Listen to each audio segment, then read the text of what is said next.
Excellent work, Commander. This council is pleased to see our continued support of this project has been worthwhile.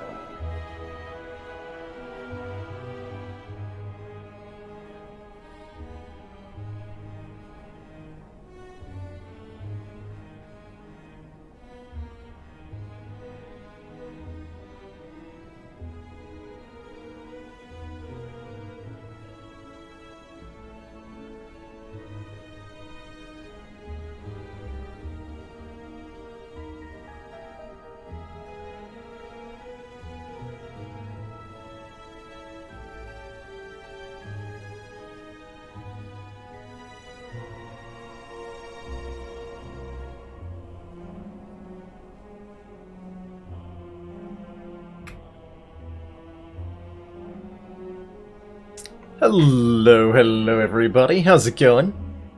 Commander, one of our most valued supporters, says continued support of the XCOM project. Good start to the day. Excellent work, Commander. This council is pleased to see our continued support of this project has been worthwhile. Something tells me we're going to be hearing a lot of that voice today. How's it going, everybody? Good to see you, the Mazo, Rakazor, Zizification, Chronometrics. It is indeed a coffee cup, actually, on the intro image. I got it modeled after a real coffee cup. Oh, well, that's actually showing up here. The light is so bright. Anyway, I got it modeled after a real coffee cup that I own, that has an atom symbol on it and says, never trust an atom, they make up everything. Which the handle broke off of, so I use it as a pen collector now. But it lives on in my intro screen. Good to see you, Benoit, Telok Finn, Timoid. So, thanks for those resub notifications, Chrono, Tilok Finn, and Rakazar.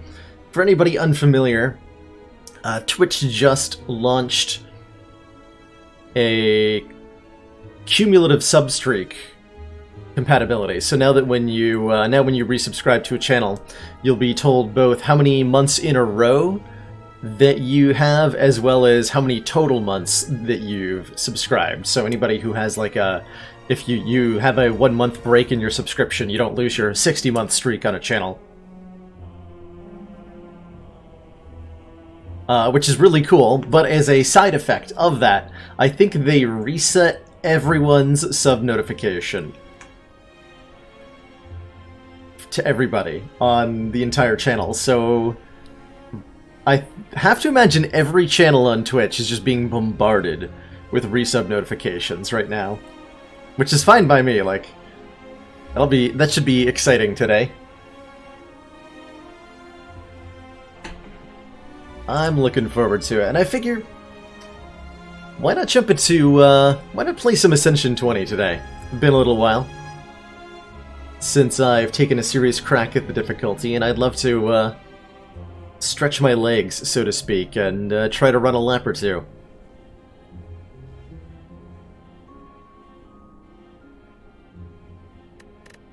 Starting with, I don't know, Ironclad?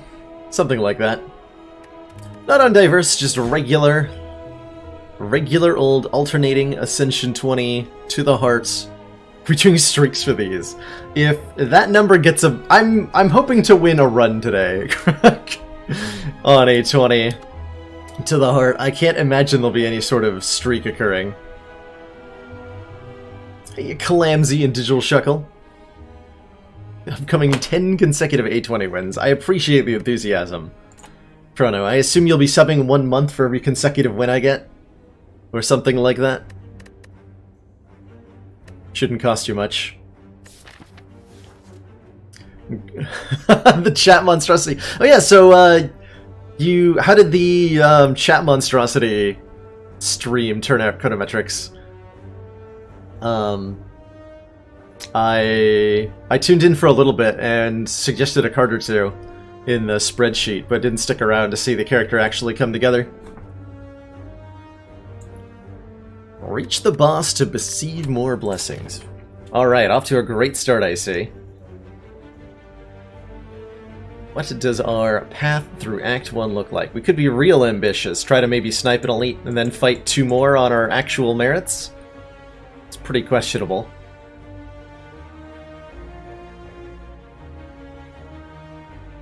Oh, we can't see the game. What is going on?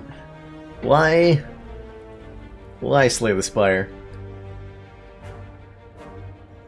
Let me fix that. So that's been the case the entire time the stream's up. I just didn't notice because the background was fine for the intro. That's amazing. There we are. Okay. Hey, Elkinson. Yeah, we're jumping into some A20 today. I imagine I'll end up playing all the game's various difficulties in some amount of moderation. Just keep the background up and do the full narration stream. I've always heard that I had a face for radio. Well, there's not a whole lot of good pathing, actually, now that I look at it. Usually speaking, you want to hit a reasonable number of both fires and elites, and we really just don't have that option. So here's what I'm going to do. I'm going to gamble on getting a free elite here. It's totally going to happen. And this path up the left will be totally fine. And nothing bad will happen. Whatever, do a non-ascension run? Every time I play the daily, I do non-ascension runs. Okay, getting a potion from the first fight is nice. Having an ancient potion from the first fight is a lot less nice. But an anger is good. More seriously, I could see myself doing A0 runs if there was something interesting to be explored there, like a particular combination of modifiers or something. You know, I've thought about it a decent amount, and I've had people ask me a couple times, like, if you don't want to do A20 for whatever reason, then where is the perfect difficulty? Why 15? Have you tried like specifically 16 and specifically 17 to see if they're like a more ideal relationship, a more ideal difficulty level? Oh, Azuchi, favorite card, Hand of Greed, favorite relic membership card. A man after my own heart. I had a Hand of Greed and membership card run a month or two ago. That was really amazing.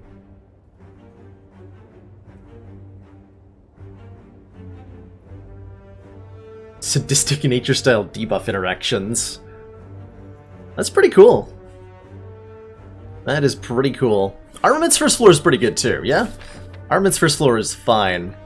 But Armaments does not help me fight 3 elites, which I am apparently committing to doing. And an Anger is going to help me there a lot. Certain future binary. We're actually going to heal, guaranteed, from the next 2 fights, so we're in a position where we have hit points to trade. This won't cost me hit points for the first 2 attempts. Like the 5 and 6 hit points, we're going to heal definitely 12 in the next 2 fights because of Neo's Laments. So the first 2 reach inside attempts on this event are free. And we get a strawberry out of it. Raise our max HP by 7. Cool. Very cool. And now we're gonna get stabbed. Ooh. Remove a card. With an Anger in the deck, I don't think we need as many strikes. Because the Anger will eventually fill any strike void we have, right?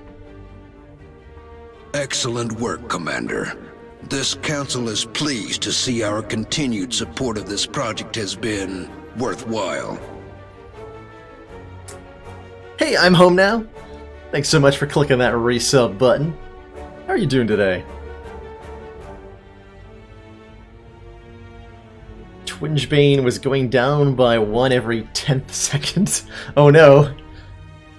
So it just like instantaneously dropped to 0 damage, I assume. It's incredible.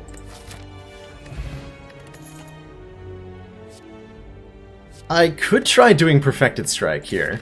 I think I'd rather have a headbutt if I'm going to take an early attack to deal with these elites, which I am, so let's grab a headbutt here.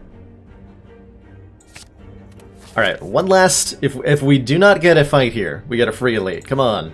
Damn it! Dang it. Well, we do have a strength potion, and I don't mind an Iron Wave. It's a little bit of block and attack. A second copy of Anger seems... maybe like too much anger? Maybe a little too much anger. That's kind of like... we're currently at a useful, sustainable amount of anger. If we take an additional one, I feel like our deck is headed less in the direction of victory and more in the direction of behavioral therapy. So let's grab an Iron Wave. It's like a defend and a strike, stapled together. And somehow worse.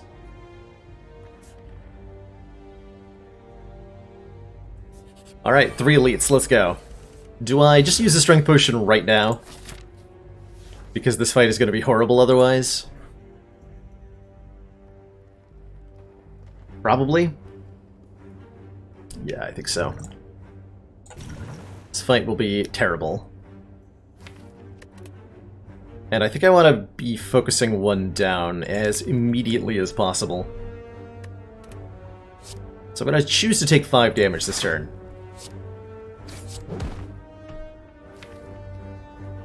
And I'm also going to choose to put a defend on top, I think.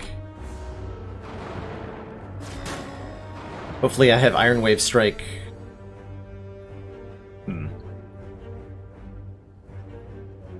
Should have put a strike on top, obviously. As that would have let me kill this sentry, and otherwise I cannot. Tragically.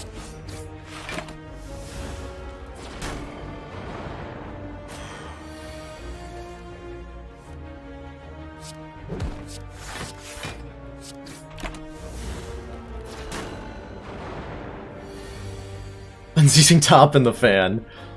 That would be an amazing outcome. If only, right? It's the ironclad dream is Anchor and Unceasing Top in the first dozen floors or so.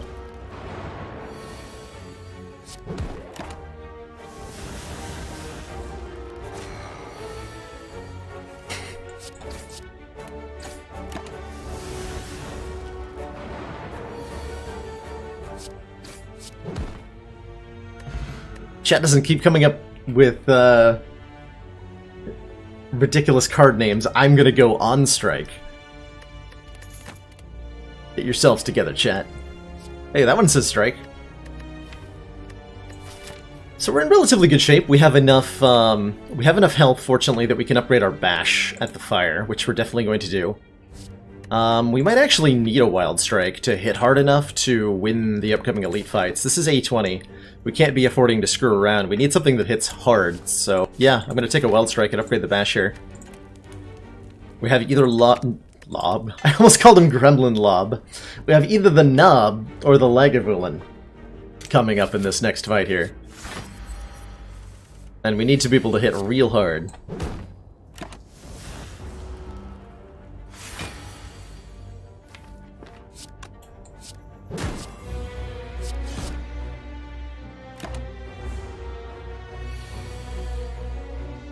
So I'm going to be headbutting... probably... Iron Wave? To make sure I draw it next turn? Yeah, probably Iron Wave. Do I just take the full 20, or can I afford to block here? I think I can afford to block.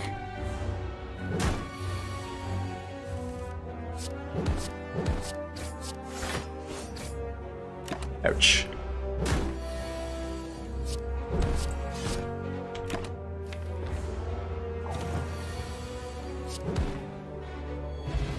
Oh boy, a Dreamcatcher. When we rest, we can add a card to the deck, and we can take another Anger if we want. Or we can take a Reaper, which will go really well with the strength scaling that we definitely hope we have someday. It might also get me killed in this fight. Might also save me in that fight. Let's grab it and try. Alright, Relic, I need you to save me. Good old Fart of War. We'd play 3 defends during our turn. Gain an extra energy the following turn. I mean, sure? Sure.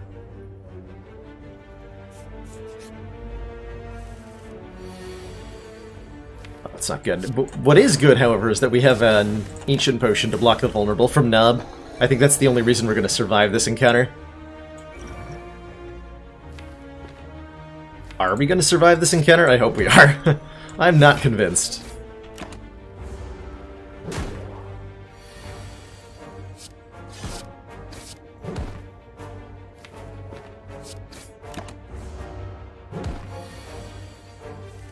Oh, we do. Okay. That actually went reasonably well. And now that we're coming up on Guardian, we have about 2 floors of card picks to actually think about, hey, is there maybe some way we could make this deck block now? And I think a True Grit is perhaps a step in the right direction. We can use that to exhaust Anger against Guardian, or maybe Wild Strike or something, or maybe the wounds from Wild Strike. I don't know. Something. Anything. Turnip's kind of nice to have. It'll be nice to have when we have, Oh, this is interesting. The banana, the donut, and the box. And for the first time, I think in my entire Slay the Spire career, all 3 of these are valid choices. Because we have an Omamori, and we're missing a huge chunk of health. So there's argument for banana, donut, or box. Interesting. Very interesting.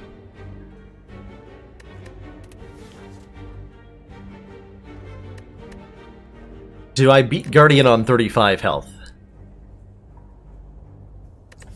Probably not.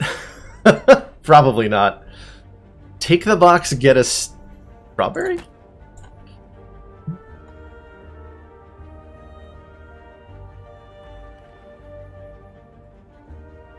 What's in the box? Everyone wants to know what's in the box. I don't think the box is the right choice, truthfully. But I also agree that I want it.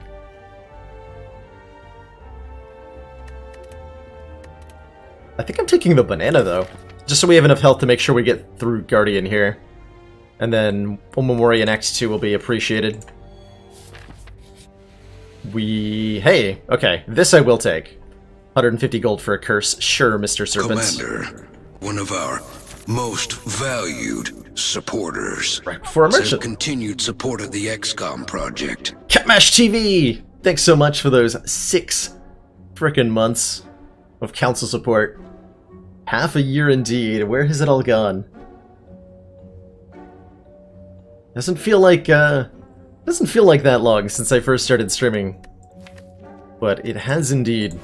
Excellent work, Commander. This council is pleased to see our continued support of this project has been worthwhile. Frobs IRL, thanks for those 3 months of council support. Playing A20? Yeah, Munchdown decided I wouldn't get any more pork chops unless I played some A20 on stream, so here we are. Well, this store looks really juicy, in a lot of ways. We have 400 gold. I could actually see the drill being interestingly useful here, but I'm probably not going to buy it. I am probably going to purchase this on-sale spot weakness, because strength scaling with Anger and Reaper, especially, is an incredible pickup. We can afford to remove a card. Do I want to combust? Combust not bad, actually. Think about the combust. Probably gonna buy the War Paint. Hope it hits True Grit and spot weakness. We can remove one of our strikes. Do I buy this other True Grit? How many True Grits is too many? With Bananga in the deck, you don't really have so much a thing as too many, right? We always have an infinite supply of cards to exhaust if we really need to. So maybe another True Grit? Hey, Quid Life, yeah, we're hoping to get some higher tier wins in here. Let's do spot weakness, card remove, defend, or strike, excuse me. Buy the War Paint. Hit the spot weakness. Good. Very good. And 1 defend. And I think I'm actually going to take a Pummel Strike to replace the strike that we got rid of. Card draw is valuable with both Anger and this Wild Strike in the deck. So let's add a little bit of that. Do I want a Potion as well? Potion could help me in the Guardian fight. Or in Act 2 if I choose not to use it there. Or we can just hold the money. Let's hold on to the money. So we have like 250 rolling into the next shop. Whatever you want to call it.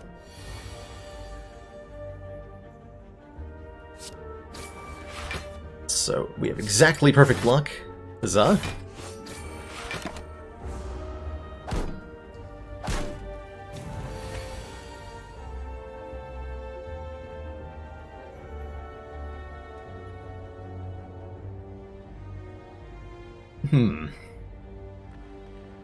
I have to do math. So Reaper's somehow involved in what this turn does. If we just play it, we'll kill this guy, and then I can defend. We'll take 8 out of the 13 incoming damage. So we would heal 12, take 8. We would net plus 4 health if I just play Reaper defend. If I do spot weakness Reaper, then we actually kill both of these. Oh, that's just way better. That is just way better, because we also kill this guy. I was thinking spot weakness was unupgraded initially, so it wouldn't actually cause the middle house to die, but the middle house totally dies. So that's an easy choice.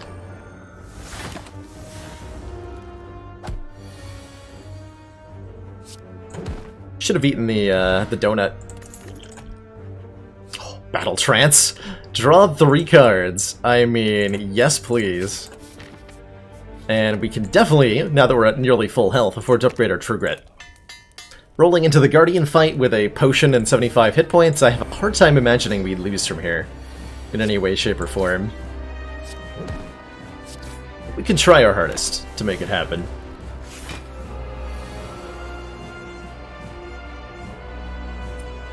So I need to do, what, 25 damage? Is that even possible? Spot weakness, Pummel Strike is 13, 23. Is there any card Pummel Strike could draw that would let me get there? Yes, Wild Strike. And or Battle Trance into Bash and Anger? Or I could just spot weakness, defend, and have a lot of energy next turn. Lose a moderate amount of health. Which we're probably going to lose anyway. Yeah, and that way our strength is up for the rest of the fight. The donut was orange, flavored. Pretty curious flavor to put on a donut, but I don't question the spire.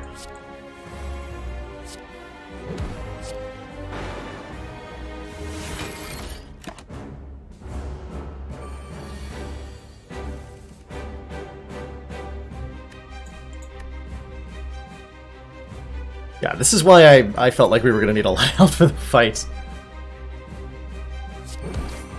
Because, ow.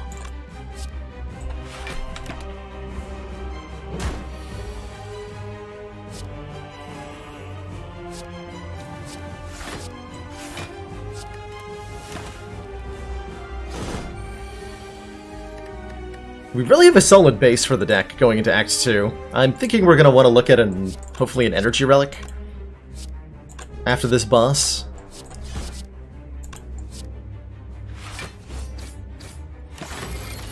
And then from there, the only thing we really need is a decent strength scaling attack. Like Sword Boomerang or Heavy Blade would be fine too if we go up to 4 energy.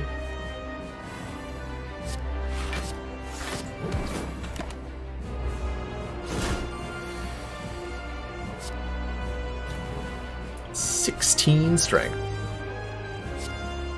That's a lot of strength.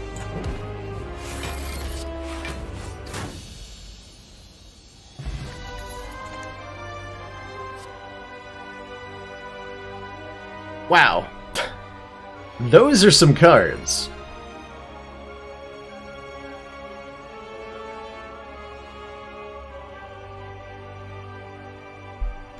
So, Feed allows us to increase our maximum hit points which is obviously incredible, especially when we have a Reaper in the deck, and a source of strength gain. The more max hit points we get, the more we can exploit fights, essentially. Exhume lets us pull back our Reaper, if we go that route. And Impervious says gain 30 block, and we're a deck that doesn't have a whole lot of block. So that adds quite a bit of usefulness to the deck.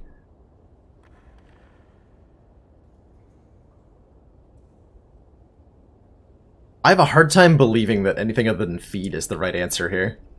We can go to... because we have a True Grit and a Spot Weakness and a Reaper, we can go to full health in a lot of fights. Like against Shelled Parasite, we could definitely just go to full health. Against...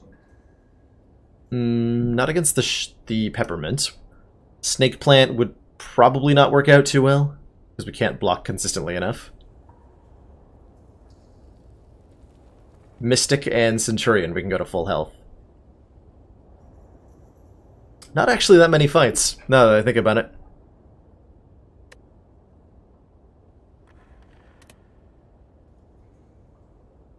I really want the answer to be Feed here, because I love having huge max hit points. It's probably the Impervious, though. Especially if I want to be fighting elites, and that one works better with our Art of War. So on turns where we do block with the Impervious, our next turn looks good, even if, especially if we don't get a fourth energy from the boss relic here. Having an Impervious, and then being able to lash out powerfully with the Art of War the following turn, it's pretty good. Fortunately, we are indeed offered an energy relic. Our choices are Coffee Dripper or Mark of Pain if we want energy, or we can take Healing from the Eternal Feather. For every 5 cards in the deck, heal 3 hit points when we enter a rest site, or gain energy at the start of our turn, we can no longer rest at rest sites, or gain energy but shuffle wounds into the draw pile every combat. And I think with the aforementioned Reaper, Spot Weakness, True Grit combo, and the ability to like last a little bit longer with the Impervious, and the ability to block relatively consistently by virtue of just having a lot of energy, I like the Coffee Dripper Excellent a whole work, lot. Commander. This council is pleased to see our continued support of this project has been worthwhile. Litmoose! Coming in with that 3-month Twitch Prime resub. Thanks so much for being here, Litmoose. And again, a preemptive thanks to everybody who resubs today, as there are so many of them, thanks to, oh man, the pathing through this act is incredible, by the way. We get to hit up a store, possibly another store. Fire, elite, fire, elite, fire, fire. Whoa. And then another fire. That is 5 fires and 2 elites. That's a lot of card upgrades. How's it going, Munchdown? Ascension 20, I know, I finally beat Ascension 16 through 19. It finally happened.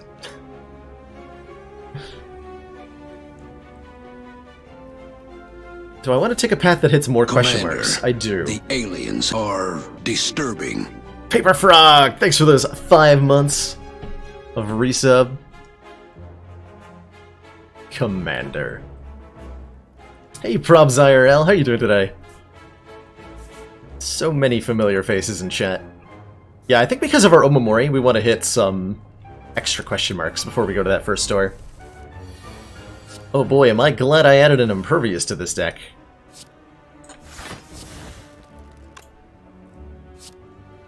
Look at this guy for a second. 4 months of support. We are extremely impressed. Riot Hunter! Coming in with that 4-month sub notification. How's it going, Ryan? Putting the Battle Trance? Yeah, the Battle Trance back on top.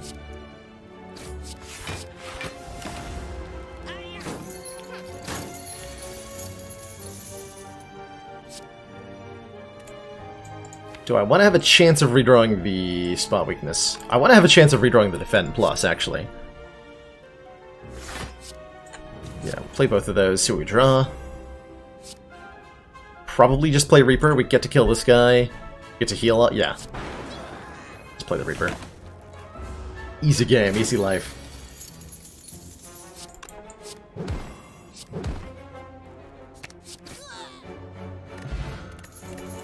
Oh boy, a blood potion. And, whoa, hold on. Options. Powerful, powerful options here.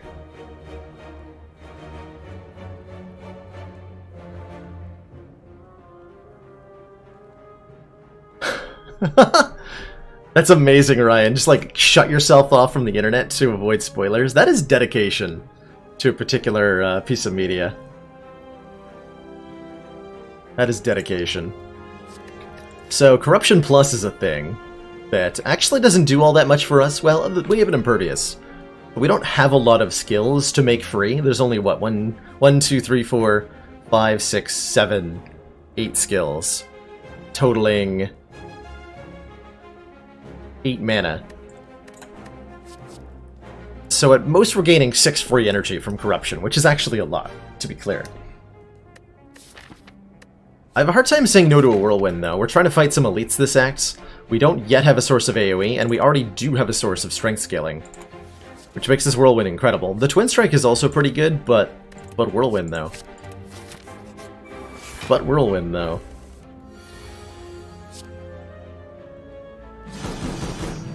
Well, this fight is going to hurt. The good news is, maybe next fight we can get back some of our health.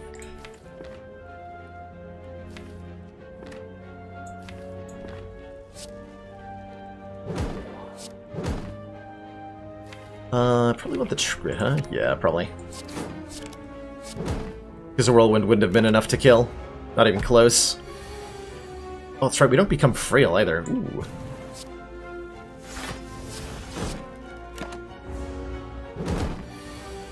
Turnip coming in clutch. It's actually a kill. What? Oh man, that fight went way better than I thought it was gonna go. Good lord. Back up to nearly full health. There's another chance of that combust that we turned down earlier. And I like it more now, actually. We are definitely wanting a little more AoE.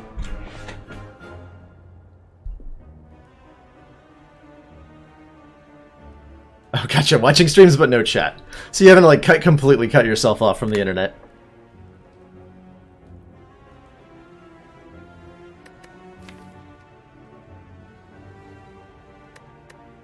Yeah, I think I'm gonna take a Combust. Okay, this fight I can heal in. If I don't play the Combust.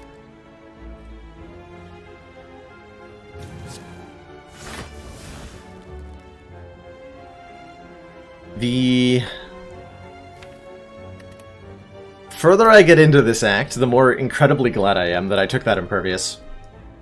Hey, BB Tech! Welcome, welcome. Hope you're having an excellent Tuesday. Debating whether I play a Wild Strike or not. This fight's probably going long. So I'm gonna make sure my deck doesn't get ruined.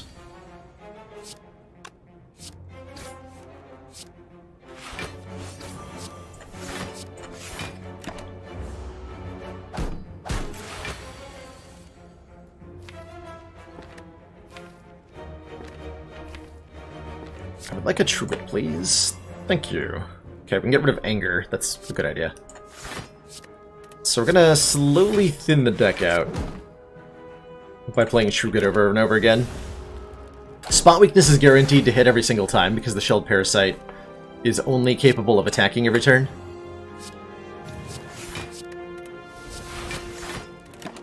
So we're gonna build up strength here, although as long as we're not even missing any health, right? Like, if we just end the fight, we go to full-on Burning Blood. But then we take damage this turn, so I don't know. Draw your own conclusions. Now we actually have to play the Reaper.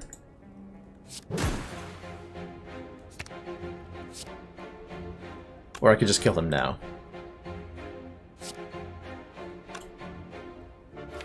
Nope, I am stubborn. We're gonna win back all the health we've lost here. All of it. By virtue of sheer stubbornness, if nothing else.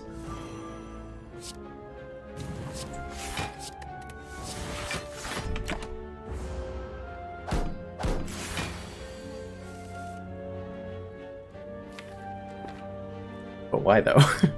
But why though? Actually, Strike, Reaper... Yeah, that's probably just fine, right? How much are we actually getting back? 16. Puts us at, yeah, close enough. I will take close enough. For the sake of everybody's sanity. 1 off is fine. 2 blood potions? I mean, how much healing does one man need?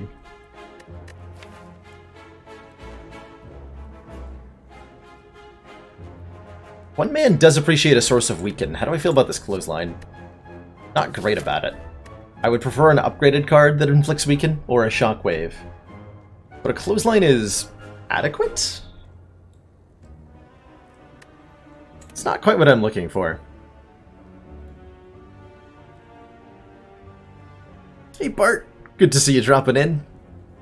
I am doing excellently today. I'm looking forward to some interesting runs. Do I want another headbutt is a better question. I think the answer is yes. This deck definitely has a need for butt.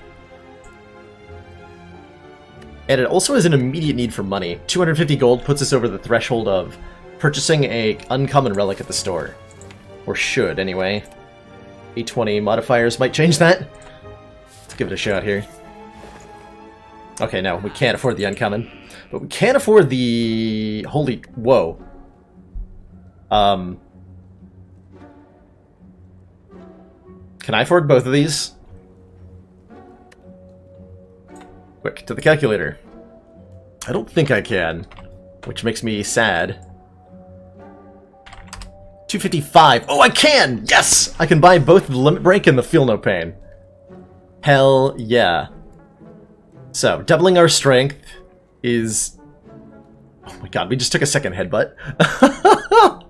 We have 2 headbutts and a Limit Break. Oh no. Oh no. Oh, that's gonna be disgusting. That is gonna be disgusting. Yeah. I am all about that life.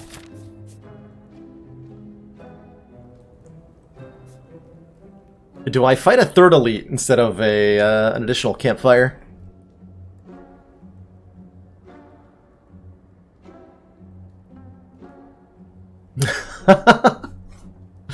Calculators are shockingly useful things.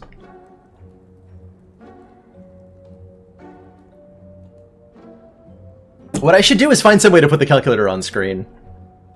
I think that would make for some sweet stream moments.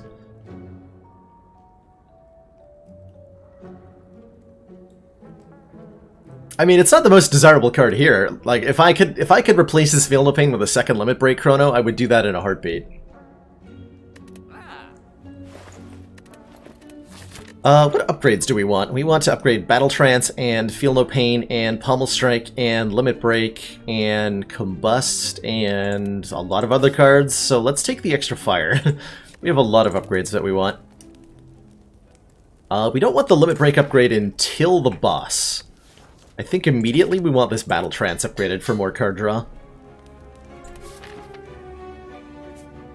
Yeah, so we want Apotheosis. Yeah, that sounds about right.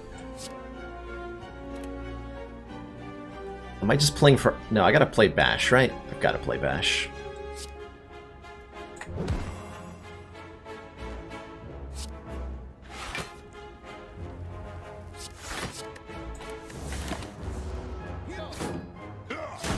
Ow. My hit points.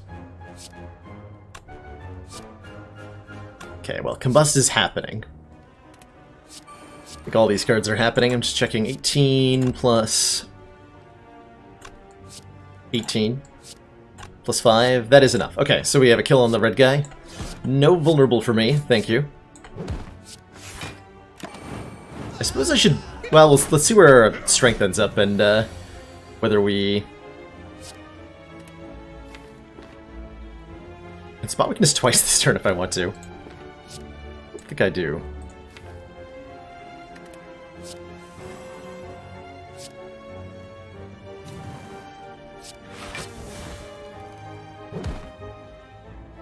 That is so many frickin' wounds, though.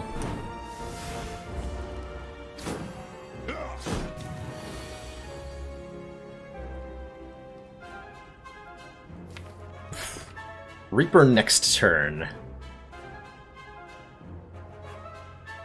I have to do math, why? So we're currently at 4 strength. If I spot weakness limit break, we go to 16 strength, which means Whirlwind would do 21 base, reduced by 25% because we're weakened. I'm not sure that's a kill on the red guy, actually. If we just go to 8 strength, I think that still doesn't kill.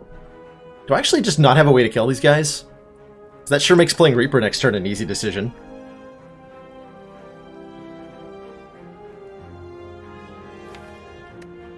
That definitely makes that an easy decision. Right, if I just play this now, it's only 24. So we at the very minimum play 1 strength card. This is now 27, still not a kill. Alright, so we do limit break. And then this is still not a kill. So we're planning on Reapering next turn.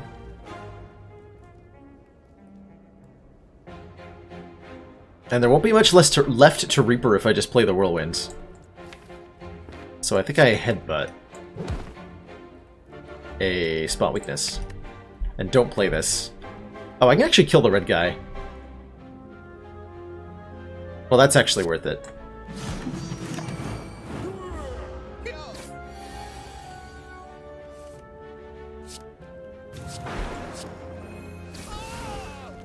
I was supposed to drink one of these potions and I forgot to, because I am bad at the game. But now we have a Pen Nib Reaper. Every 10th attack we play deals double damage. That is disgusting in all the best ways. Favorite Ironclad card is Hemokinesis. That's an interesting one, Sundown. I don't think I've ever heard anyone call that their favorite card before. So props on being unique. That is cool. That's right, I can't rest.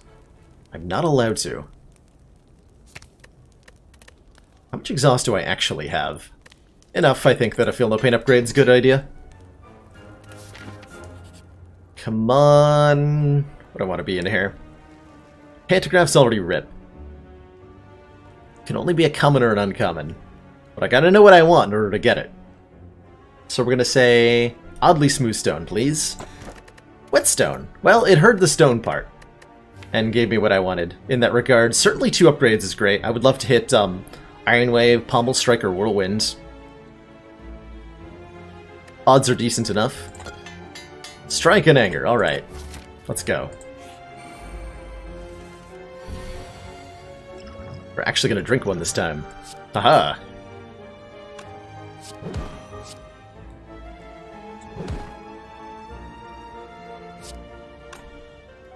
I think I just want to be upping the Pen Nib. I'm going to just tank this hit.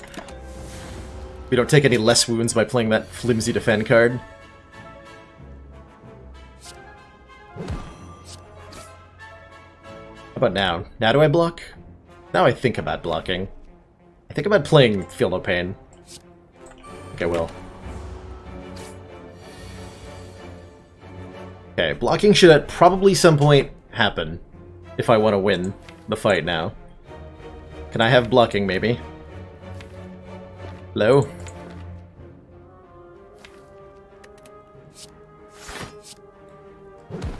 Oh, order. Fred.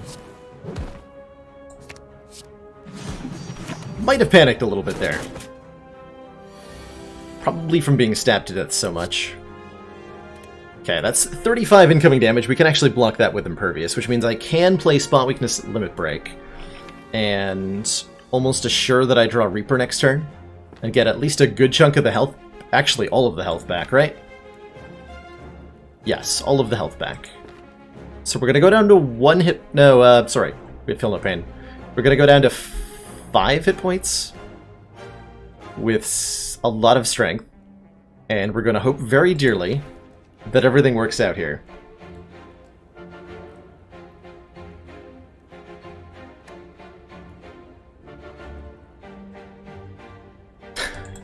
BB Tech. What I should do, I should actually just like get some real googly eyes and paste them right onto my glasses. I think that would be the best probably improvement I could possibly make to this stream. Okay, worst case scenario, I pummel strike next turn. Okay, so we definitely just completely annihilate this thing next turn.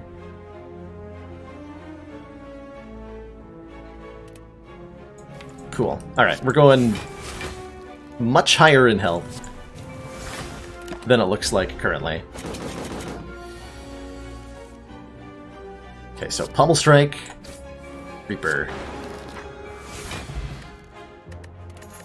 Bottled tornado. I can bottle my Feel No Pain Plus. Ooh, actually. Or I can bottle a Corruption.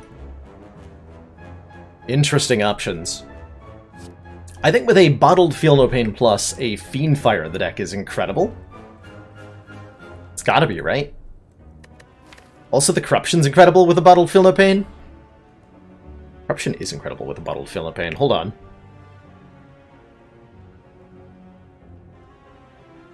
Ooh, that's a tough call, right? Either of these are very, very powerful.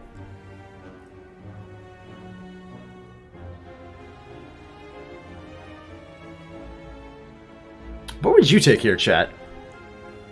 I'm not gonna listen, like, I'm not gonna use it, what you say is the basis for my own decision. But I am gonna say that I'm interested in hearing what you guys have, in an opinion-wise.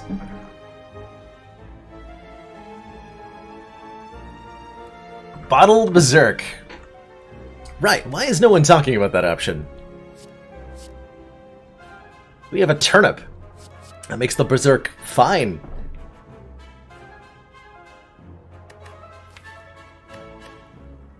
So the Corruption's not that helpful in boss fights. We don't care that much about boss fights, because we have a Limit Break Plus for boss fights, and we just win them that way.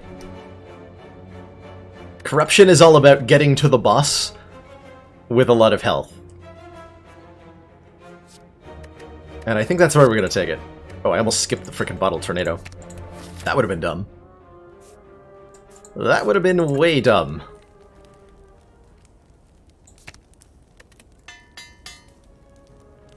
Yes, I just took a Corruption and then upgraded the Limit Break. Just trust me. Just trust me that I know what I'm doing. Probably.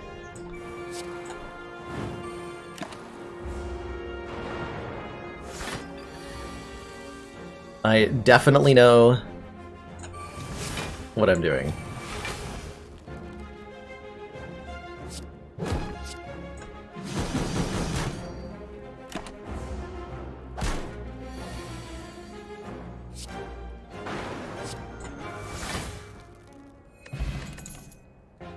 Pretty good fight. There's that clothesline again. It's a little bit more attractive now that we have a Corruption. I could upgrade it. I wouldn't mind an upgraded Corruption. What are our next upgrades is a better question. We have 2 more upgrades before the boss fight. One of them is going to be Whirlwind.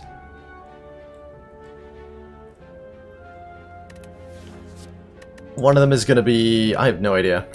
Bloodletting is oddly useful here. I don't think we want it, but it's interesting. Second I upgrade Corruption, I get a Snecko Eye. I have no intention of upgrading the Corruption right now. Let's grab a Clothesline and upgrade it.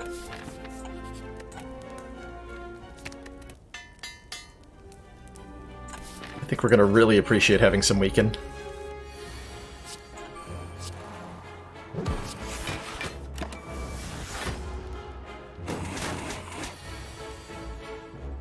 Oh god.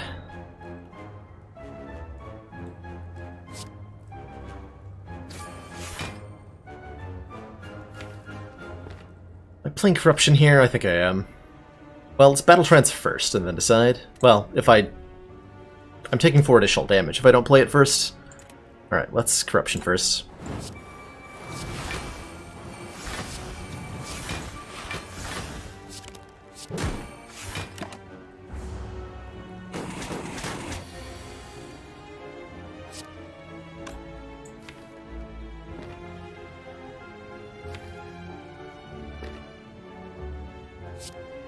So I could kill it now, but that doesn't get me health back. We want to Reaper this thing, if we can. It's unfortunate that I can't reapply the Vulnerable in a meaningful way. Do I just, like, hit it one time?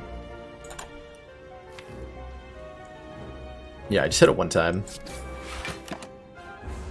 We can get back some of our health.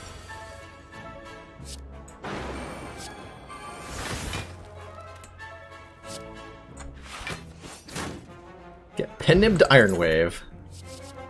Ooh, Sword Boomerang is our first actual strength scaling attack. Yeah, we want that.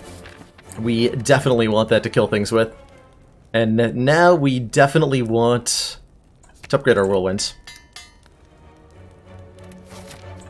Okay, 58 health against Awakened One here. Or not Awakened One. Excuse me, Bronze Automaton. Yeah, the Awakened One. That's his name. That is definitely what this enemy is called. I think we should be okay here as long as our draw order is at least reasonable. And it is reasonable because we drew Spot Weakness before the Limit Break. So everything is fine. And nothing is wrong. Am I playing this Reaper now? Probably. Because it blocks for 4 in addition to healing me for a lot, and I'm pretty sure we win from here. So let's just get it played.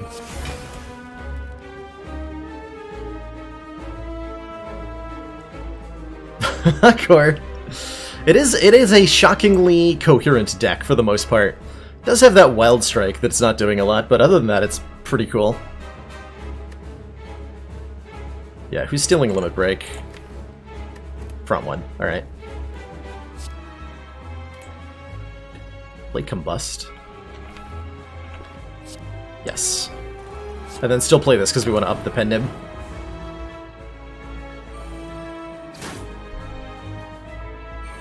And Corruption for safekeeping. I'm down for that. I am down for that. Give me that weakness back.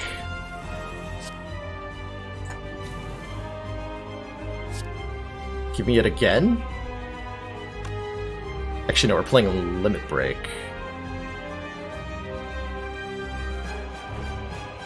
Which means I'm not defending.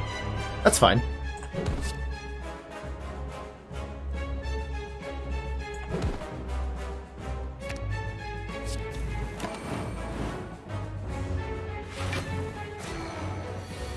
Will I try the chat monstrosity? If Chrono gets it to a playable state, then I will probably regret saying that I will play it. But I will play it. How do I know what cards they're going to steal? Excellent question, Alpha. So when the orbs in the Bronze Automaton fight steal cards from your deck, they do so by looking at your draw pile and then stealing a random card of the highest rarity available. So on the previous turn, Limit Break was the only rare card in the draw pile, so it was guaranteed that the first one would be stealing the Limit Break.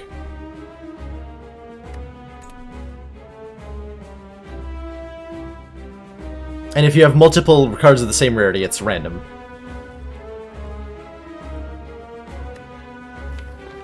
You stole my Corruption, right? I'm not...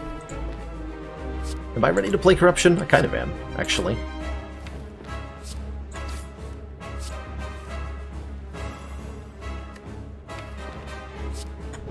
So one of the really nice things about having all these headbutts is that I can keep playing the same battle trance endlessly, which is kind of a big deal.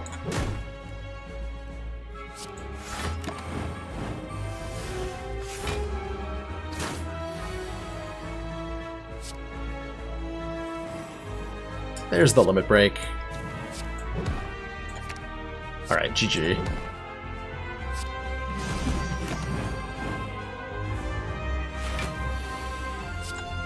Deal 67 damage to a random enemy 3 times, so deal 200 damage.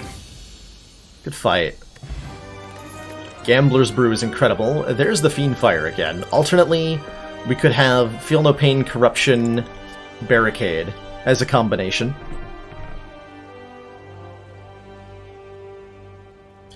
Origin of my name, Raucus, is the Baylor Demon from Dungeons and Dragons, which there's a sort of chibified version of in the screen to my stream. I was really into Dungeons and Dragons as a, I want to say 14-year-old version of myself, which is who came up with the username. God, that was a long time ago now. Oh my lord, that was a long time ago. Juggernaut's an excellent card for dealing more damage, which I don't think we need to do. Pale means Lord in Hebrew. That's incredible. Actually, never knew that. I think I'm going to take a barricade here, because our damage is fine as soon as we play Limit Break like twice, and it's more the consistent blocking we're struggling with. Oh man. Oh my. Nice relics you got there, game. So, Cursed Key with Omamori is pretty much a free 5th energy. Oh yeah, Splopsy? Or Splops, excuse me. Thought that was an I at the end initially. I have not actively played Path of Exile in a couple of years, but... And I know it had some big releases recently. I essentially, I haven't played in a long time, and I don't have any plans to play it again in the near future. But I have, like, over 1,000 hours in Path of Exile, which is still more hours than I've played in Slay the Spire so far. Dear God. Dear God. Do we Astrolabe some cards? Change this deck up? Do we go to 5 energy with a Cursed Key, basically for free? Or do I take the Runic Cube and get the ability to draw cards whenever I take damage, which would be particularly nice in the hard fight? With our upgraded Battle Trance and our Headbutts, I feel like there's a lot of demand, and our Clothesline, I feel like there's a lot of demand for a 5th energy in this deck. There's also Whirlwind. Yeah, let's go for the Cursed Key here. I think a good old 5 energy run is called for right now. One of them good old 5 energy runs, and we're definitely going to go to this store, because we got to take on the Burning Elite. And we'll evaluate from there. Might as well take some events while we're at it. Maybe we get Mind Bloom or something. Wouldn't that be swell?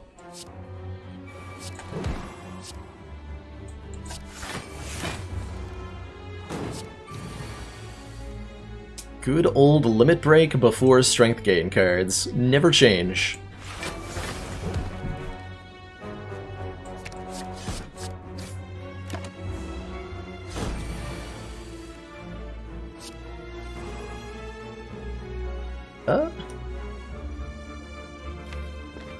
Do I just, like, headbutt a strong card? Battle Trance, I guess? Or do I try to barricade here? It's a hard call.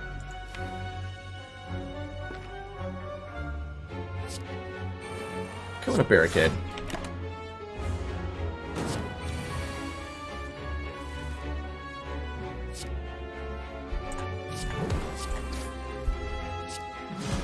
Good fight. That definitely wasn't terrifying at the end. Hey, a Shockwave! Apply 3 weak and vulnerable. Perfect. Absolutely perfect. We have a bottled Feel No Pain. We have plenty of energy. Give me that. Get in my deck, Shockwave. Hey! Mind Bloom. How you doing, Mind Bloom?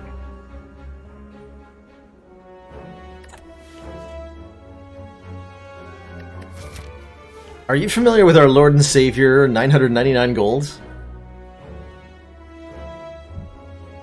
Hey, Firix, yeah, that's the goal. It helps me stay sane as well, right? Like, I play this game 30 hours a week. And if I didn't change up the way I played it, I think I would go insane, probably. I have played Act 5 through 10, yes, I have. I played a little bit when they got rid of the difficulty levels. I checked that out and played all the way through Act 10. What I haven't done is fought Shaper or done much of anything with the maps and the Atlas. And whatever other like Uber boss has been recently added, I have not looked at it whatsoever.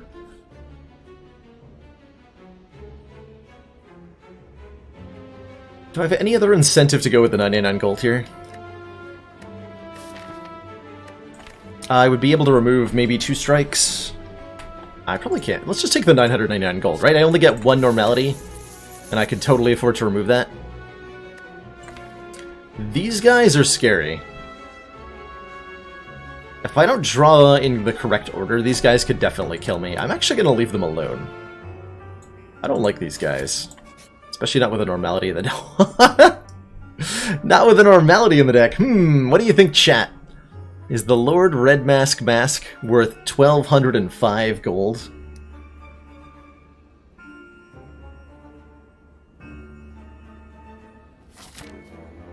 I don't think so.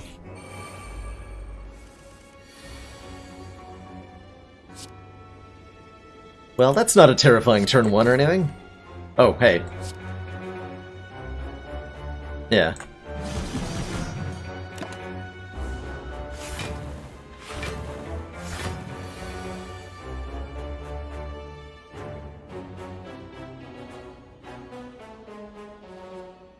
Well, I mean, I can always just go to full health, right? We have a Spot Weakness Reaper and Limit Break against these guys, so Excellent I have no work, reason Commander. to not murder them. This council is pleased to see our continued support of this project has been worthwhile.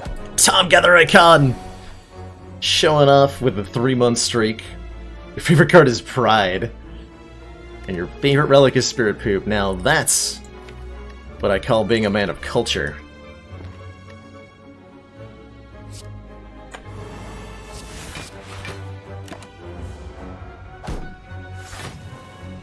Only one of them, Becky of War. We only had one charge on the Omamori, so it only blocked one of them.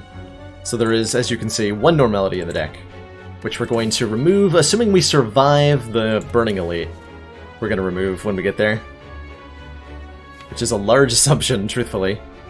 We have... I have Barricade... Oh, I have Barricade too. No, this fight doesn't need to, does not need to end in anything other than full health for us.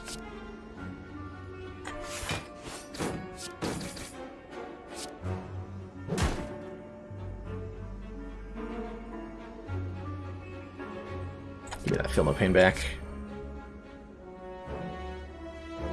Don't really want a wound, but... eh.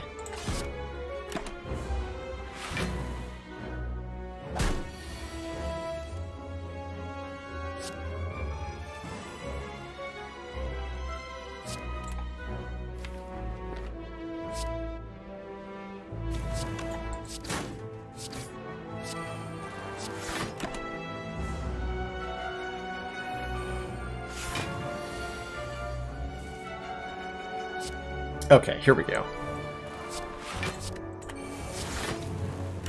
Take a little bit more damage. Which is unfortunate, but... we're getting there.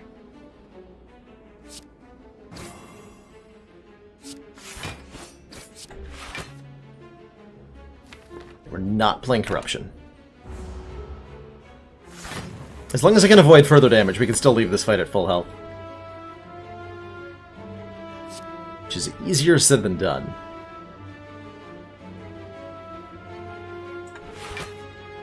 Apparently.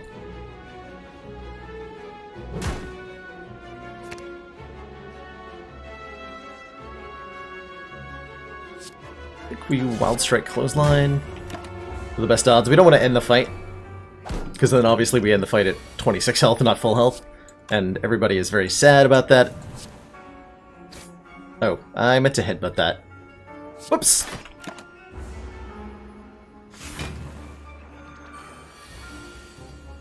Just a little bit of a whoopsie-daisy.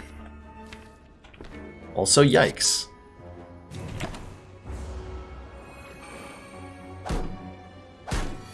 Turns out one True Good in a 30-card deck is not enough. Shocking, I know. Let's give ourselves a chance to draw the Reaper next turn and just end the fight.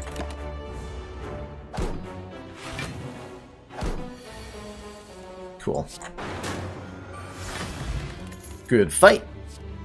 Body Slam. I don't think we have enough block right now for Body Slam to actually be good. Havoc, on the other hand, is kind of interesting. Havoc is extremely interesting, actually.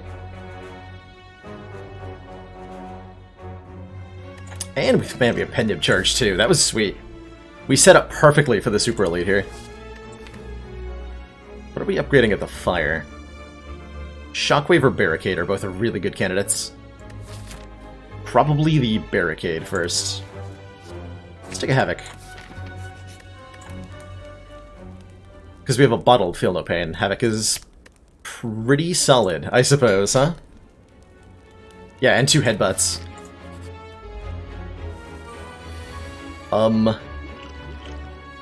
Yikes.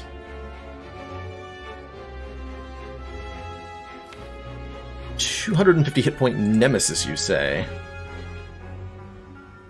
Well, good luck to us.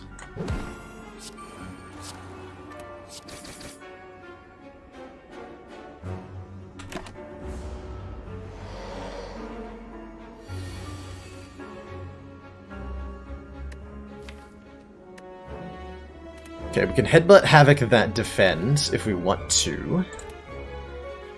I'm also considering... well, we're not taking that much damage. Actually, let's headbutt Havoc the spot weakness. I want to end this fight quickly. Just increment our Pendium with that. Normality, please. This might be my Gambler's Brew turn. I think it is. That is a lot of incoming damage.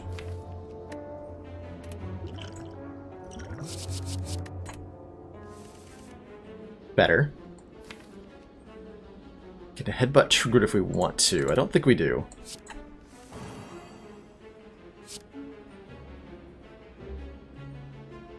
We do Limit Break Corruption.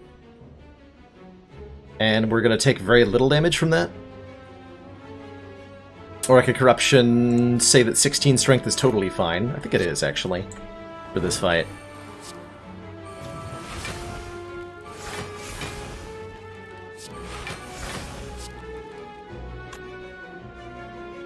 Yeah, now we're fine. Cool. Next turn, he'll be intangible.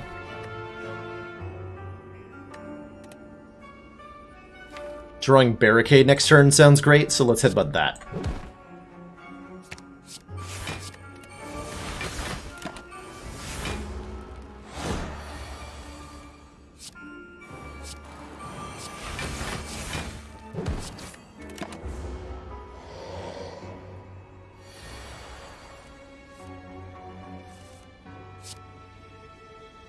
Nice.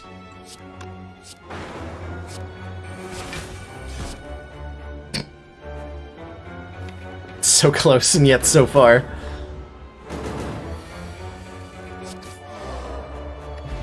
Ooh, Sharon's Ashes. That is a significant increase in our damage output.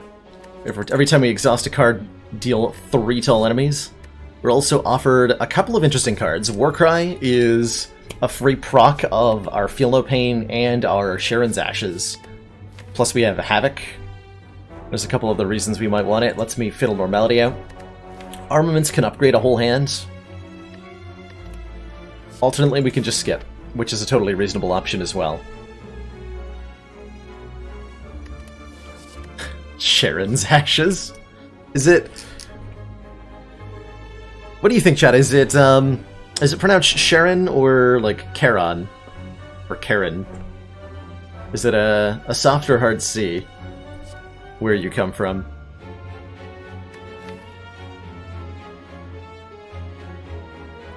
I'm not seeing enough things that I want to upgrade. That I really care about an armaments, excuse me. We skip there. Oh man. An entrench is an interesting idea. Am I fighting Time Eater? Yes! Yes, I am.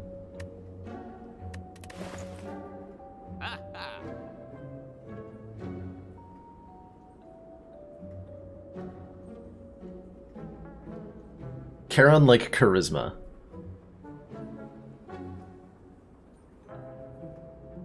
Yeah, I figure if we're gonna pick up on Entrench, we should definitely take a Calipers, right? Oh, we should also take Magic Freaking Flower. Hold on, Magic Flower. Increase all of our healing by 50%. That's bonkers here, right? That is, in fact, bonkers.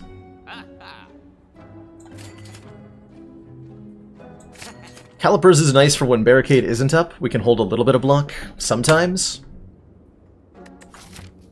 I don't know if that's worth 300, though. Like, we are going to another store. We will see more relics, and there's another store, also. I'm not sure I want Calipers.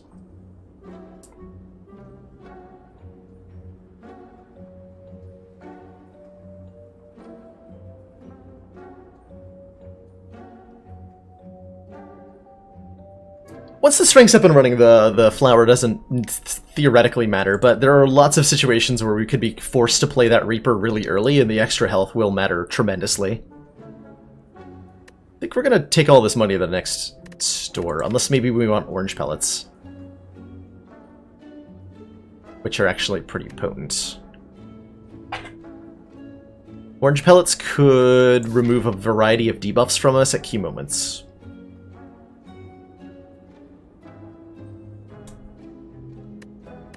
Is that good enough to take? Notably, it can remove vulnerable from us against the hearts and against Time Eater. Which is particularly relevant against Time Eater, because we may need a few turns to set up the strength thing before we kill him.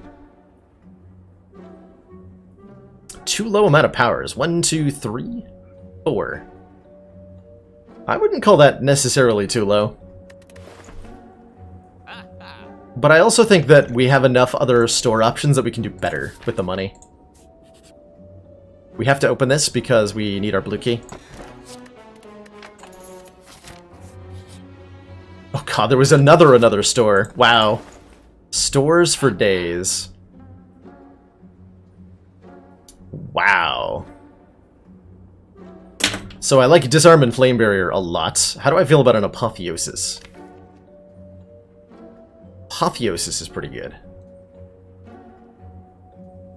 Apotheosis is pretty good.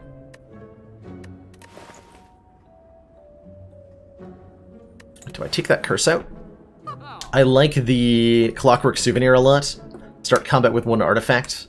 I like Disarm a lot. I like Flame Barrier a lot. Certainly I'm going to buy both Disarm and Flame Barrier here. Marbles is nice to remove an artifact from our foes at the start of combat is mainly what it does. Vajra for +1 strength that keeps getting doubled every time we play Limit Break is significant. I'm not sure where it falls on the buyability scale. Certainly I'm buying Disarm and Flame Barrier. I'm just going to grab those now. Oh, that's true. Clockwork will sometimes get eaten by Battle Trance. That is true.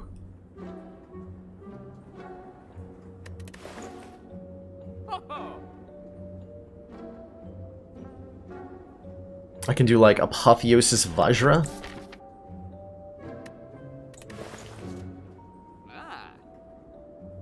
Is there any of these potions I want? I think the potion I most want is a Steroid Potion to start Limit Breaking with. Steroid Potion is like Limit Break was drawn at the wrong time and Spot Weakness whiffed, which is something that can happen to us. If we're really unlucky, is especially against Time Eater, we can, if we draw Spot Weakness on a turn where Time Eater is not attacking, and Limit Break keeps coming up first, we could end up in a really bad situation, and Vajra would mitigate that. I like that idea.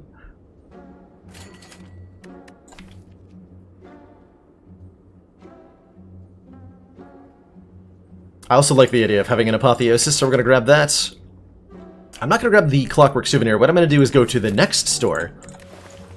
I am just shy being able to remove a card here and at the next store, so we're going to look at the next store and make sure that there's nothing we want more than we want to remove that curse.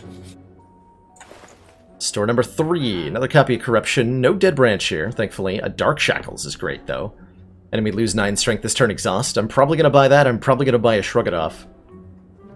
And I'm definitely going to take this curse out. Do I want the Red Skull? Is a question. At or below half strength. At or below half health, we have extra strength. I can just afford Dark Shackles Shrug. Alright. That was all our money. That was a good series of stores. It was a really good series of stores. Let's recall.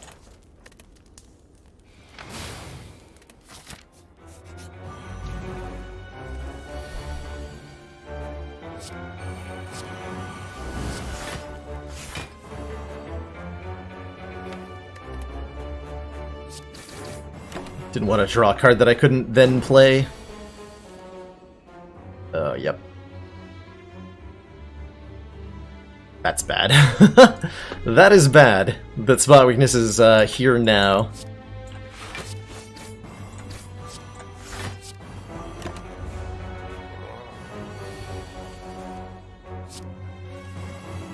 Please no.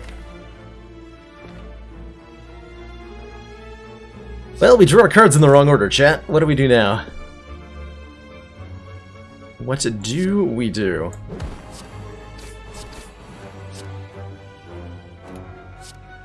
I'm playing that. Just so I don't redraw it, mainly. Okay, here's our Apotheosis, finally.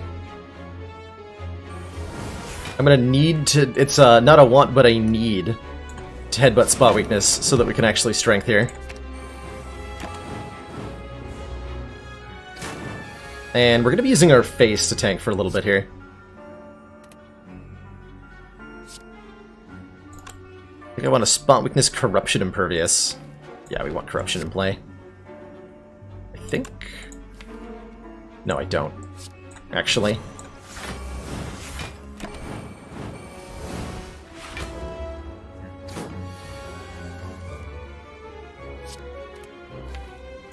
Havoc will hit something that's fine. Break back.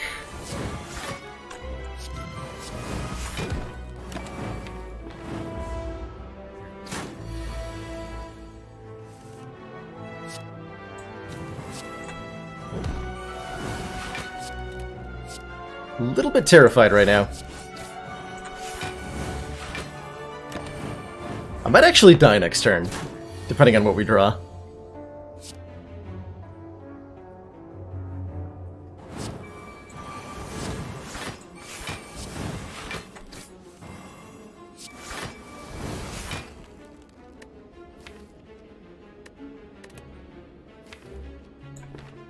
Clothesline keeps me alive? I think? Hold on, 42... I'll die to combust if I don't drink this blood potion.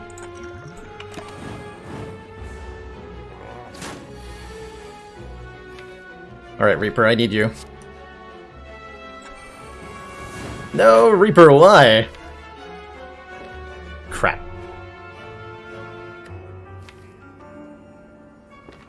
Well, I can kill him this turn.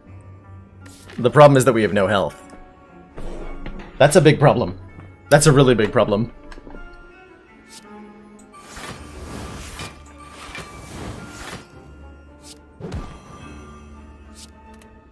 Guess we increment the pen nib a little bit. Oh, never mind, he just dies to strike. Alright, good fight. Good fight. How about a brutality? More card draw means we get at the powers up in the correct order more often. It's a little risky here. But we gotta try it.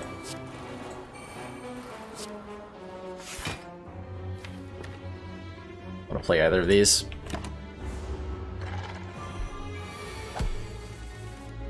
Okay, drew spot weakness on an attacking turn. I think that means we can recover all of our health here, if we're lucky.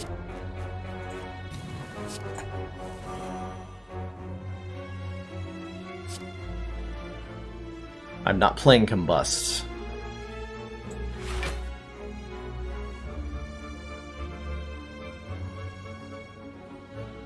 I think we just let this turn be.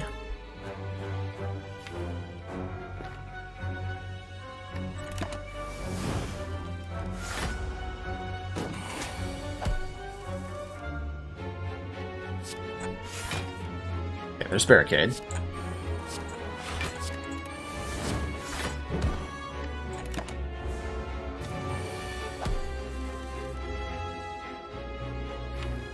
Okay, I think we're fine-ish now. Deck seems fickle. That's a great description of it. Fickle. Prone to sudden bouts of dying. Might also be a way to describe it.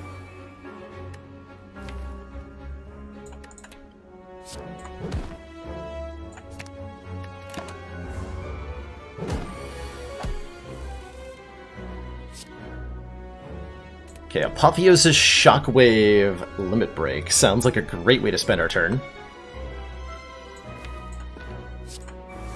We can disarm him next turn. Let's play this for Pen Nib increment.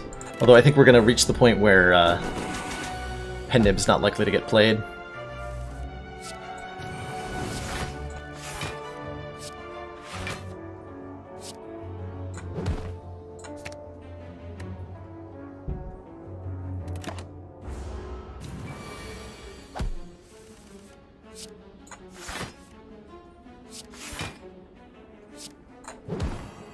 Okay, any more damage we risk losing out on healing, unfortunately. Okay, good. We drew Limit Break before... Wait, where is Reaper? There it is. Oh. Thought it was in my draw pile for some reason. Oh! That entrench hit, though. Okay, that does way too much damage. So no more attacks until Reaper, ideally.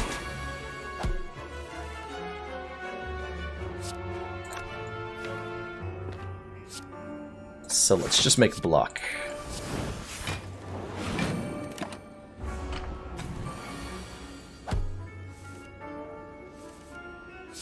Nice try, nerd.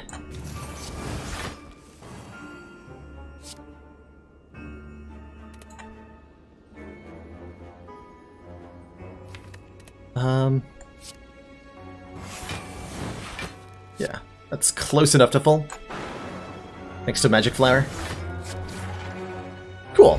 Okay, it's like the last fight never happened at all. Zero problem. We are totally fine. And all of our decisions have went perfectly so far. Given that we're fighting Time Eater, there's a lot of merit to upgrading Disarm here. So that we can ensure that when we play it, it will bring him down 3 strength and put us ahead on the curve. It's also useful against nobody else, actually.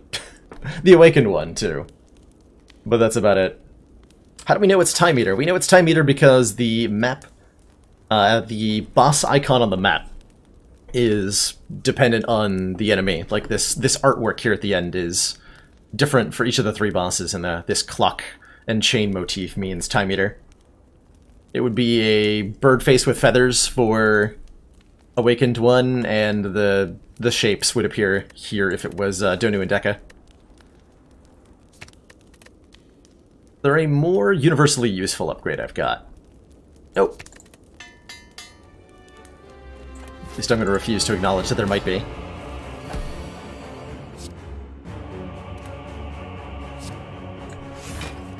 Ooh, clothesline, nice. So I can clothesline, headbutt, pummel... No. It's pummel. Ooh, shockwave. I can feel no pain shockwave, and that is slightly more block. But then I lose the shockwave, so I think I just feel no pain clothesline here. Somewhat mitigate Time Eater's damage. Take 10 on the opening turn, which is certainly not the most damage we could have taken. And our main goal from now on is to draw spot weakness on the correct turn.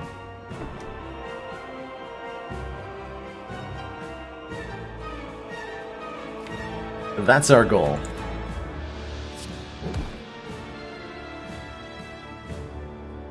Shrug, please. Okay, we're gonna try to play 4 cards next turn.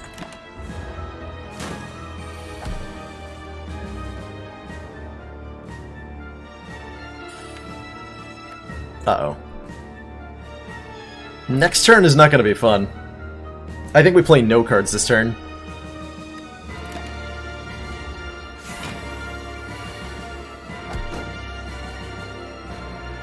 Okay. That worked out perfectly. Almost perfectly. Impervious will block most of this hit. If I can Battle Trance into Spot Weakness, this will be the perfect turn. Because then I could Battle Trance, Impervious, Limit Break, Spot Weakness. Disarm also works just fine.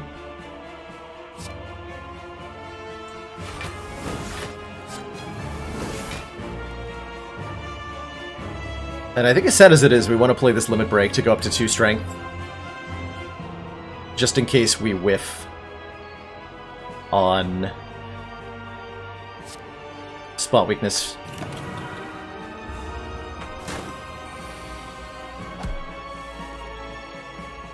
How do we know we're not the bad guys?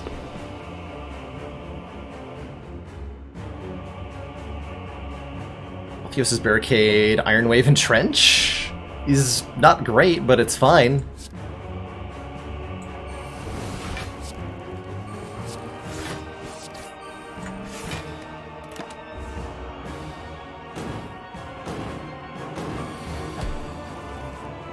Okay, good. We have successfully drawn Spot Weakness on a turn where he was attacking.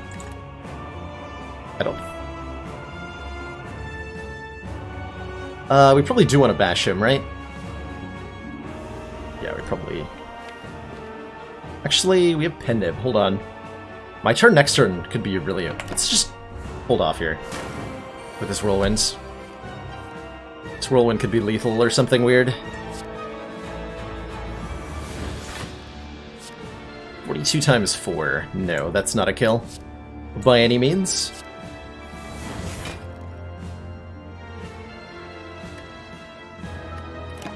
So we're just gonna keep holding on to this Pendib charge for the moment. I may end up using it on Reaper if it shows up. Come on, Reaper, show up. Okay, this is a great turn to play the Dark Shackles.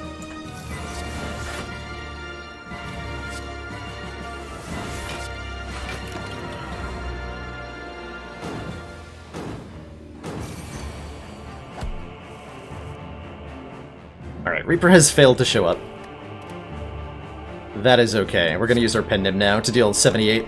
Can we knock him below half? Is a better question.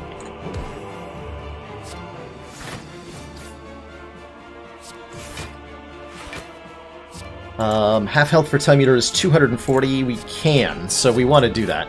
Because otherwise next turn Time Eater will be hitting us really hard with Vulnerable and all that. Whereas if we take him below half health, he does this buff up turn instead. And we have a much better time. It does lead to the world's saddest Reaper, unfortunately. I may actually want to use my Explosive Potion here to break 10 blocks so we heal 15 more health from the Reaper.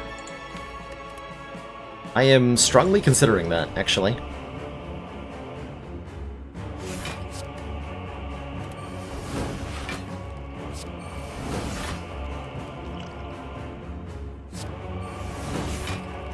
Yeah, let's do that.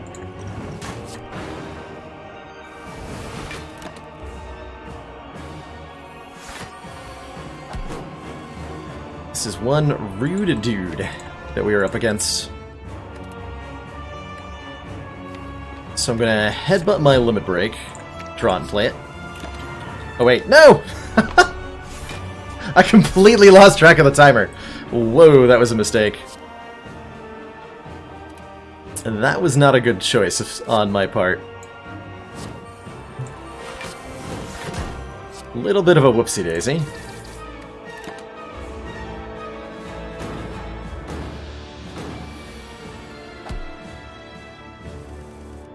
But at the same time, I think we've got this in hand now. Oh yeah, absolutely. Alright, 63 health and no potions going into the second boss. I'm way less afraid of either of the other two than I was of Time Eater, so I am not too worried here. Donu and Deck is fine because it means that we can't miss our Spot Weakness, mainly. So that's encouraging.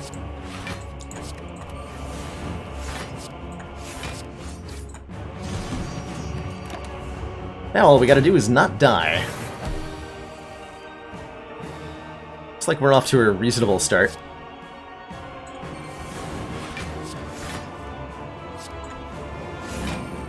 Poor limit break. Drawn before its time.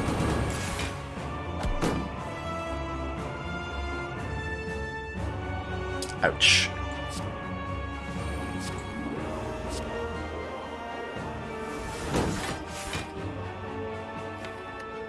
So if I play an attack, I have one less energy to work with, and neither of these attacks do much, so I'm not going to play either of them.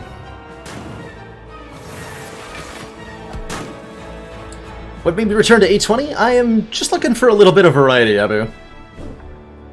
That's the name of the game. Oh my, this hand, by the way. This might actually just be play Corruption here. I think it is, in fact, because we can Corruption, Havoc, Defend, Entrench. Suddenly we have a lot of block to work with. It means we don't end up with much strength for the rest of this fight. However. But what is my other option here? I barricade, defend, Havoc, Entrench. We generate just enough block this turn. Not very excited by that.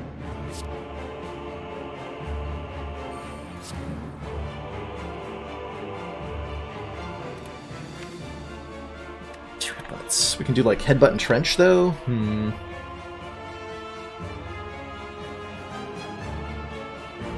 How much block would I actually have? Hold on. So I would Havoc and exhaust 2 cards for 8 block.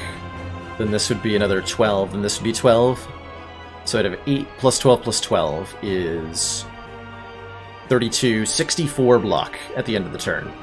No, 66 block at the end of the turn. Plus more if I hit Impervious with Havoc. That'd be a big deal. What's the worst thing that could happen? If I hit Havoc and it hits Spot Weakness and it randomly targets Dekka, I probably lose the fight.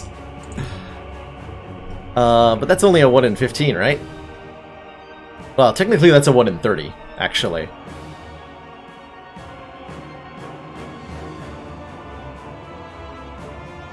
And I sacrifice 8 block if I don't Corruption before I Havoc.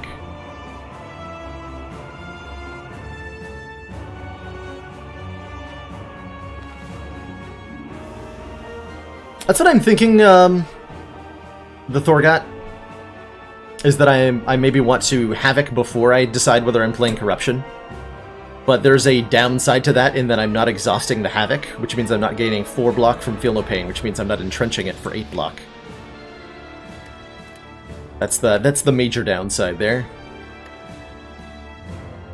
But there are a few Havocs that significantly change what I do. And there are a few Havocs that are really terrible. I think we have to play the Havoc either way. Let's give it a shot.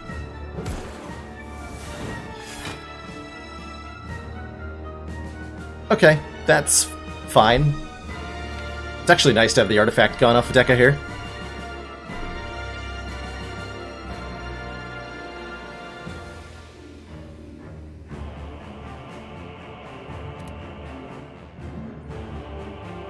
Yeah, Corruption means maximum 10 strength, which is enough. Corruption 10 strength is enough. We can work with that for this fight. We have a chance of just going, like, infinite block. If we don't Corruption. I'm gonna try that.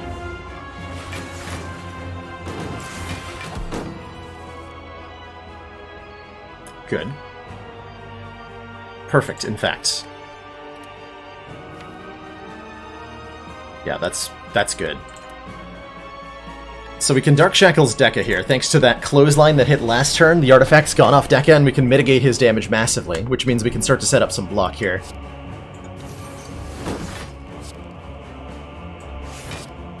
So I think I want to, rather than trying to go infinite strength, what we're going to try to do is go tons of block initially, so that we're in a safe position.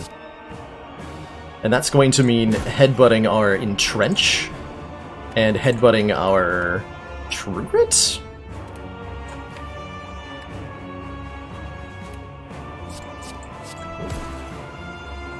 No, our Shrugadov.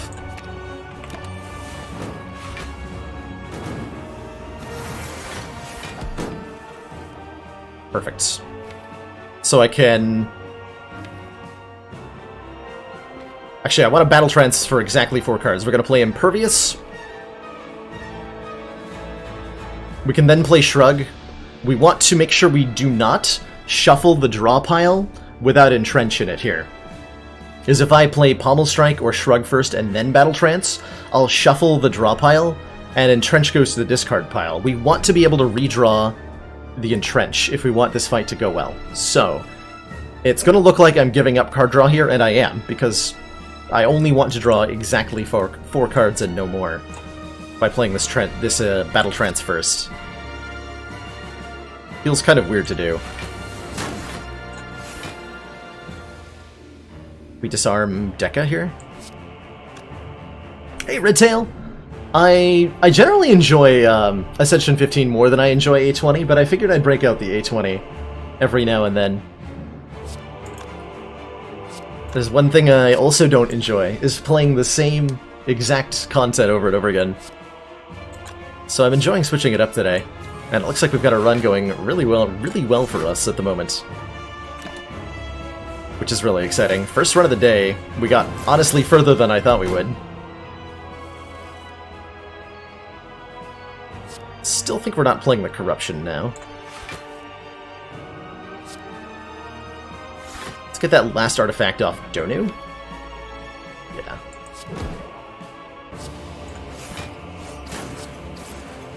Don't think we're playing Anger.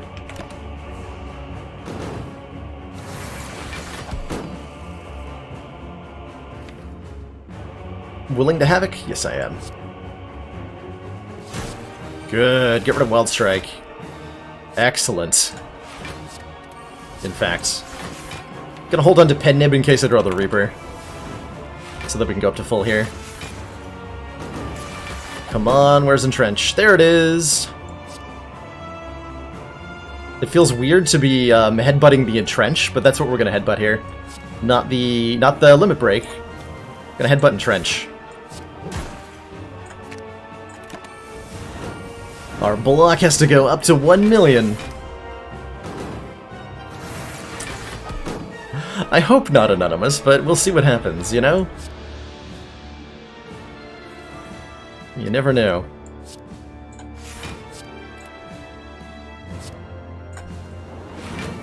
I think we still play the spot, yeah?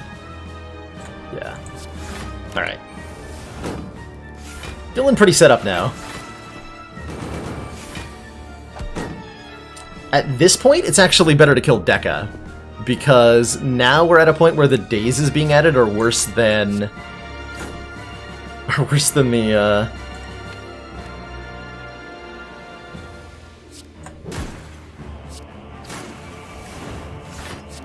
status is being added. Or sorry, are worse than the strength gain, because we can outscale the strength gain.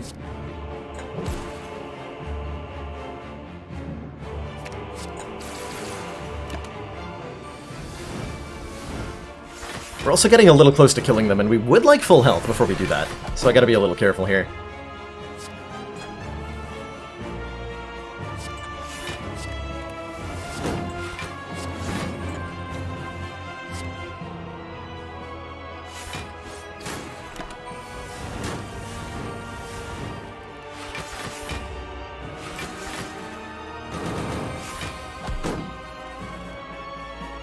Okay, Limit Break and Reaper showed up together. How courteous.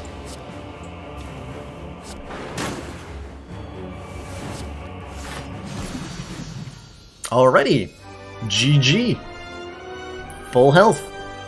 Onwards to Act 4. I don't know how this fares against the Heart. We're a little bit dependent on our draw order at the moment. So we have a 37 card deck, and as that Donu and Deca fight shows, it goes a little ugly for the first couple turns. We also don't have any money to work with at the store. So I don't know, this might just fall flat. But I have high hopes.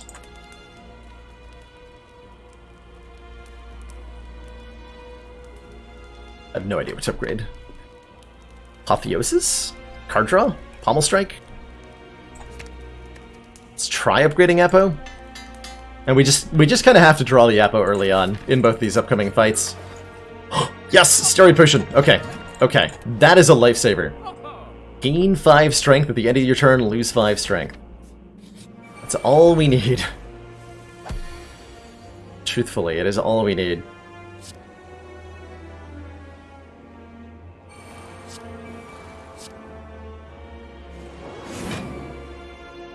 Do I Dark Shackles to remove an artifact and to gain 4 block? Probably. Yeah, probably. As sad a use of that, as that is. Might be dead this turn, by the way. Oh god. Oh no.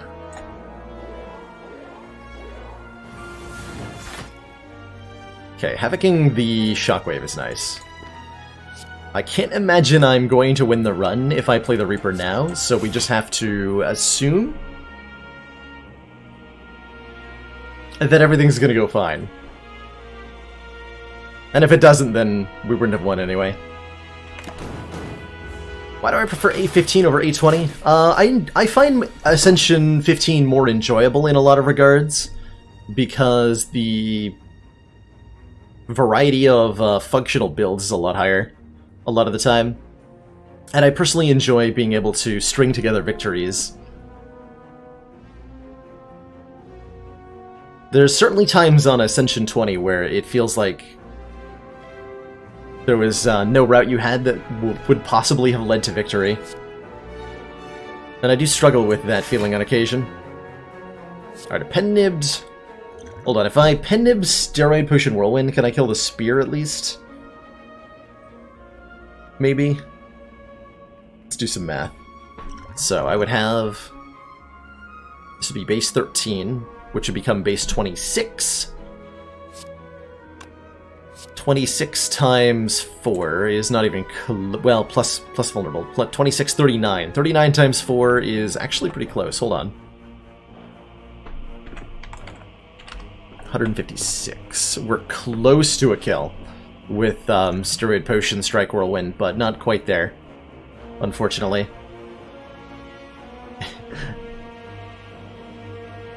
That's right, I can play A15, people will come in, assume I'm playing on A20, and then they think I'm much better than I am.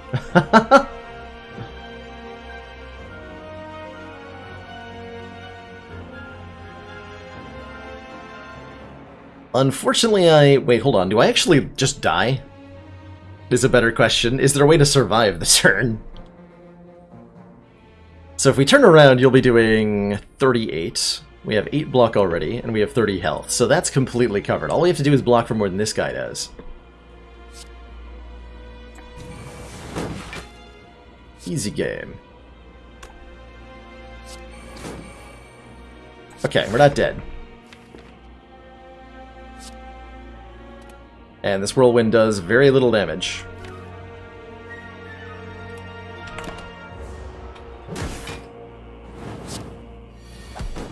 See, totally fine. Nothing has ever been finer than this situation that we find ourselves in. GG. That's unfortunate. It was definitely a deck that got a little bit too thick at the end there. Too many strikes left. This Wild Strike was a problem. Too much stuff going on, ultimately. Which is a dang shame, because that was a really good run. I had a blast with that.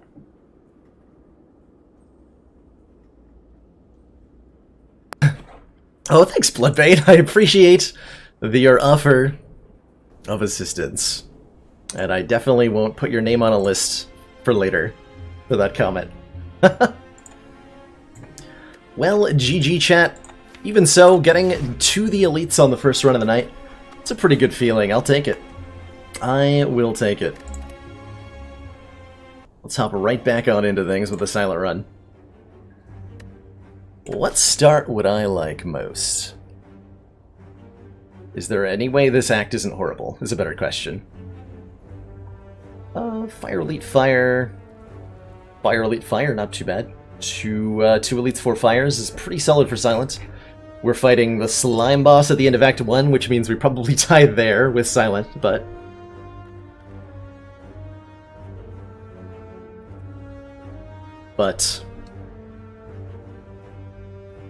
two random colorless cards and get 2 copies of Transmutation. The dream. I'm definitely okay taking 100 gold, going to this early store and seeing if we can figure out a way to beat 2 elites through the act. We generally, at least on my approach to A20, is that we want to be getting strong really quickly in whatever ways we can, and sometimes that means taking a risky way through Act 1, and if you die, you die, I guess, right?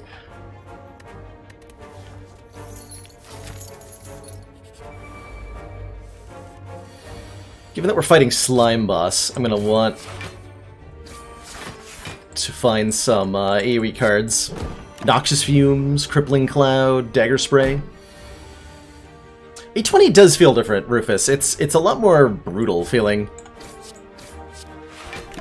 After playing a lot of A15, like that elite fight before the heart in that last run is just like getting punched in the face with how brutal it can be. Okay, we're offered 3 silent damage dealing cards here. Our question is then, which of these is the best? And I think probably Poison Stab is the best of the 3, given the information we have access to at the moment. We don't know what relics we're going to find, we don't know if Weaken will be a thing, we don't know if we're going to find, like, After Image or Ornamental Fan or whatever.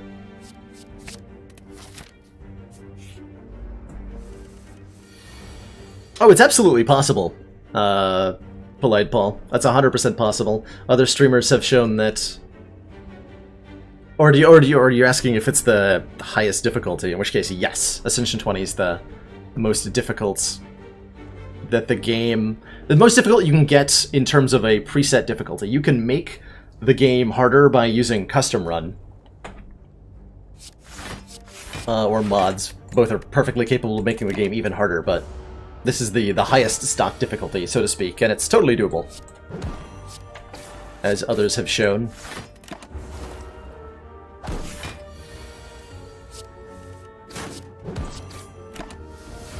It's a smooth Jawworm fight.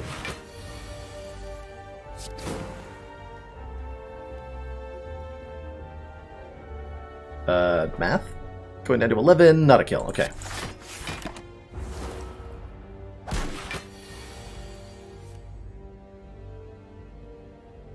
Going down to 8, still not a kill, still not a kill.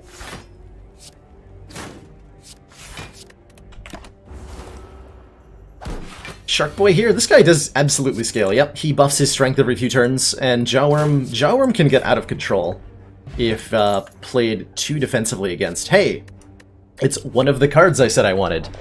Noxious Fumes. At the end of your turn, apply 2 poison to all enemies. That is an AoE card, which helps us deal with Slime Boss, and given that we already have a Poison Stab, it helps us build up poison more quickly. So we've already got, in our first 2 card picks, some synergy going, which is really exciting.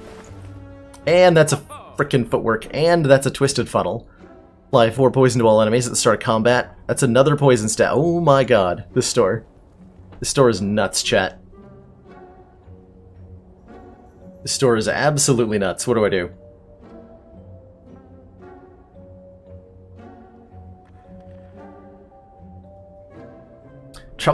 Getting past Ascension 2. I would suggest, Abu, if you're on low Ascension, if you're having trouble with the silence, my advice would be to find ways to block consistently. So, focus on cards like Footwork, After Image, Well-Laid Plans, and Sources of Weak that allow you to consistently block.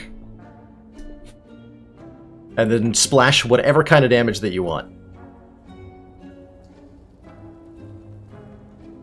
How rare is the funnel? The funnel is a shop-exclusive, silent-exclusive relic, which means it's the same rarity as the Runic Capacitor and the Brimstone. Which is to say, it's probably one of the rarest relics in the game. You don't see it very often. It applies 4 poison to all enemies at the start of combat, which is pretty dang cool, and would be really, really nice throughout the rest of Act 1. But There's better stuff here. Footwork is a big deal.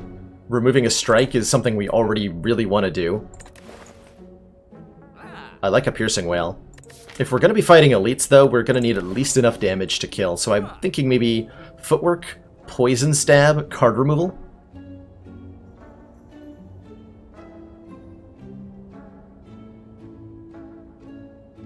That's true, Shonoff, and that last Ironclad run I did is a great example of adding too many cards. That Ironclad run was doing too many things at once, and it couldn't...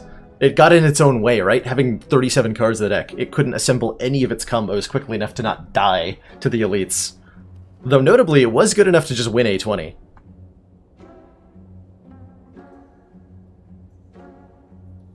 Funnel runs are untested. Do I have to break out the calculator again? I can't afford all three of these. I do not have enough for all three. Well, that is unfortunate. How much do I have left if I buy footwork and a card removal? So I have 224 minus 6 minus 75 is 63. Wait, no, I do have enough for all that. Oh, okay, so I can do footwork, card remove, poison stab.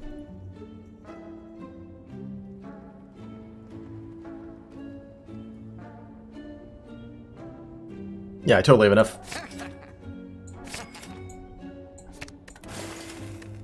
I also wanted the piercing wail, for the record. But, Gremlin Knob means we want 2 poison stabs, I think.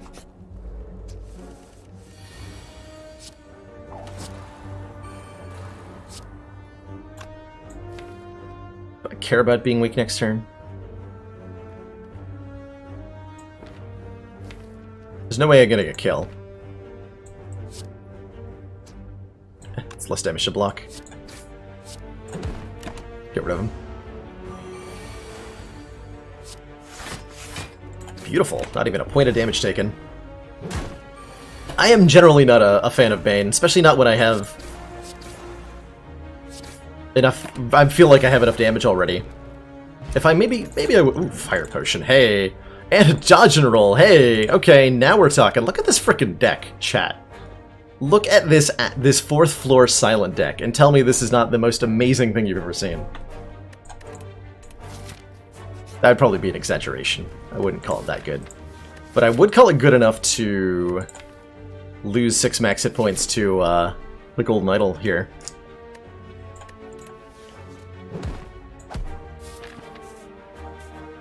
I believe upgrading Noxious Fumes is a must for our first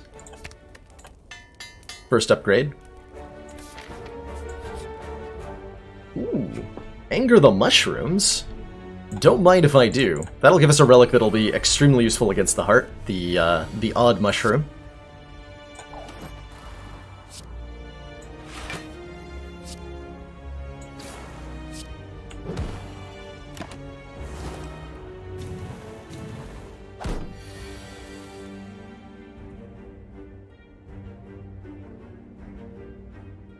Do I just full block this turn?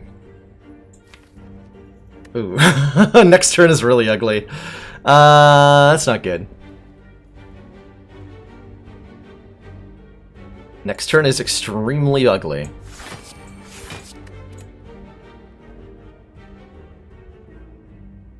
I could Fire Potion the middle guy in Noxious Fumes, and that would maybe be okay.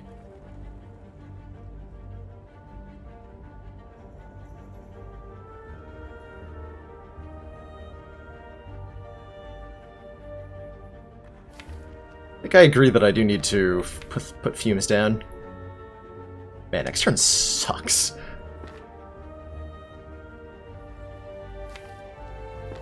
Gross.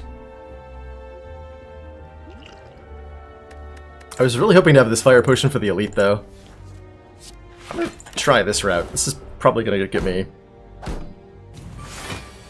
having terrible time. 12 plus 20. Do I just take the hits? I think I just take the hits.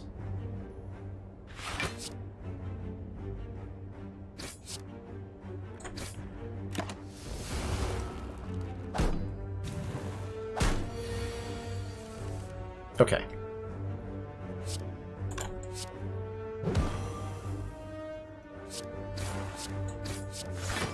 I think we're through the worst of it. He said, staring down a 24 damage attack.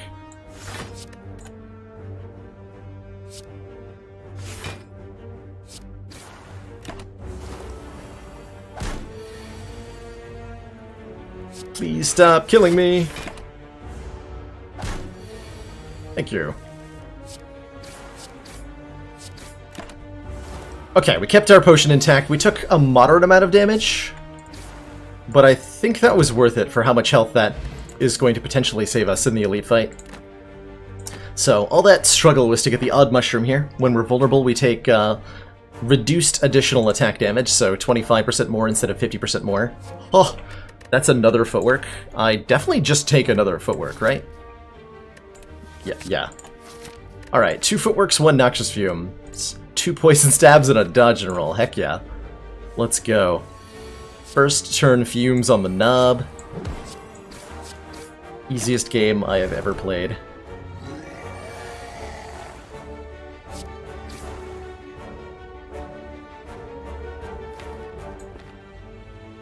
It's probably worth playing Footwork Survivor here. What are the odds I actually kill Knob next... hold on. The odds I kill Knob next turn are what? 0%, actually? Literally 0%? Yes, literally 0%, even with the Fire Potion. Dodge and roll is going to be more total block because we're not killing next turn. Okay, so we Footwork, dodge and roll. Yep, that's better.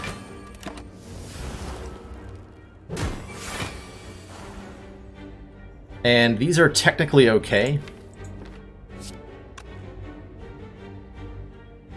Do I have a guaranteed kill next turn with the Fire Potion? He's taking 10 plus 12.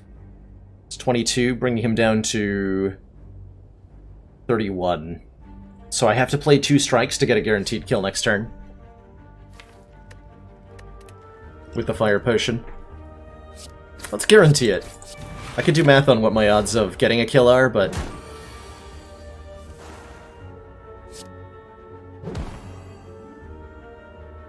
Alright.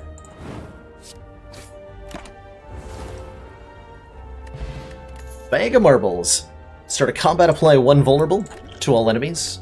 An Ancient Potion's nice. A Corpse Explosion seems pretty good, right?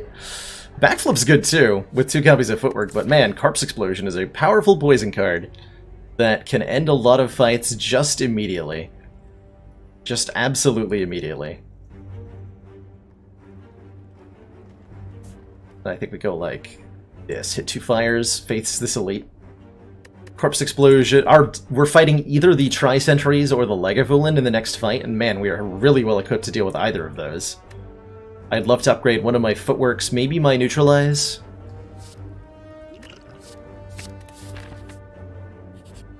Show me a Snecko Skull. Oh, that's pretty good too. Preserved Insect. Enemies in elite combats have 25% less health. Heck yeah.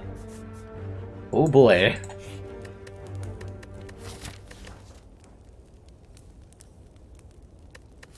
I think we upgrade first, just in case there's like a banana here.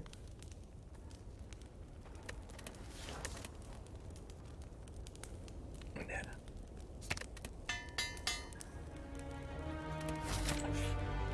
That's not a banana at all, that's a slaver. Get out of here, slaver. Actually, he might drop a regen potion. That's a really big stretch, but he might. Might also hurt me.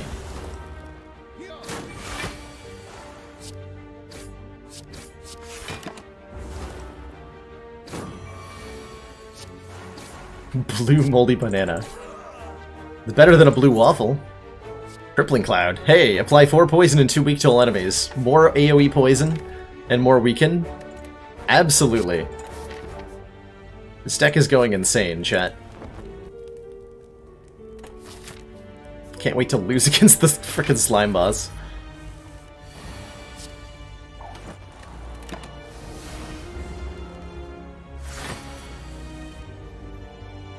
Double poison stab is not a bad way to open the fight. And a dodge and roll. But no.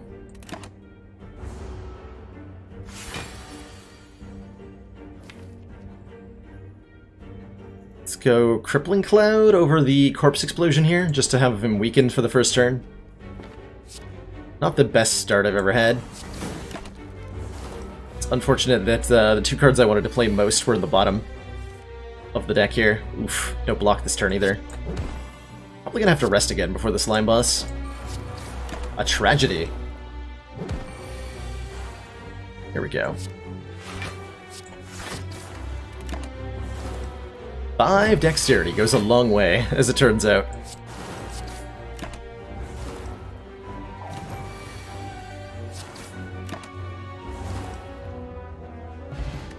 Oh, he did drop a regen potion!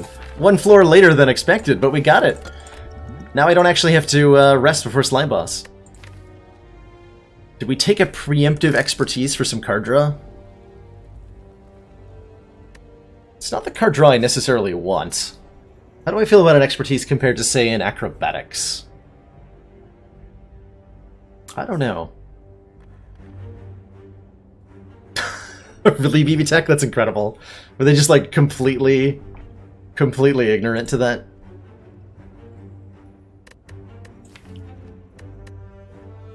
I've always hated blueberry waffles. I've never been a fan of blueberries, truthfully. Now, bananas? Sign me up. I would love a banana waffle right now, actually. I would literally, if there was a banana waffle for me off the stream, I would literally just walk away from all 500 of you and just go eat that waffle.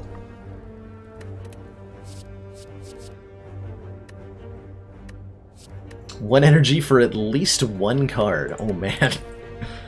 What a deal. I think I'm gonna skip. Mostly because I'm worried about the slime boss fight. Although maybe because of the slime boss fight, it was worth taking.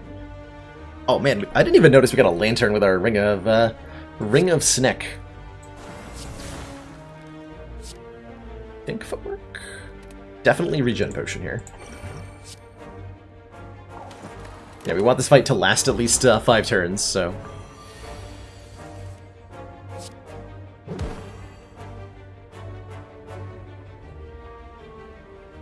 Currently going to 42. I'm wondering if I can split without playing the footwork.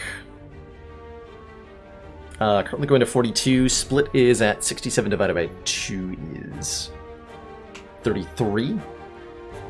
Yeah, I can split.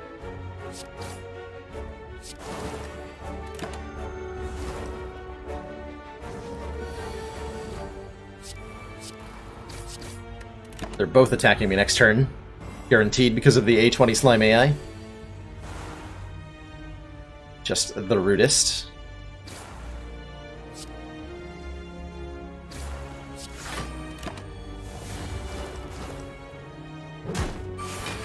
And we almost got through that fight without it going terribly.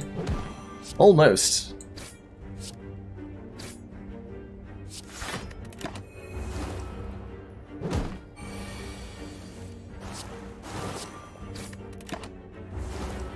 My favorite character, Ditebro, is the Ironclad.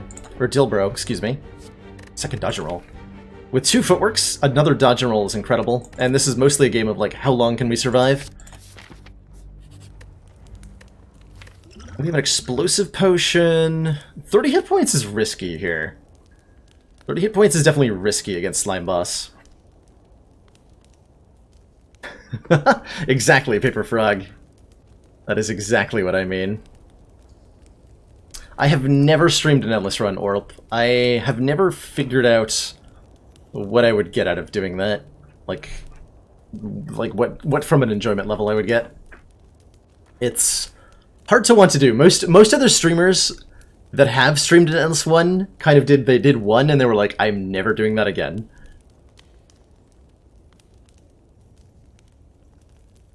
What happened to play risky on the first floor? That was before we got 2 copies of Footwork, 2 copies of Dodge and Roll, and no bad damage commons. Only commons that synergize.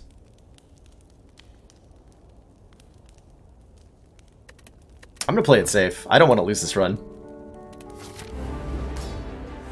I do not want to lose this. Oh, I could have definitely played more aggressive than this. With that opening draw, we're fine.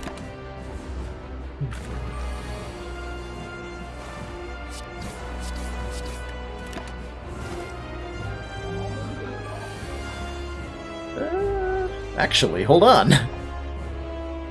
Ow. My face. So we're currently going down to what, 90? 99 health. So I would need to deal...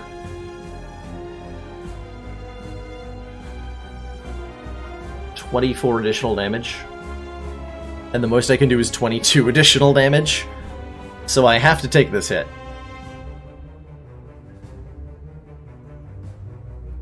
And I would have exactly died on this turn if I didn't rest.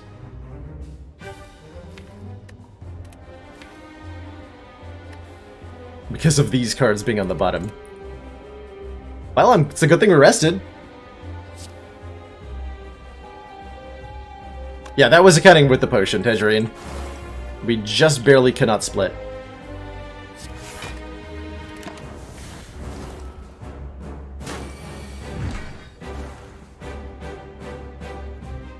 So 93 minus 19 is a split, right?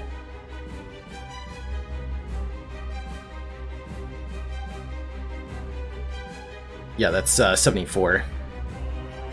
So I'm gonna, at the very least, poison stab him. Could do 4 more with the Crippling Cloud. I think I'd rather get my footwork down.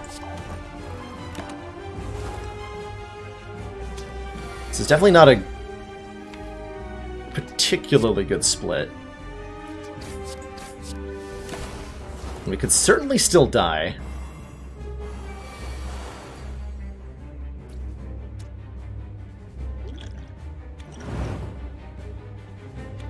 Okay, you're split at 30-something. Well, we're not dead yet. That's the important part.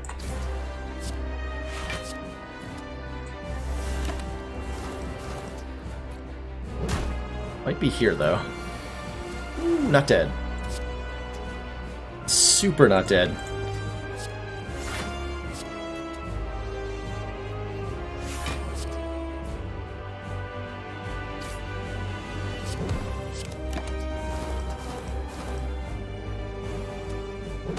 What's my favorite fight in the game? Ooh. That's an interesting question. I don't often get asked about my favorite fight.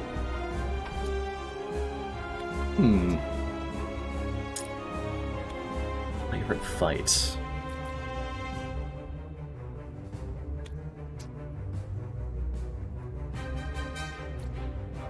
I really enjoy Gremlin Leader quite a bit.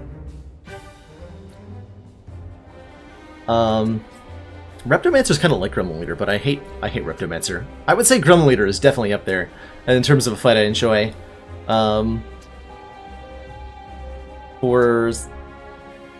In terms of boss mechanics, what boss do I enjoy the most? Not Awakened One, not Time Eater, not really Dono and Deca. I enjoy the Bronze Automaton quite a bit as well.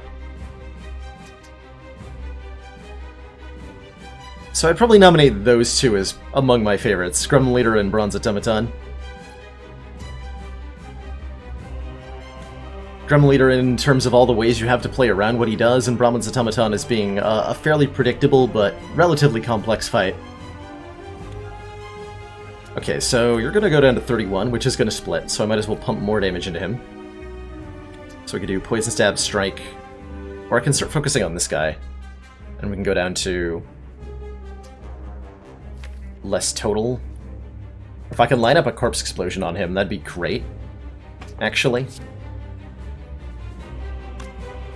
And if I do draw the Corpse Explosion, he's already dead next turn, right? Because he's going to be at 14 health with 8 poison, plus 6 would kill. Okay, so we just kill you. Spreading our damage around in weird ways. Okay. I did the math wrong, but it worked out. Thank you, Corpse Explosion, for saving my life. And I'm really glad I decided to rest before that fight. So we can take 1,000 cuts for more AoE, although I think with Noxious Fume's Corpse Explosion we've kind of got that covered a little bit. Envenom for more poison, works well with our poison stabs, right? Or Adrenaline, to just make things a little bit faster, and I like the Adrenaline here. A little bit more card draw, a little bit more energy. If we don't get an energy relic, this will probably save our life, and if we do, then hey, it'll be pretty cool. Go big or go home, right, NoSeek? Ooh, speaking of going home.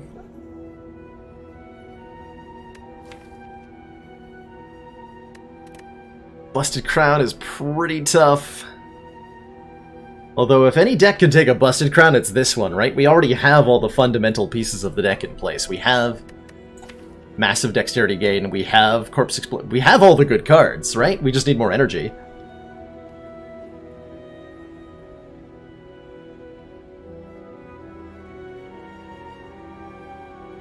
Only thing this deck needs is, like, apparitions.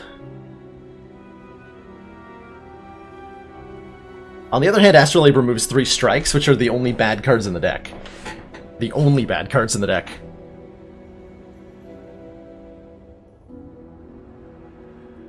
I think with Busted Crown, we can definitely fight some elites this act. Yeah, card removal is all it needs, realistically.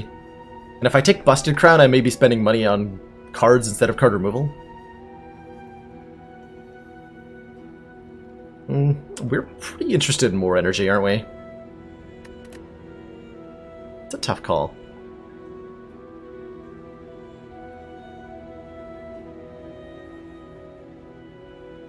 So the dream is like astrolabing now, getting a well-laid plans, and 2 other cards, and then finding another energy relic after the boss.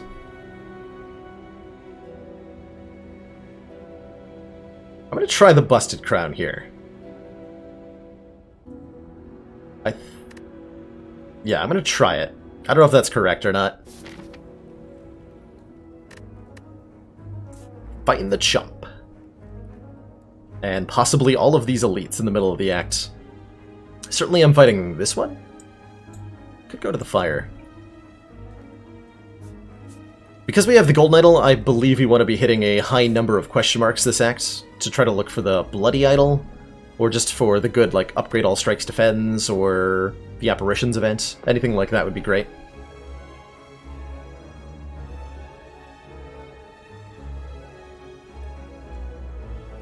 You like the path on the right, Netzilla? I can't say that I agree with that one, but I respect your opinion. Going up either the middle or... probably the middle. Get 3 elites that way. And I'm pretty sure this deck really wants to be fighting elites right now.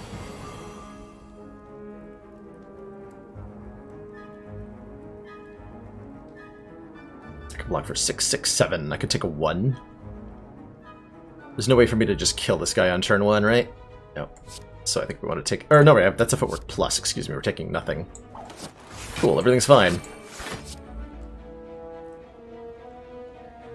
It's unfortunate we couldn't get Corpse Explosion played, but eh.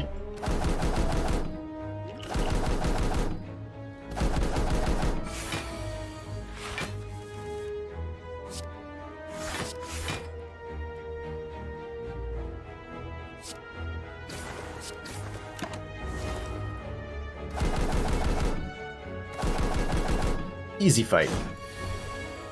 Oof, easiest fight of my life. What?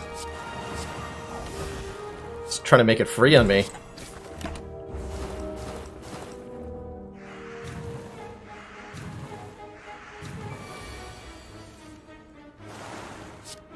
To be clear, by the way, the streak command refers to my Ascension 15 streak. I'm not trying to track an A20 streak, mostly because I don't anticipate getting more than one win in a row. This game is hard, man. Although I'm currently not making it look like it is. Dear lord, this deck is amazing. 4 energy was such a great choice. There it is. We said question marks with the Golden Idol was a thing that we wanted. Here it is. Offer Golden Idol. Obtain a special relic. Lose Golden Idol. Yes, please. Now we have the Bloody Idol. Every time we gain gold, we heal 5 health.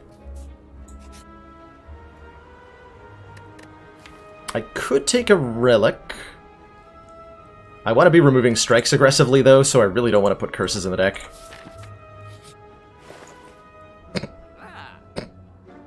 God, this store. Holy crap, this store, though. Wow. So probably another footwork and another dodge and roll, right?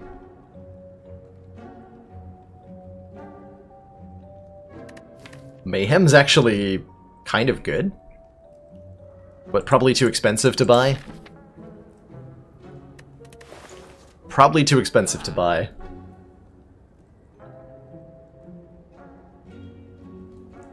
Yeah, footwork, backflip, and remove strike, dodge, and roll. That's exactly what I'm thinking, BB Tech.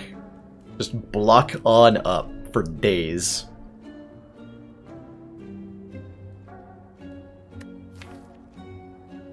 How do we feel about medical kit? Is there a world where I care about that? Yeah, the A20 world is definitely a world where I care about having a medical kit in the deck. Lets me remove burns against the heart elites. Lets me remove wounds in various fights. Anchor's pretty good. Anchor's pretty good. Anchor is definitely pretty good. I'm gonna take a strikeout, though. Like, those I definitely want to do. I have just enough to buy the medical kit here if I want. We could do, like, Anchor Footwork. I think we want to be buying some cards, though, with the crown. So let's just make a block core. And have ourselves a good time. Yep. I think I still want those. 3 apparitions. Sounds great to me. Yes, please. Let's go.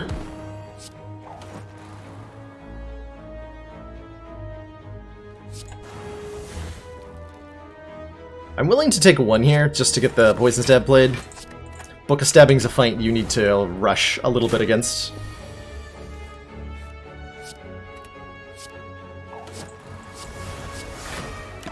Kind of. We're still missing a Will Aid plans. That's our biggest weakness at the moment. Not having that. But at the same time, we're getting 11 block from dodge and roll, which is kind of a big deal.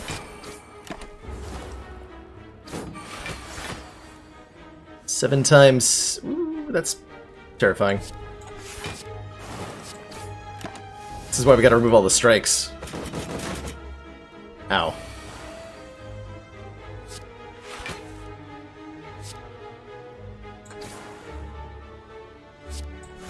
Okay, that should be good enough.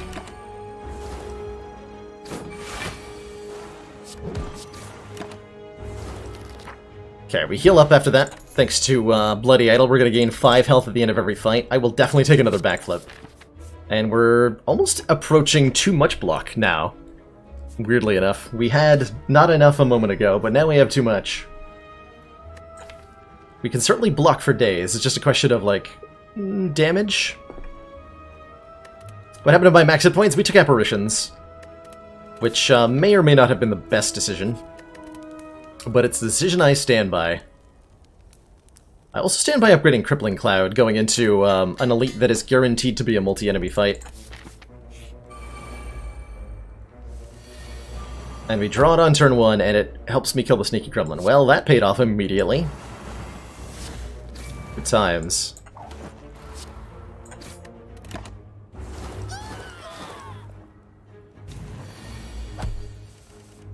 I'm actually quite glad he's attacking this turn rather than summoning, as it lets me set up a little bit better. Although we're taking a little bit of damage.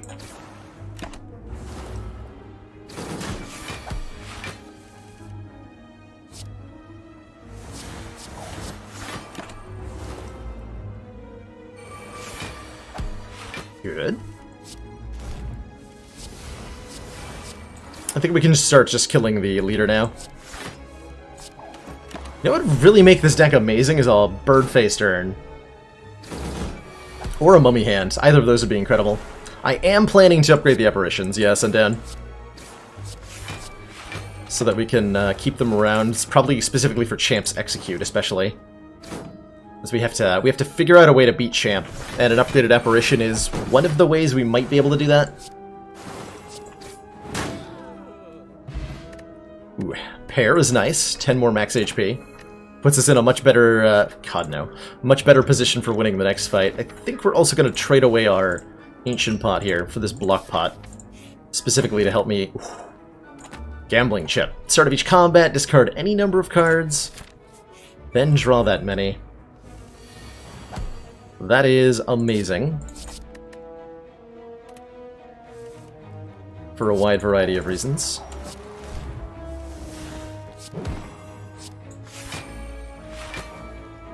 I think I take 2 here to get Corpse Explosion down.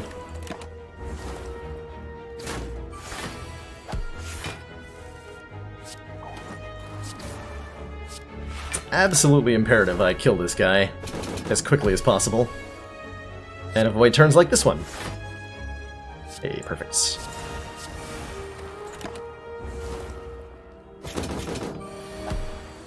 We didn't have apparitions last time we fought this guy, did we? I feel like we didn't.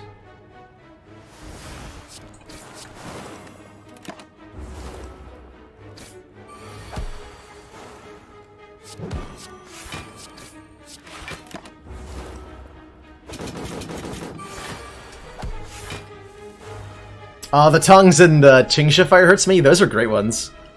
Those are absolutely great relics. I love Tingsha, although I think I prefer the tough bandages.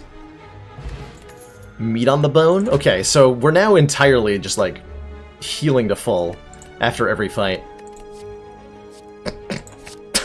Ha-ha! Wraith form! Okay. Sure. More copies of Intangibility. Absolutely.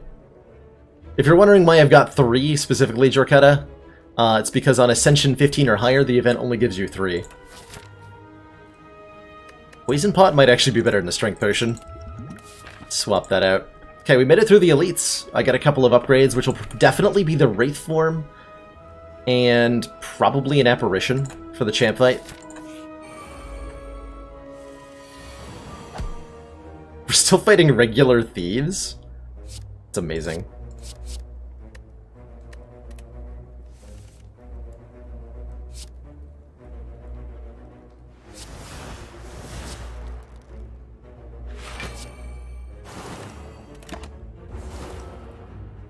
So all I have to do is kill one to prevent both of them from getting away with the money.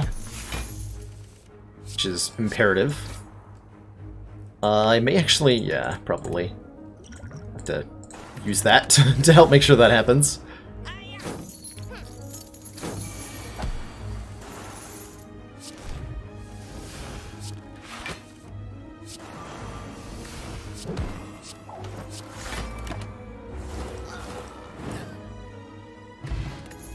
Get a potion back, we get all of our health back. Ah! Catalyst! Alright, let's go. Let's go! Busted Crown, easy game, every time. That's amazing.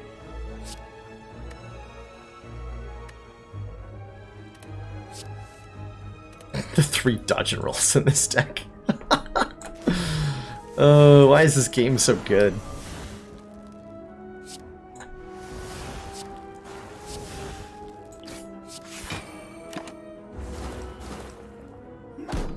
Yeah, 1 million well-laid plans. I will visit every store I can in Act 3.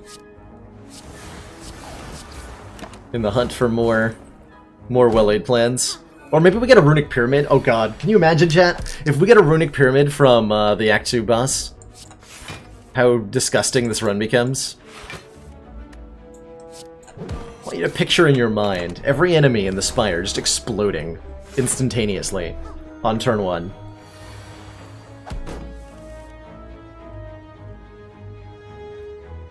Huh. I didn't even know I could draw like that. Wow. I mean, it puts us in meat on the bone range, so we're actually fine. We are actually fine. What, like, that's funny?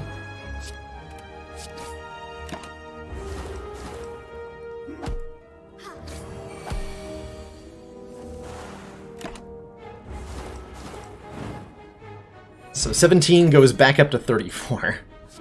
Another backflip? I think we have enough backflips now. Start skipping cards. Alright, this has got to be upgraded for the champ fight. This is how we beat champ, probably.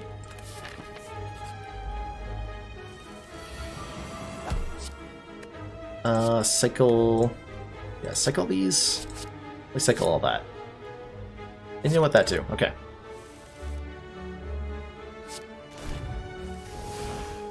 Cool.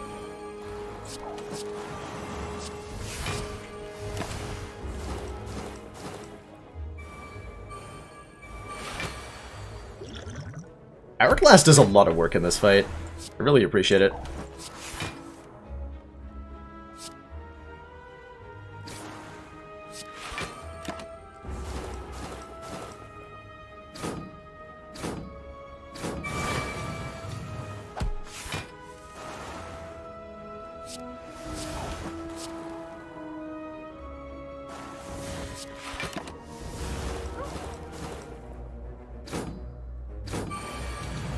Didn't even draw the corpse explosion until the end. It didn't matter, though. Look at the devastation. The devastation. Nearly all the cards and synergies you consider unbalanced and silent. Yeah, that sounds about right. All we need is a Nightmare of Well-Laid Plans for this to be truly bonkers. I need you to know, chat, that I had a brief instant there of being terrified that I'd forgotten to recall. This council is pleased to see our continued support of this project has been worthwhile. Magico, still here after 3 months. Maybe someday you'll be able to break out of that Stockholm Syndrome, but not yet. Appreciate you, Magico. Okay, 18 damage on turn 1, you say.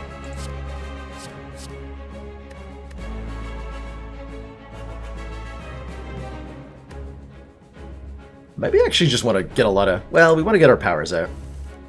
Yeah, those ones. Exactly those ones. I guess Crippling Cloud can wait.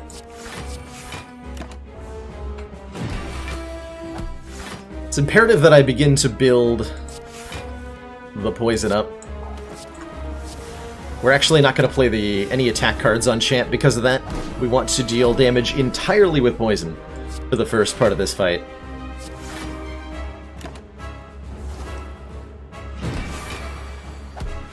Well, poison in the hourglass.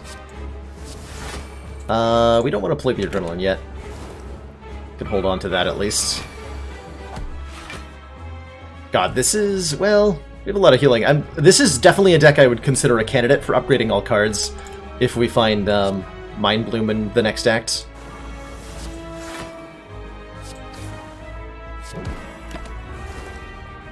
Play the attacks that apply poison, of course. Those ones are fine.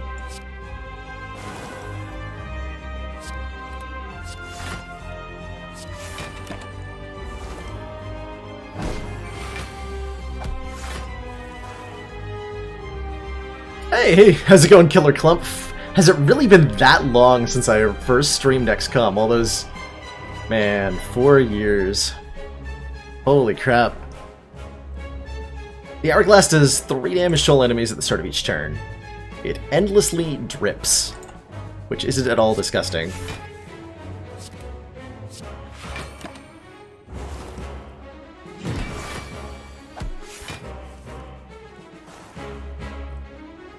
Hey people, guy has Clump beat out by 1 week. Hot damn. Hot damn. Okay, we're almost at the point where we can play Catalyst.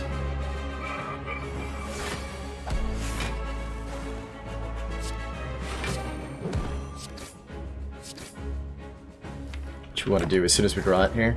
If I draw it right now, we actually just win. Come on, come on.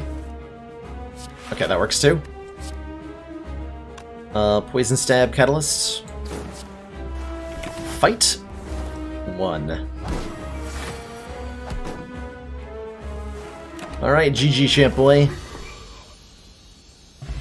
No need for well-laid plans when you just draw your cards at the right time. Yeah, 4 years ago I was playing XCOM Enemy Within with the Long War 1 mod. Venom? I think we pass on that, right? Yeah, we pass on that one. I have considered doing XCOM. I would, if Firaxis releases another XCOM game, I will definitely stream that. I don't know what it would take to get me to go back to the XCOM 1 and 2. XCOM 2012 being XCOM 1. I've never streamed or played the original 1994 XCOM. A little bit more for my time. Oh, thanks, Heavy Hank. I'm planning on doing mainly Slay the Spire for at least a little bit. Yes! Alright. Fuck the well-laid plans. We got a Runic Pyramid. Let's go. Let's go. At the end of our turn, we no longer discard our hands. Hells to the yes. Easy game.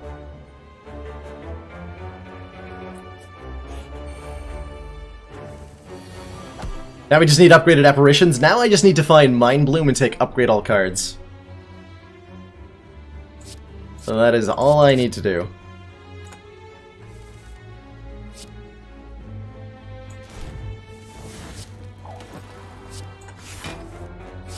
Oh man, we get to keep all these block cards in my hand. Dear lord, yes! Yes, the pyramid. Although now I am wishing that I had taken the whatchamacallit, the medical kit. I have not checked out Eternal yet. No, Cinevals. Or actually, I think I looked at it briefly. Yeah, I did. Eternal card game. It looked a lot like Hearthstone. I was shocked at how much it looked like Hearthstone.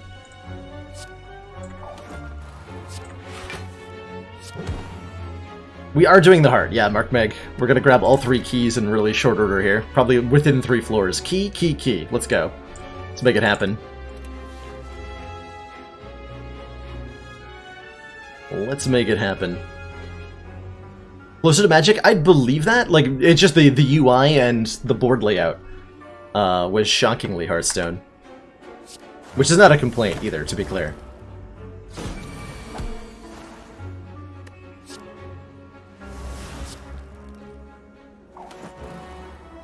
I don't care if I take 1 damage. It's nice being able to take the chip damage knowing that we have sustain. That is efficient in a lot of ways.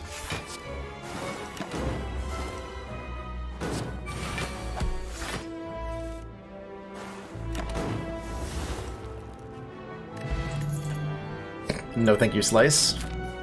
I will hard pass. I will also pass on taking a Writhe or Madness, so we'll lose 2 max, go down to 38 out of 38. Here's the Mind Bloom. Alright, put our money where our mouth is. And upgrade all cards. So, we can no longer heal by any means, but every card in the deck is now upgraded, which is kabonkers, is approximately how I would describe that. Very kabonkers. We're not going to be shuffling our deck a lot, so this is an opportunity for me to take the Sapphire Key, rather than having to take it here. Excellent. Now I just need a Gambler's Brew. Good face, bad face. We don't gain anything from the face of Cleric. I can't gain back the 3 health I lose to gain 50 gold here. So is it worth permanently losing 3 health to gain 50 gold? Probably not. So we can also look at this as gain 50 gold, lose 3 max hit points. No.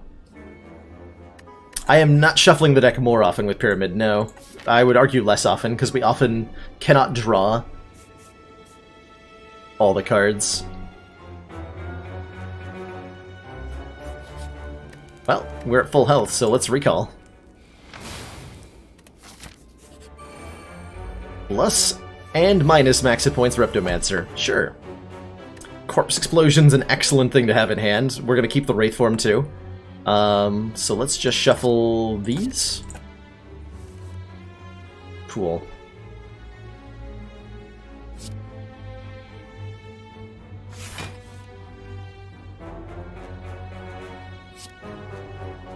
I was supposed to play that in a slightly different order. Whatever.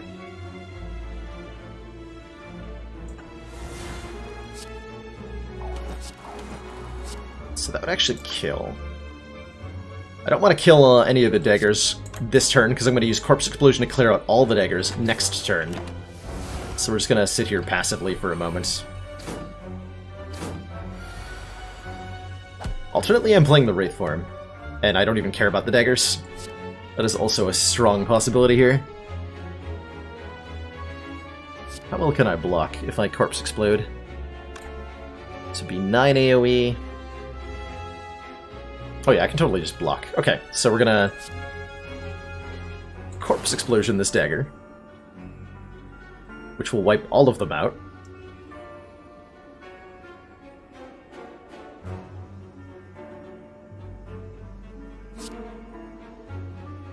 May have to use the block potion. Actually. Yeah. We do.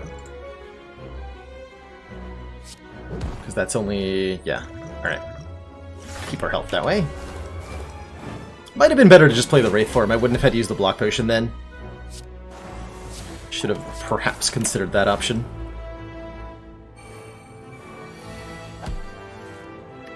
But now we have it for later. So to speak. A later that is now. Confused as to my decision making? That's okay, Chrono. So was I. So was I. I might have overthought that one in the wrong way. Be invincible for the rest of the fight, why don't we?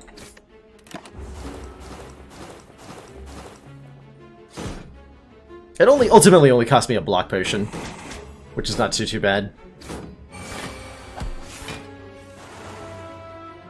One of the daggers disappears after the second attack. I think that does count as dying, Kepsert. It triggers Gremlin Horn, so it should also trigger the Corpse Explosion. And you know what? We can actually science that right now. So let's do that. Just for you, let's science. Does that trigger Corpse Explosion when they... well, no, she's gonna die. Never mind, we can't science it. I lied to you. Alright, we get another potion, that's fine. Question card is gonna let us look at additional cards in a couple of fights. This deck does want more poison, right? Yeah, it does. Besides, I want to be able to upgrade that. Pen Nib. Oh boy, I'm so glad I gave up the sundial for that. Collector bonus on dodge roll? Certainly we're removing a strike. Right? Yeah, we're removing a strike. I think.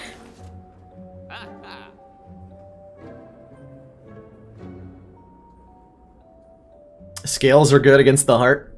That is certainly true. There's a limit to how much Thorns damage we want. Like, things can be good against the heart, but at some point... I don't think this deck is currently at the point where it's doing consistently 200 damage per turn to the heart. If I don't buy a card here, I have nothing to do with the next fire. Very well put. I am not at all afraid of Awakened One, even though we're pretty heavily power dependent here.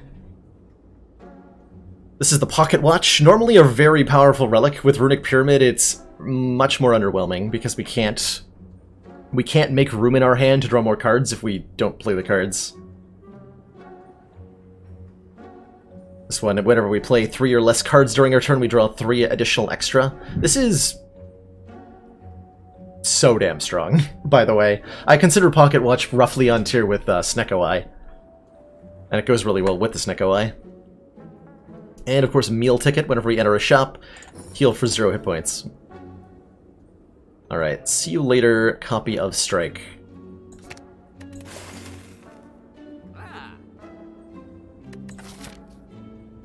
I should have enough money for another removal.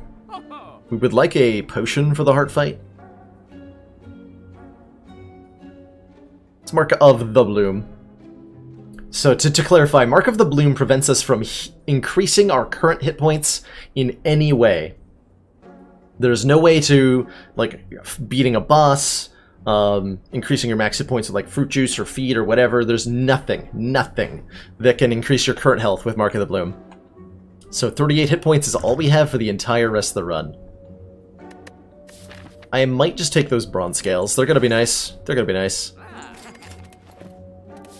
Plus, it leaves us with exactly 100 gold, and who can say no to that?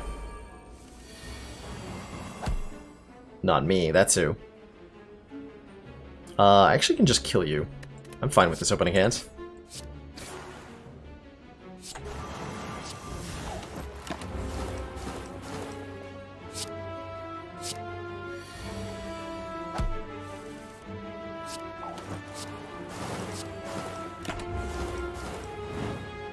Okay. Calculated Gamble. Alternately, Sucker Punch isn't bad. Mostly for Awakened one, we would like a little bit of extra weaken in the deck. Sucker Punch is not the worst way to get that.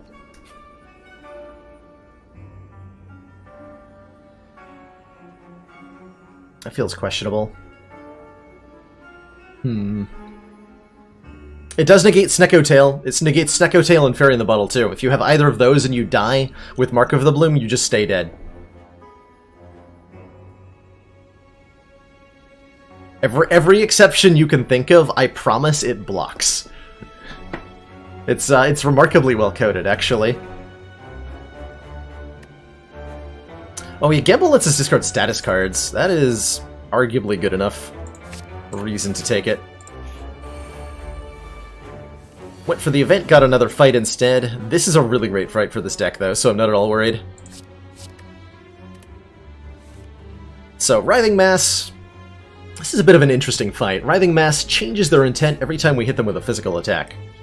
And generally, in practice, what I feel like this means is that what we want to do is, if Writhing Mass is doing an attack that we're okay with, for example, this one, we don't want to hit them anymore, so I don't want to neutralize Writhing Mass because I'm okay with what it's doing now.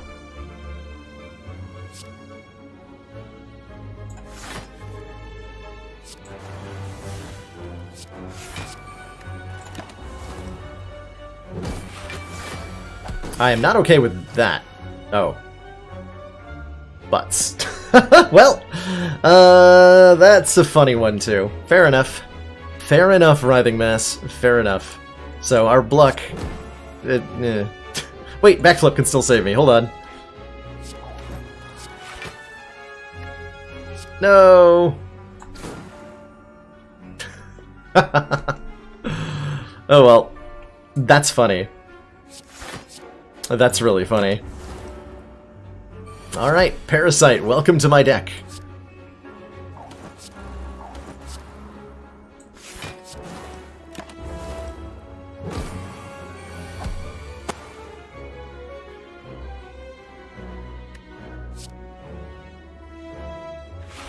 Well, I can't add another Parasite, so whatever.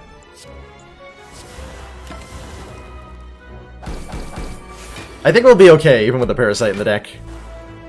And hilariously, at the next store, I may end up choosing to remove a strike over removing a Parasite.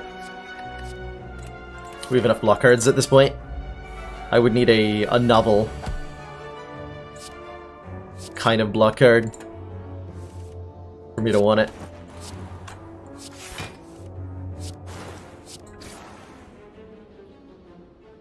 Just go to 33 poison immediately. Should make the fight reasonably quick.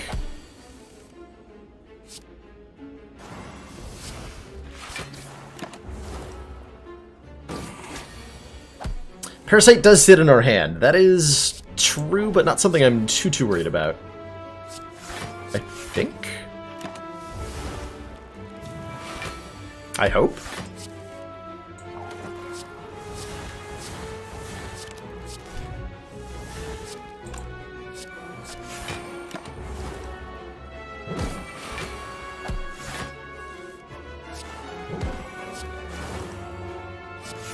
Guess we'll hold on to this Pedneb charge for...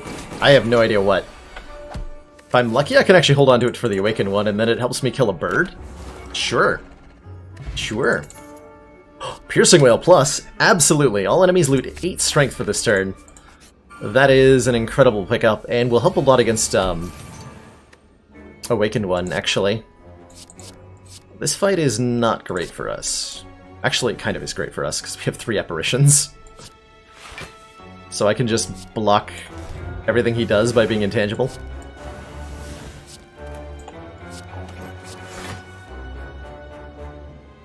Yeah, I can just block everything he does by being intangible.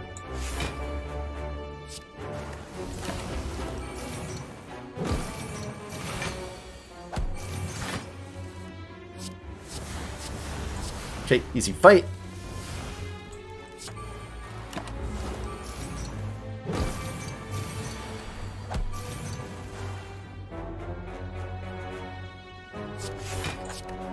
I've done a couple similar things, Majonon. I think my personal record is 166,000 poison on the heart of the Spire. Although that was an A15 run, I believe.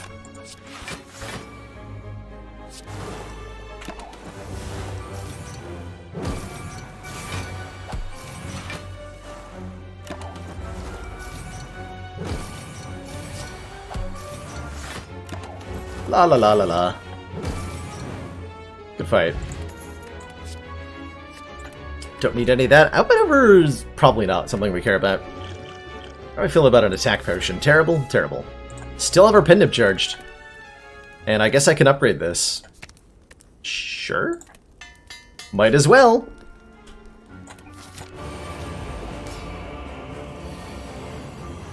So a Pendant Strike Plus actually does quite a bit of damage to a cultist, which is significant. Having our intangibilities in our hand is a great way to start this fight. I do need to keep some stuff, though. Namely, at least one apparition, at least one defend. I can't just be taking damage here. It's unacceptable. I think we can wait on Wraithform at the very minimum here. It's not like we're going to be playing that immediately or anything.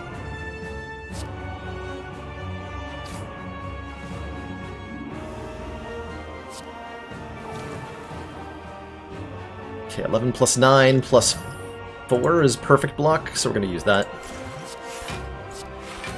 This fight is a little bit of a concern.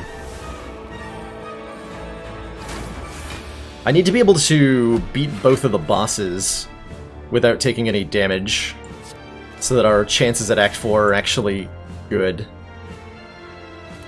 Which is easier said than done, unfortunately. This has to be played, I think. So we're giving Awakened One a lot of strength. Every power we play is 2 strength, which is, scary. Just a little bit scary. So this is 38 total damage. We're currently blocking 24.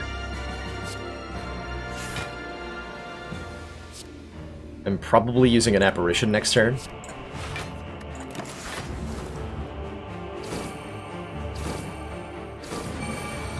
Because of this attack.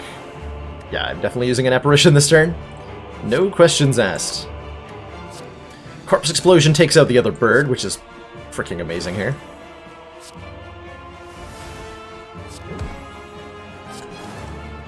Should have held on to that neutralize, actually. It's alright.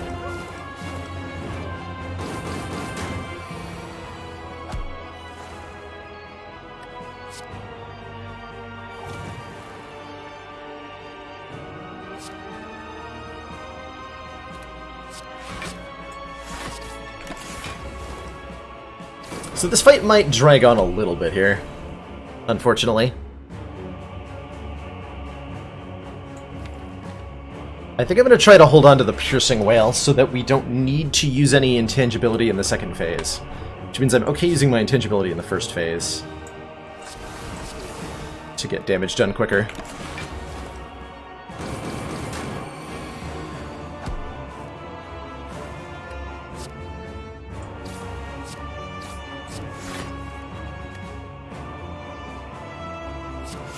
See you later, Parasite. Literally, I will see you later. I am saving Whale for the transition, yep. You've got it exactly. I'm gonna cheese the hell out of this nerd. And we'll be able to show off that interaction.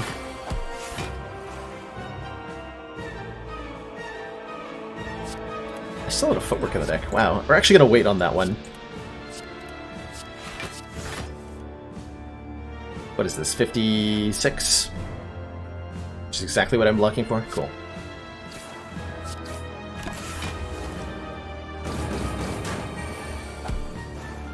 Okay, next turn, transition.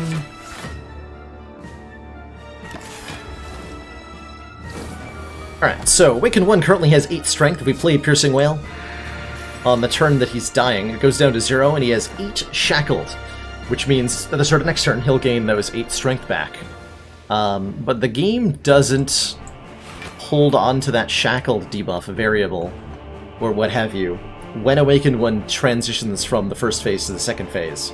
So allowing Awakened 1 to die, like this, brings him back into the second phase with no permanent strength, and the fight is now very, very easy from here.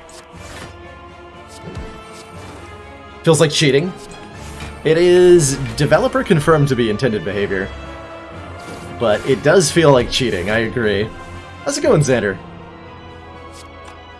Hope you're having a good time today.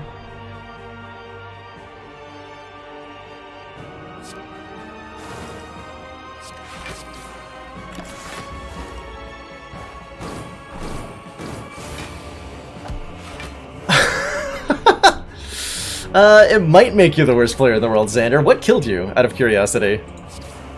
It sounds like you had a really good turn 1, and then maybe not anything else. Okay, we're just kind of winning 2 turns. Cool.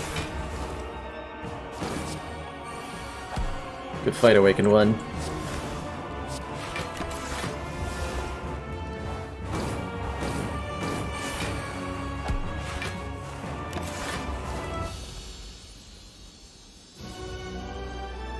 Does work against Time Eater too. Notably, the trick I just showed works in the opposite way against the heart.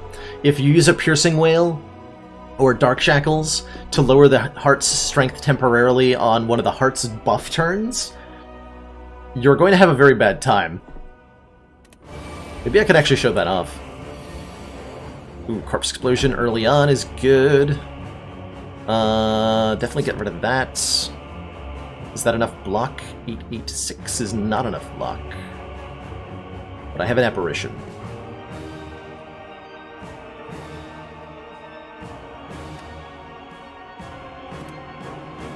Okay. So we're gonna block. I'm gonna use the Piercing Whale to get rid of artifacts so I can play Corpse Explosion now.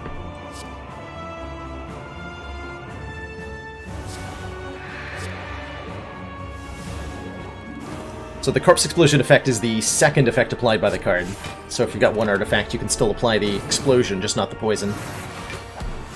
Okay, this turn is not too bad, actually. Can hold on to that intangibility.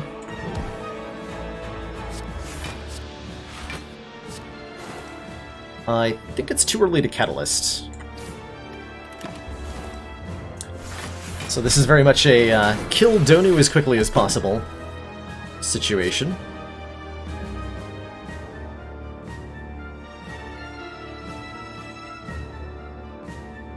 We're a little bit worried about next turn.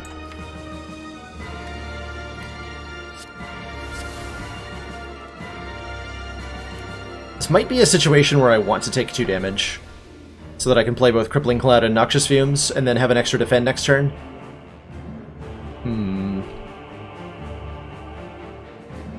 Defect, hard on Defect is really tricky, Isolated Beast.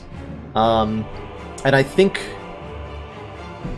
this isn't the only way to win, but a lot of what Defect normally likes to do, which is sit back on Frost Orbs and find a win condition from there, doesn't work so well. What I have found pretty successful is using your orbs to deal damage, so having either a good Dark Orb cycling or lots of powerful Lightning Orbs, and using your cards to block, so upgraded leaps and charged batteries, intangibility from apparitions, buffed up genetic algorithms. Try getting more damage out of your orbs. Yeah, I think we're going to take 2 here. We're going to trade 2 of our 38.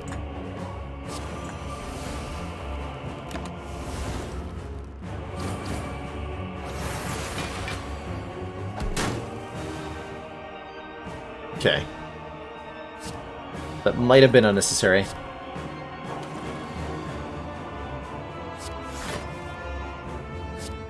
That's okay.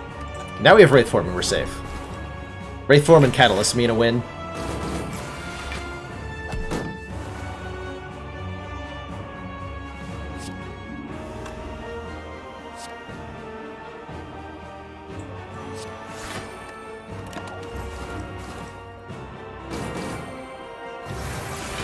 So this turn I can Poison Stab, Catalyst.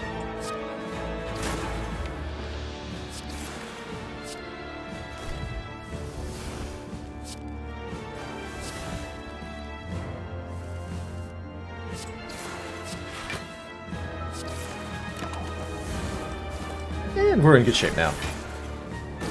Alright, we lost 2 health to the bosses. We have almost everything intact. Life is good.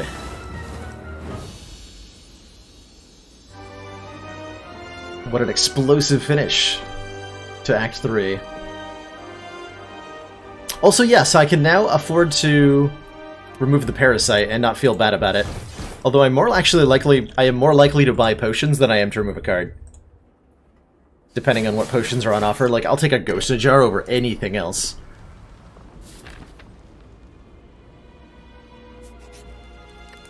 Well, so much for that fire. Ancient Pot's pretty good too. We can block Vulnerable from the heart. Panic Button's pretty good.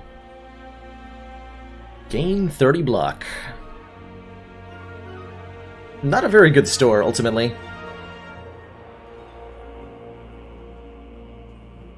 Yeah, Ancient Pot's really good. How does Corpse Explosion work with block? Excellent question, Madler. It actually depends on when they die. So when the enemy dies, Corpse Explosion immediately triggers and deals damage. If you kill the enemy on your turn, then their block will still apply to the explosion damage. If you let the enemy die from poison damage, however, poison applies at the start of the enemy turn, which occurs after enemy block for the turn wears off. So if the enemy is being killed by poison, then Corpse Explosion will occur after block wears off, and so it'll ignore the block. Which is what I think happened in the Donu and Deca fight there. It is damage, so if there is block up at the time the Corpse Explosion triggers, then that Corpse Explosion will be blocked. By however much.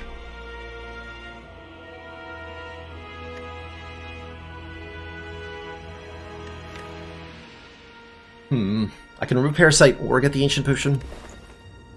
I think I want the Ancient Potion. I think that is potentially life-saving. We're just gonna pass on everything else. Alright. Not the potions I wanted, but they're the potions perhaps I deserve. I would love some intangibility, please. Yes, and thank you.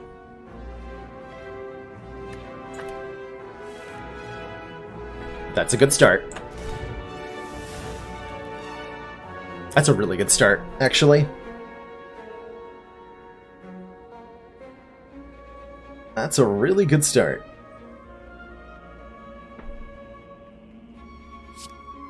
So we're going to hold on to the gamble for next turn. We're just going to footwork, defend, get all these poison cards into play.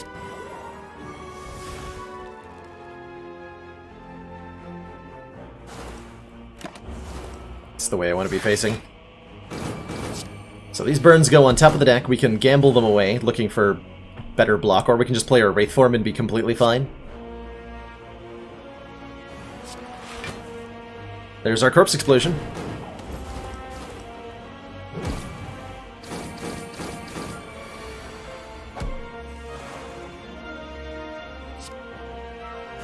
Cool, good fight.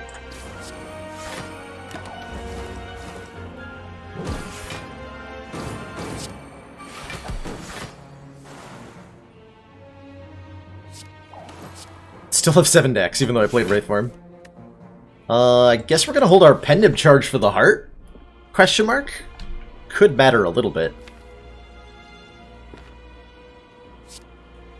Is there any other timers or counters I care about? No. So then let's accelerate ourselves towards the end of the fight. Like so. So again, what I was just talking about, Corpse Explosion damage would be blocked by the 96 block here. But because we're ending the turn and letting Poison do the kill, this block expires, then the Corpse Explosion goes off, and Spire Shield just dies. And we got a Centennial Puzzle. First time we lose hit points. Draw 3 cards. I'm going to take that. I am going to take that. Not because I feel like I need to, but because I feel like I must.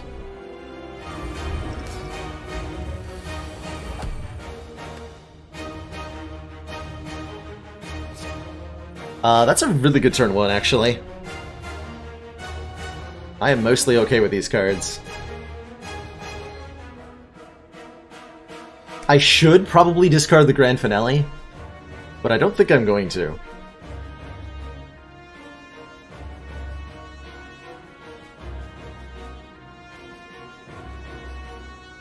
No, I'm not going to.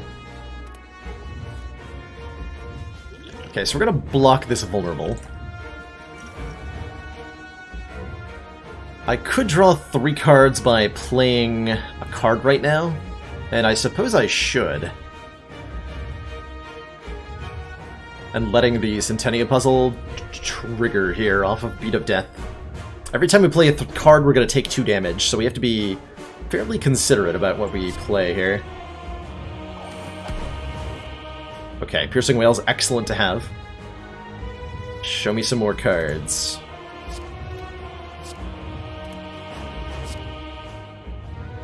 And I think we just start the poison countering. We do Corpse Explosion, Deadly Poison, Defense. Actually, dodge and roll's better.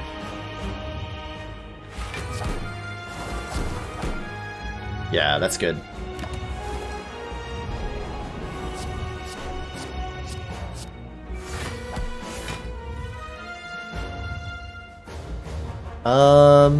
How much block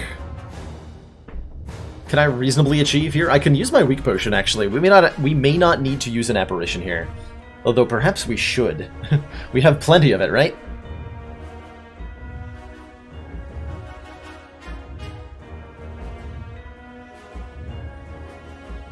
Weak potion's probably a good idea anyway.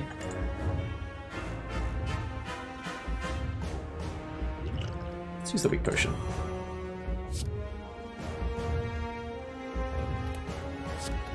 One, 2, 3, 4, 5. That's a full hand, so I don't want to backflip yet.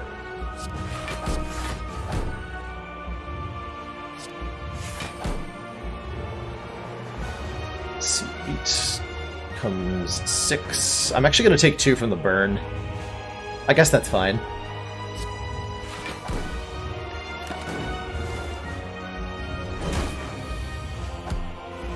Oh yeah, we blocked the vulnerable, so this is only 1 times 15. It's kind of like we're intangible. I think we're also going to calculate a gamble. See you later, Grand Finale, unfortunately. But I gotta get this stuff out of my hands.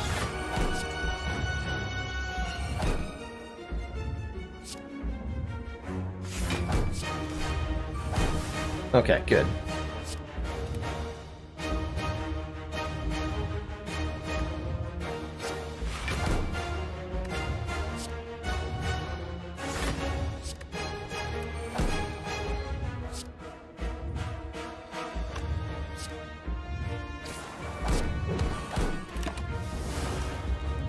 We don't have fumes in play yet.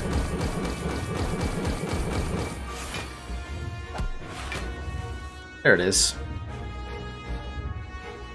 We can do what? Fume, Slime, Dodge and Roll is fine? No, sorry, we can do Fumes, Crippling Cloud, Dodge and Roll. That's probably better, huh? Keep the Slimed in hand. Yeah.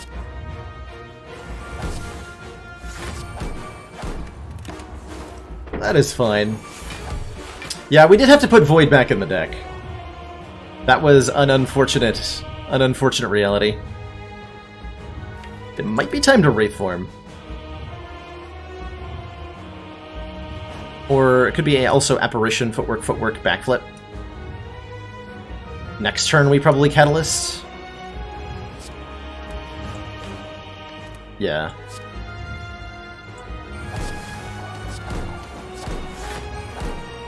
Okay, Piercing Whale shows up. Grand Finale's back for more. And I may be playing Wraith Form next turn because... Or I can just Calculated Gamble again.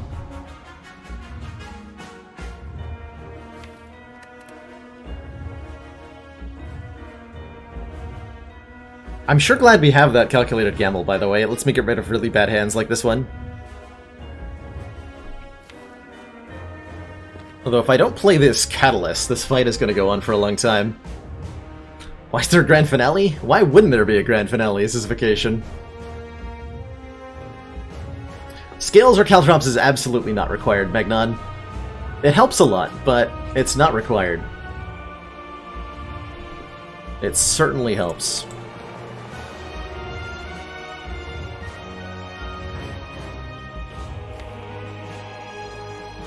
I could just block this if I play Calculated Gamble. So Catalyst, Calculated Gamble? Sure. Take a little bit of beat of death damage. And then Survivor Backflip looks good.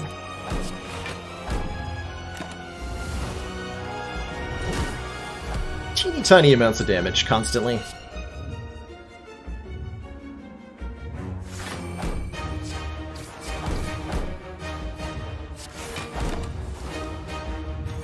But with 72 damage per turn happening now, we just need to survive for a little bit longer. And we're fine.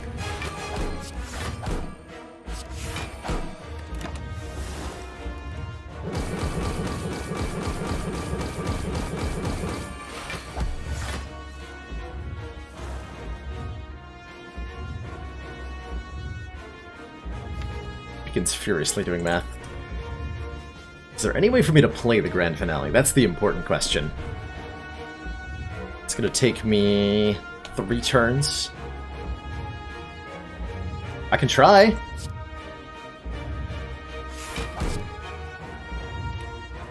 I can definitely give it a shot.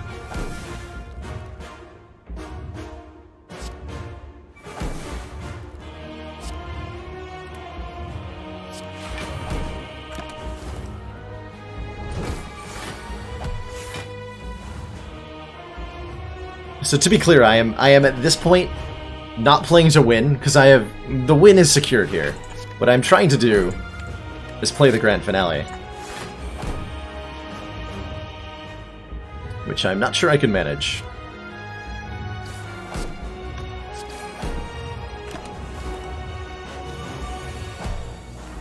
No, I don't think I can manage.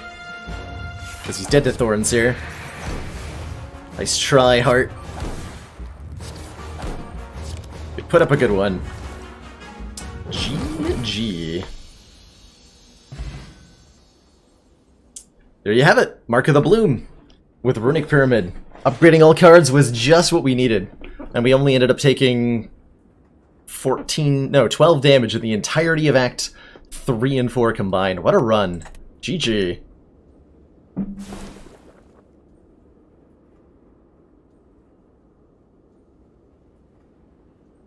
Bronze Scales good against the Heart confirmed. If we didn't have Bronze Scales, we would have died on turn 1 in that fight. Guaranteed. I just splashed water on my glasses, trying to drink. Good job, me. Alrighty, one silent win, I'll take it. I honestly wasn't sure I would get a win tonight. So I'm pretty happy with that. Pretty dang happy with that. Literally carried on the back of the scales all the way to the top of the heart of the spire.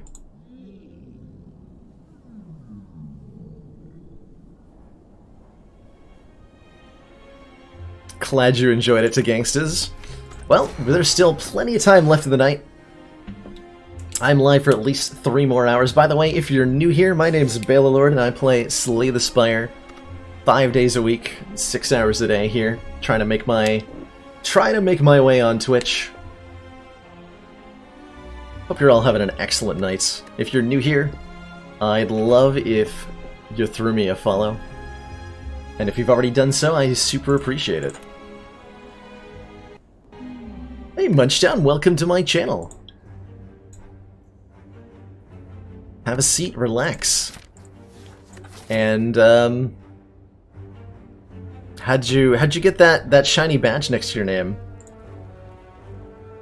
I'd love to know more about it. Commander, we've just received the support of another council Churn member. TV, thanks so much for that Twitch Prime subscription. Welcome to the council. Enjoy your new emotes, enjoy the community, and enjoy being better at life, because you now are better at life. Long time sub, first time watcher. That's right. So we're on Defect now, and Defect is kind of looking like he's going to have some trouble with this act because there are no campfires. Well, no, there's a route that hits a lot of campfires, but doesn't hit much else. So random common relics are okay. 14 essentially free max hit points is really good. Really good. That is really good, actually.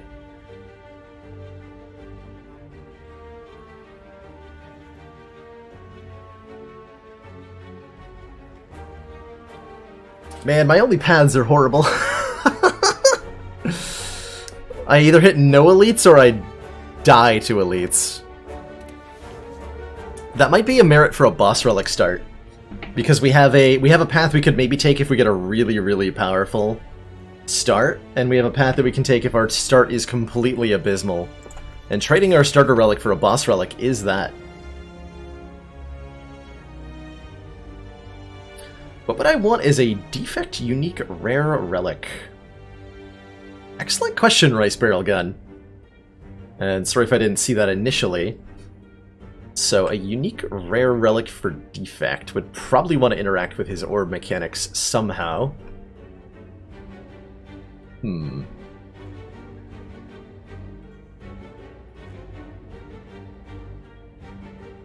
Is it a cop-out if I say that Frozen Core should be a rare relic and not a boss relic?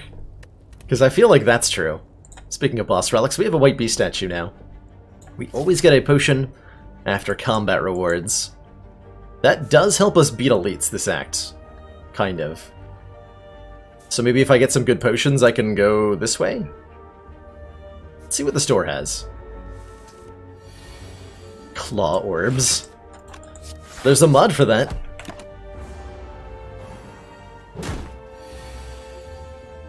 I've watched a little bit of Arvius, Hubbamen. I don't think I've watched a ton, but I have definitely seen him before, and Arvius has made an excellent mod for XCOM Enemy Within called Beyond Impossible, which is just insane. Absolutely insane. Why is Frozen Core bad? Frozen Core's main problem is that it doesn't do anything when your orb slots are full. So a lot of the times after turn 1 or 2 it does nothing. It is nice to get out some early Frost Orbs. And it just doesn't pull enough of a punch as a relic to be justified over taking an energy, for example. Apply to lock on to all enemies at the start of combat. That's an interesting one. That's a really interesting one. I like that. Apply 1 or 2 lock on to all enemies at the start of combat. What would also be interesting? whenever you... how about one? Whenever you channel an orb, gain like 2 or 3 block, or do damage to a random enemy. Kind of like Tingsha or Tough Bandages, but for channeling orbs. Speaking of orbs, we've got a couple of good orb cards here. Actually, all 3 of these can give me a darkness orb. Wow. Are these all... There are only 3, right? There's only 3 defect cards that give you dark orbs, and all 3 of them are these ones? So I guess we're taking a dark orb of some kind. Question is then, Doom and Gloom or Darkness? And I think the answer is Doom and Gloom. It's a nice... a card that I... Oh yeah, Rainbow. Okay, so 4. Healing on channel might be a little too OP with Frost Orbs. You could just stall all day. Let's take the Doom and Gloom. It's a nice chunky attack. Though I like it more on... Whoa! Holy crap! Dark Orb Starter Kit. Recursion, Loop. Oh my god. Wow. Absolutely wow. Do we take the Loop and the Recursion?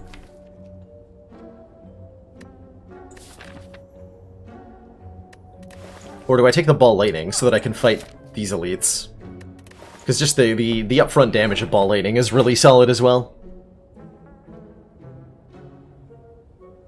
Alternately, if I take the Recursion and the Loop, what we do is we instead go the 4 campfire route. Don't worry about elites this act. Just get down a whole bunch of upgraded Dark Orb Synergy cards. That sounds fun. I don't know if that's good. I just want to try that. We're going to try that, chat. This might be the wrong choice, but I'm doing it now. I am doing it now. Hello, I am Guitar. Welcome, welcome. Just doing some Ascension 20 runs, and if I'm going the 4 campfire route, that means I can afford to trade my health here. For a Centennial Puzzle. First time we lose hit points each combat, draw 3. Alright. And we could afford to take the Golden Idol as well. Sure. Worked out well for us last run. Do I lose the 7 max, or do I take 24?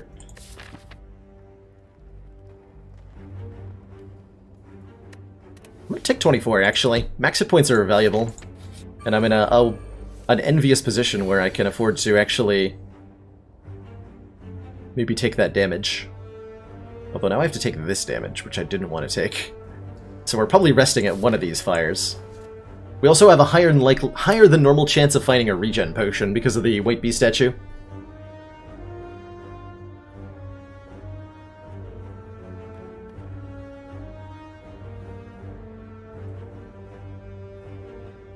Dark Orbs are super strong. One of the big obstacles to a Dark Orb, at least in a Heart Run, is dealing with the Heart's damage cap of 200. You can't just have a multicasted Dark Orb to do 1,000 to kill the Heart. Unfortunately. Do I just hit them each once? Probably, right? Or do I like a Sap... Sap Recursion. It's unfortunate that I can't get a kill. If he had rolled 1 less health, that would have worked out for me.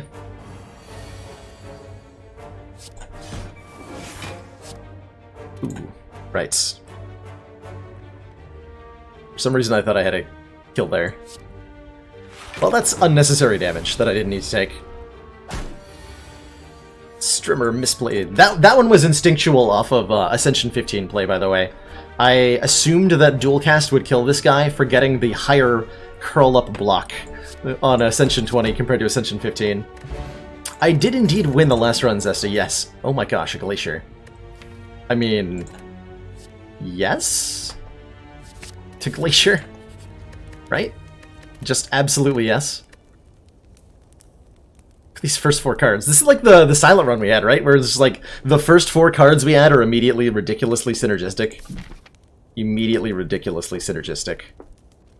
Still an easy pool fight, so I think I can afford to upgrade here. I want to be able to look at the relic in the chest, just in case it's, say, Dreamcatcher or Regal Pillow. I want to look at the relic before I rest.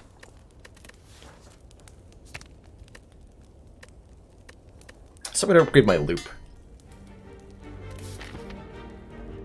Glacier is a really strong defensive card.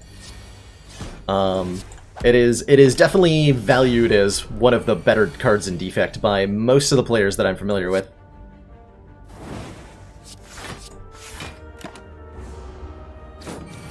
It does have times where it's less than ideal.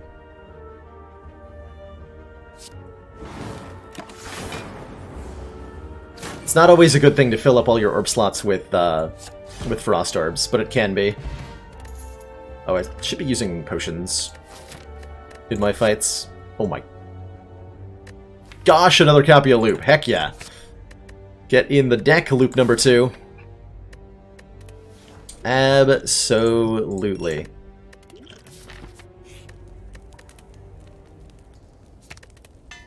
Alright, we are on floor 8 and we have 2 upgraded loops and a Dark Orb. Seems good to me. And an oddly smooth stone, so our defends are a lot better. Speaking of which, we want to be grabbing some block cards, probably, so that we can beat Guardian. Probably. 150 gold for a curse. I'm gonna pass on that one. Thanks for the offer. Look of extreme disappointment. Remove a card. Do I take Zap out of the deck? I think I want to take Zap out of the deck. Over a strike at the moment. See you later, Zap. Doom and Gloom, where are you? So, there's no reason not to use a potion here, because again, we're guaranteed to get one. We're looking at 18 damage, so this blocks for 12. Cool, we can full block. Throw Poison Potion to kill one of them.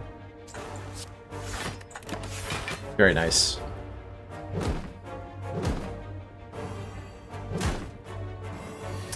When you channel an orb, trigger its passive as a defect rare. That might be a little too strong. I like the idea. I just don't know if it would be balanced.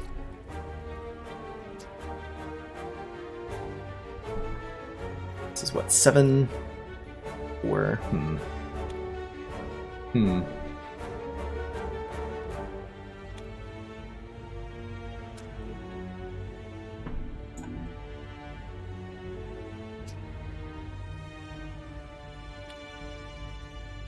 What am I doing here? So we're currently looking at how much damage? 20. I can block for 12.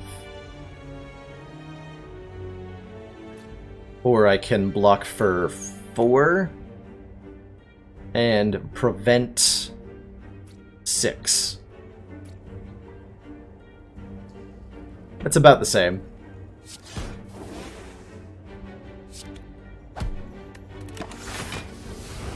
It's unfortunate to take 10 here.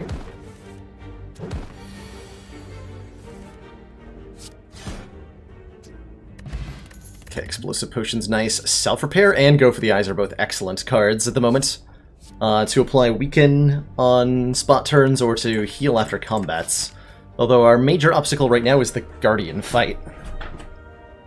Too greedy with the loop upgrades? Probably. I maybe should have upgraded the Doom and Gloom. Or possibly the Dual Cast. Dual Cast upgrade would have helped a lot that fight. We're going to grab a Go for the Eyes to go with our high cost cards. And we're going to try not to die in this fight. Which is easier said than done. This is probably an Explosive Potion fight. We'll wait until it actually makes a difference. I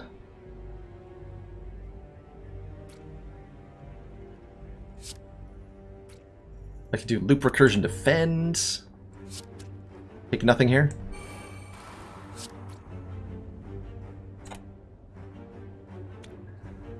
Or I could get both loops down and take 4 damage. I don't think I need to do that.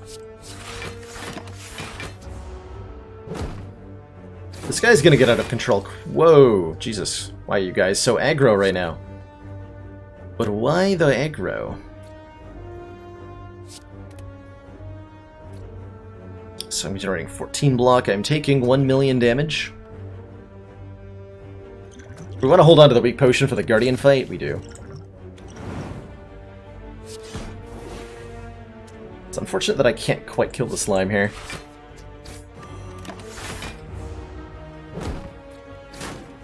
I guess we're resting again before the boss. I'd hoped to upgrade the recursion. C'est la vie.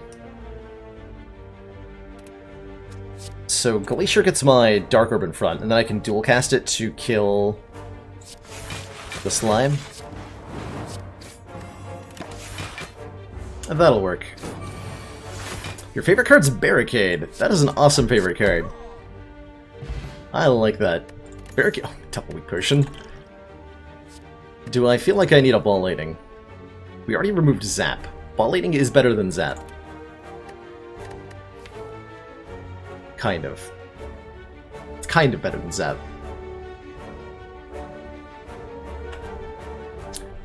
Must be your style of play where a 2-cost card feels too slow. You may be underrating 2-cost cards in general. They are very strong for a number of reasons. We're definitely hoping for an energy relic after this boss so we can play more of them.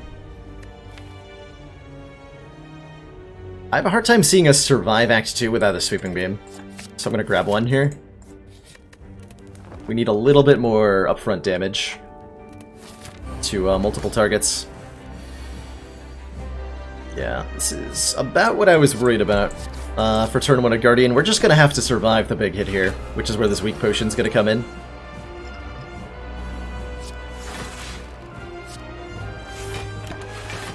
Not too bad.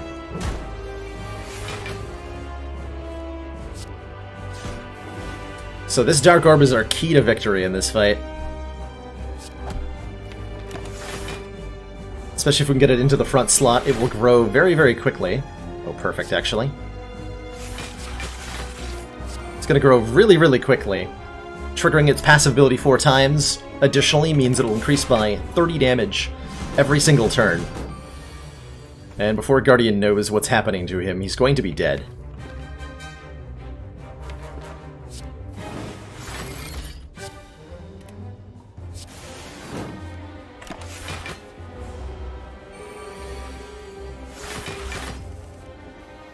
Put it back in front.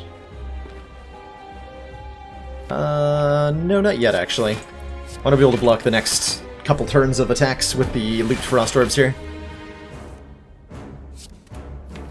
Now we can go back in front.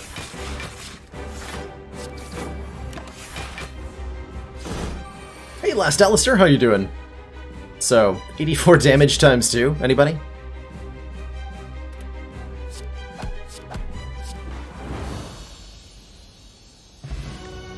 Good fight. Focus Potion is absolutely insane at the moment, with our 2 loops and our quick orb setup. Oh my. Oh my. Seek versus Electrodynamics. Wow.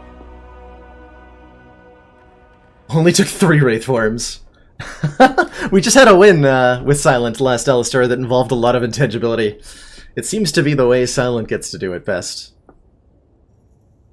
Favorite relic is Unceasing Top. That is a good...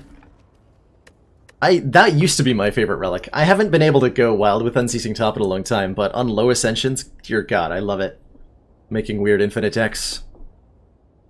So this is looking like a deck that's going to want to Seek, but it also might be a deck that needs an Electrodynamics for Act 2. Especially if we want to fight any elites in Act 2, which we probably do, because we didn't fight any elites in Act 1. So we're a little behind on relics currently.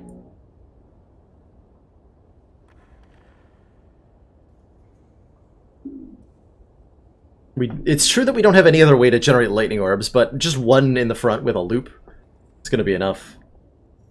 Hyper Beam. Hyper Beam's not wrong. Like, Hyper Beam kind of feels the same orb, same role as Electrodynamics, right? Just in a little bit of a different way.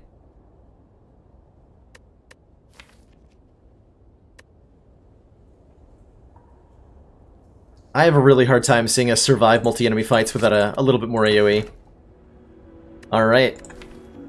This deck really, really wants a 4th energy. We got a lot of 2-cost cards, we got powers that are important to get down. And in terms of 4th energy, our only option here is the Philosopher's Stone. Gain an additional energy at the start of each turn, but all of our enemies get +1 strength, which is terrifying. Absolutely terrifying. But I still think it's the best option. We could go with healing at each campsite from the Eternal Feather, or removing presumably 2 strikes with the cage, and those would be good. I think this deck could be fine in hallway fights in Act 2, but it's not going to kill any elites in Act 2 without a 4th energy. So we're going to try the Philo Stone, and it might kill us, but it also might not. Am I suicidal enough to take on the Burning Elite immediately to go to the store? Maybe, actually. Because I don't get a good store. Well, it's also 4 hallway fights in a row. No, that's suicide. I can't. That is too suicidal. So we're going to go here and decide. Okay, so let's see how our hallway fights go. And we'll evaluate from there.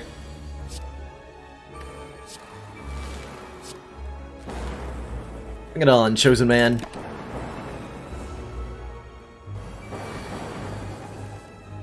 And I'm going to try to remember to use potions fairly aggressively in these fights. Because we're getting one after every fight with the White Beast statue. Only taking one, how about none?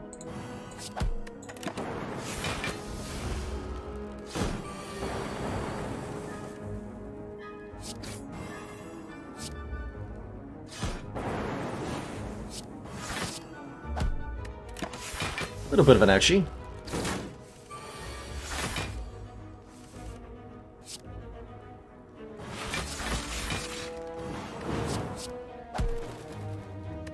Okay, Dex Potion's excellent, and better block cards are also excellent. Is there anything I care a lot about hologramming? Recursion hologram is really good, dual cast hologram is really good, so that we can control when our Dark Orb, and how our Dark Orb is evoked. Otherwise, I'm definitely down to just take a leap. This card says gain 10 block on it, which is a lot of block. A lot of block. Philostone is... I think Philostone, now that it's at 1 strength, I'm Guitar, I think this is more manageable. This relic used to give enemies 2 strength, and it really sucked then. It really did suck. No, Johnny 5, we won't get a potion after the Act 3 boss, unfortunately. As much as I want to. As much as I want to. So, hologram versus leap. I'm gonna take the leap, but I might regret that choice.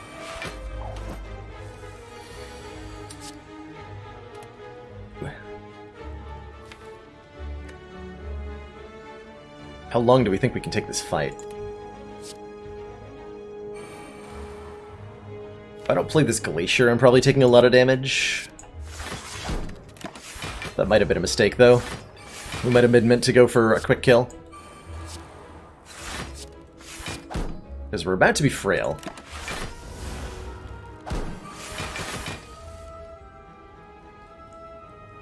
So this gets dual cast for... we're fine.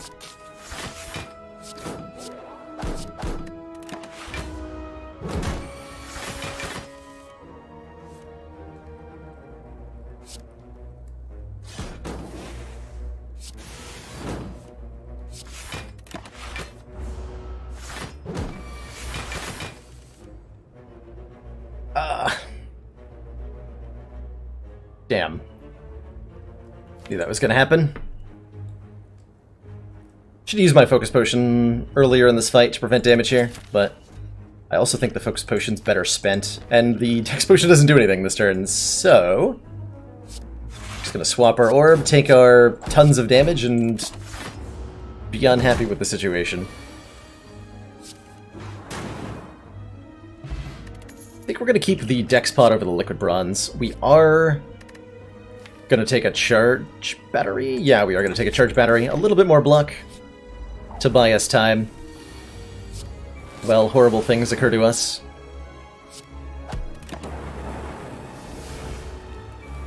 Hey, Carissa, yeah, we're doing A20 today. I don't know that I'll necessarily be doing A20, say, tomorrow. But certainly today I'm feeling feeling the A20 mood.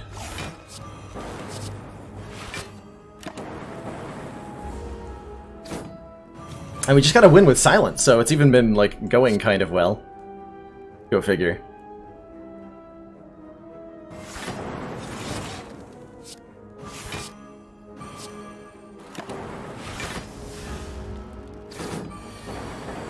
Good. Really happy he did not attack me that turn. Oh, no, you don't. Commander, Oh, we've no, you just don't. received the support of another council member. I am Guitar! Thanks so much for that Twitch Prime sub. Welcome to the council. Let me throw you a follow. Real quick. Thanks so much for that Twitch Prime sub. Really appreciate that.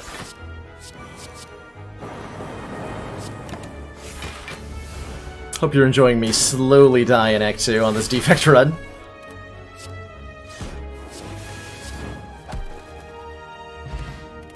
Liquid Bronze comes back to us. I don't think we need more block cards at this point. There's maybe some argument for rebound, but that argument, I think, is not well-founded. Oh boy, I can take a bunch of elites. I'm sure that'll go well. God. Ow? Holy moly, what? Why are these guys so aggro today? Dear God. Dear Lord. Oh, speaking of tips, by the way, if you or anybody else is, like, totally new to Slay the Spire, I'm looking for some intro advice. I've written a guide on how to get your first couple wins in Slay the Spire. That might be a useful resource to some in chat. Potions don't even make a difference here. Ow.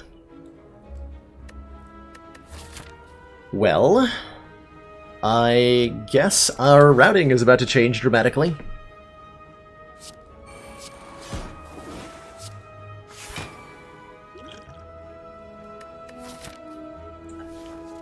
Sure.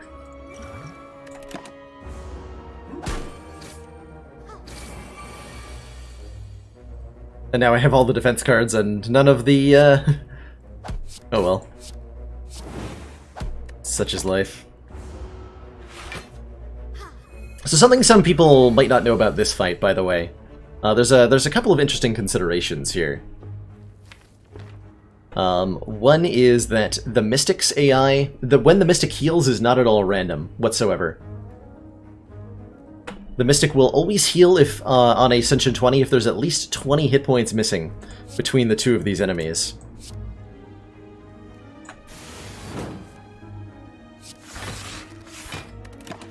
And if... which she can do up to 2 times in a row. After she heals 2 times in a row, she won't do that anymore. I could kill her right now. I guess I'm going to.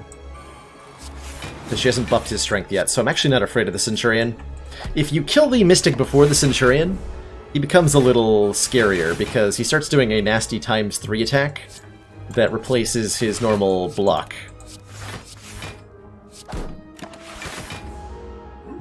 Which actually kind of works with the Thorns Potion I drank. So once the Mystic's dead, the Centurion will never do anything other than attack every turn. Usually for this reason, I recommend killing the Mystic first, if possible, but Dark Orb didn't want to cooperate with me there. So here we are.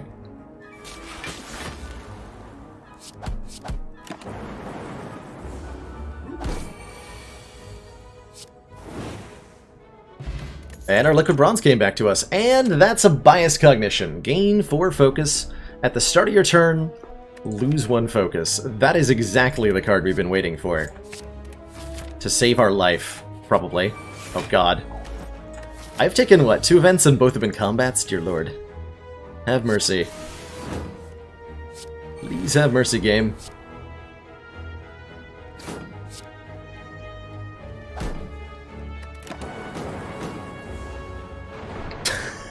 Zaya. My favorite planets. is the one where the hallway fights in Act 2 don't murder me so brutally.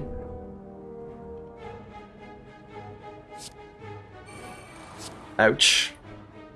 Might actually die next turn if I don't draw a Glacier. And Bias Cognition together, which I probably will because of Centennial Puzzle, alright.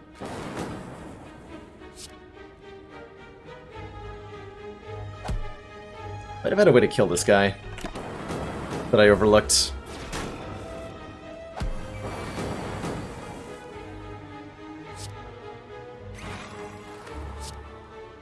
In fact, I'm almost positive there was something I overlooked.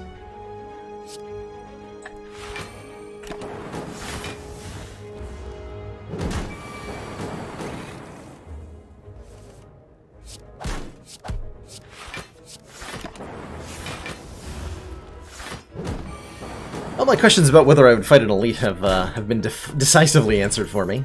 The answer is absolutely not. Auto shields plus? We have 2 loops, so I probably don't want an auto shields, because if I have block at the start of my turn from the loop, the auto shields does absolutely nothing. Yeah, dual casting on the earlier turn might have been the answer. Certainly hitting the sentry with my attacks rather than the sphere would have been a wiser choice.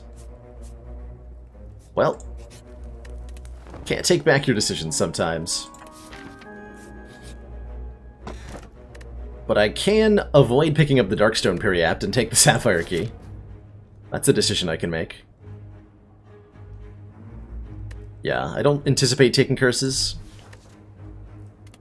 So let's grab a Sapphire Key. I'm in no shape to fight elites, which means we're just going to fall further and further behind as we get no relics. Damn. Damn. More hallway fights.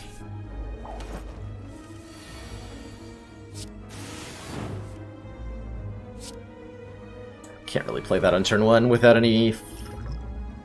Well, let's see what's in here. Okay, that'll help a bit.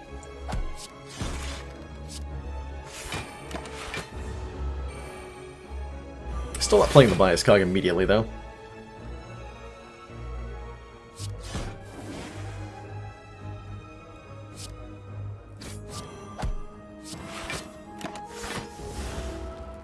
Our draw. Oh god, am I dead? That's a hell of a turn.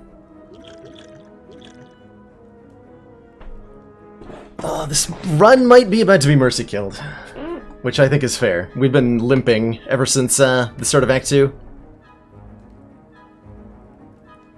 We have definitely been limping. So if I Electrodynamics, dual cast will kill the cultist.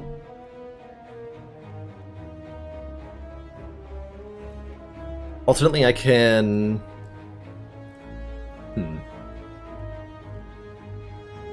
Yeah, I live this turn. We can use our focus potion to stay alive at higher health, but we were really hoping to have that for the boss, but like, oh well. Apparently.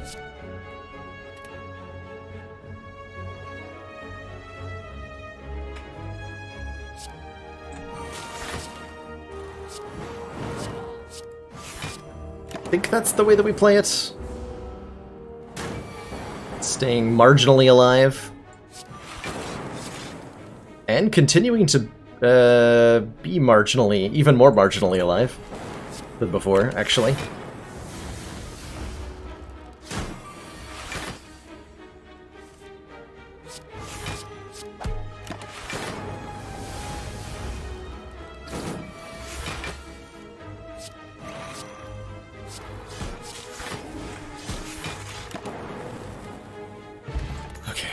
Your potion's fine. These cards are not fine, though. I think we have to go to the store, and it almost has to be a Lee's Waffle for us to have any hope of surviving. That feels correct. Pen Nib. Every 10th attack we play is double damage. Does not go a long way here, unfortunately. How YOLO am I here? Do I just do I upgrade to the fire assuming that we have to get a... No, because we could get like an orange pellet, so that would be fine too. So we rest here. Okay, that's not a... That's not either of those things that I named. But a hologram's good. Removing a strike is really good. Strikes are increasingly atrocious in the deck right now. So we'll happily take a hologram, we'll happily remove a strike. I actually think a Toy Ornithopter is not that bad, now that I think about it. We have the White Beast statue, right? We're always getting potions and combat rewards, so maybe we want the Toy Ornithopter. Certainly there's nothing else here in the store that I particularly care about. It might keep us alive? Let's try it, right? Like, we have to get through these 3 fights. And I think we're failing at the first one. Yeah.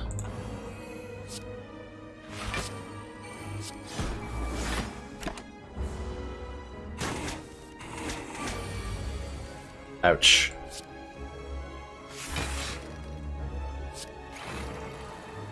Okay, 6, 6, 12, 20. Still not enough. Wow.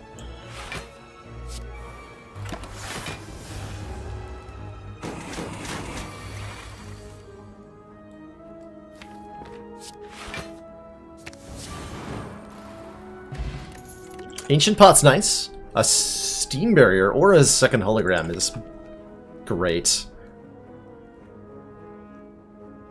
Let's go with the Steam Barrier. These guys again, and the same opening turn again. Please no. Please stop.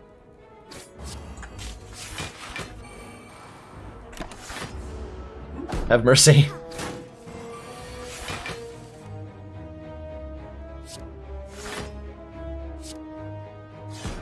Okay, that'll force her to heal next turn. She's currently buffing, because there wasn't 20 combined hit points missing from them.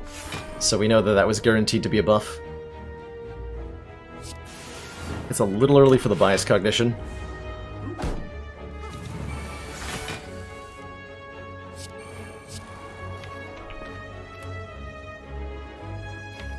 I'm gonna die.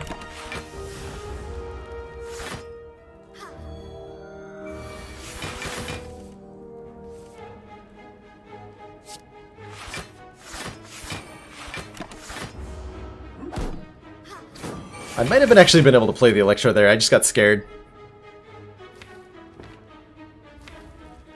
I got completely afraid.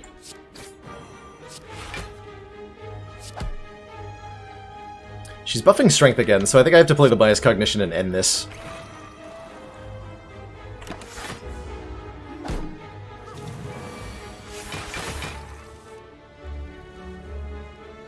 Let's get that Dark Orb in front.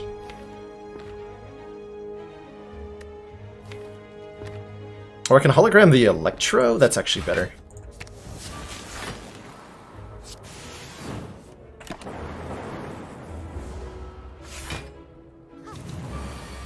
$27 damage.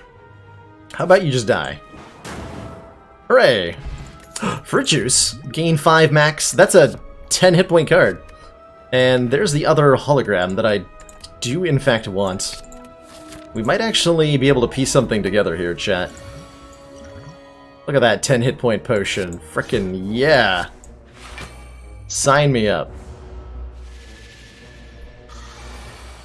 I am definitely not about to die. Wow, really, Snecko? Oh, I should have blocked that.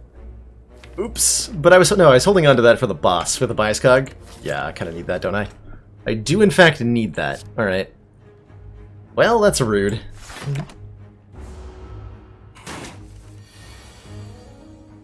Still rude. Stay classy, Snecko.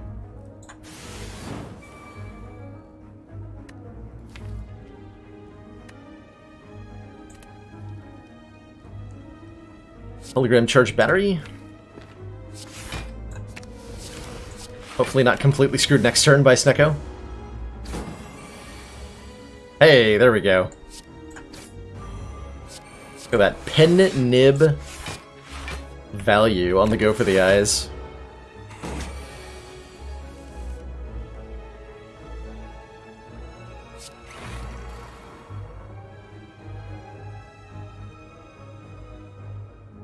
Oof.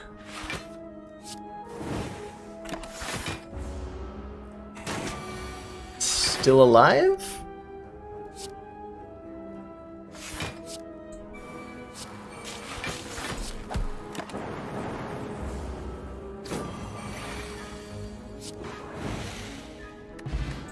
Skill pot, sure, sure.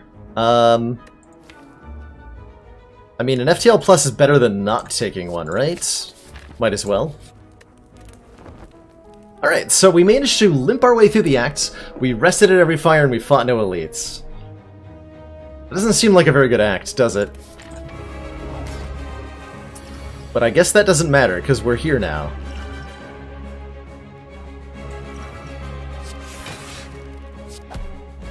And we have, at the very minimum, +4 focus from bias cognition. Assuming that it's gonna get stolen, actually. This guy's gonna take our bias cog, because they take the rarest card.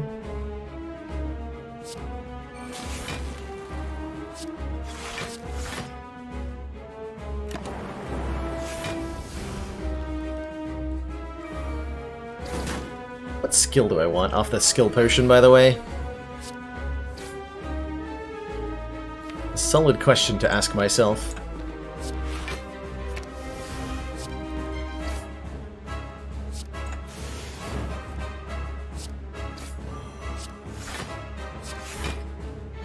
It's covered.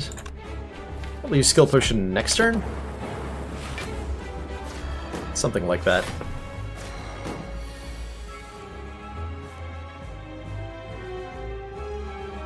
Yeah, this looks like a good turn to skill potion. Free charge battery, sure. Tempest was tempting, but I don't know. It's not free when it's an X-Cost card from the skill potion, right? So, a whole lot of do not want going on there.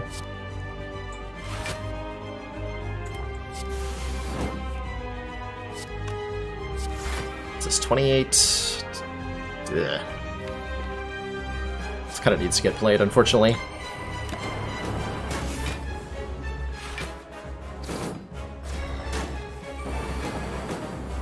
Okay, here we go. Get to get our bias cognition back, play it, end up with 3 frost orbs, and all of our loops in play, and then Penniba strike! Haha!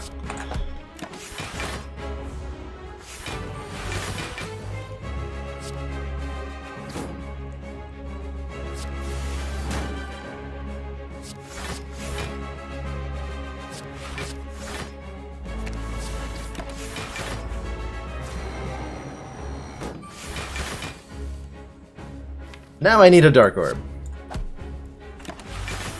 Quickly, because this guy's damage is going to continue to go up dramatically every few turns.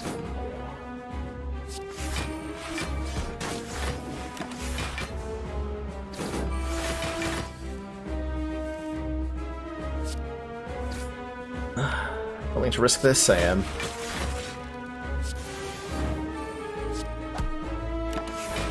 We have to put this in front just to make it charge quickly enough.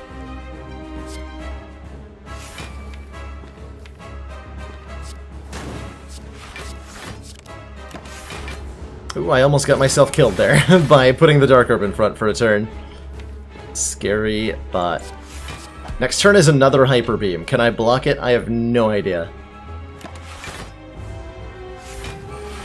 If I draw Glacier, maybe.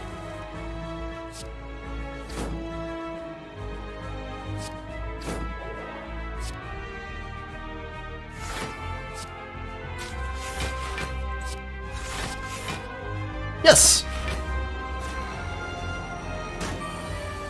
Holy crap, we are not dead. How the heck am I not dead?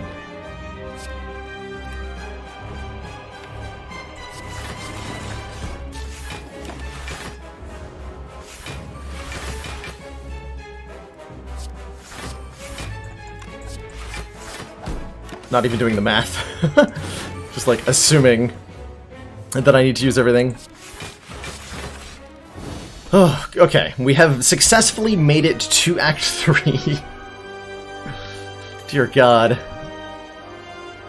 How did we do that? So we're way behind on upgrades. Whatever card we take can't be one that requires an upgrade. Act 3 should be a breeze. I wish I agreed with that statement. Without... Ooh, there's so much we don't have.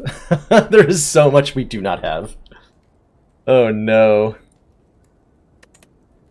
And these cards aren't great. Fission I would need to upgrade and I can't afford to. All for One gets me what? Go for the Eyes. FTL and Steam Barrier? No, that's not good enough. So it's either reboot or nothing, and I'm okay with a reboot. Okay. That changes. That is what we needed right there. Runic Pyramid. At the end of turn, no longer discard your hands. Abso-freaking-lutely yes. I don't know that this beats the heart, but it makes our odds a lot better. This is once again the snap pick Runic Pyramid. As told in legend, we have to fight 2 elites to get to the Burning Elite. That's probably death. It would be more reasonable to try to get a regular A20 win here. I'm positive this won't kill the heart. But my title does say Heart Runs, right?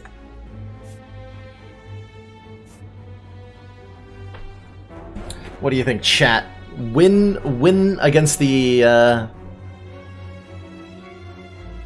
win against the bosses or die to the elites? Trying to go to the heart. I think that's our current dilemma.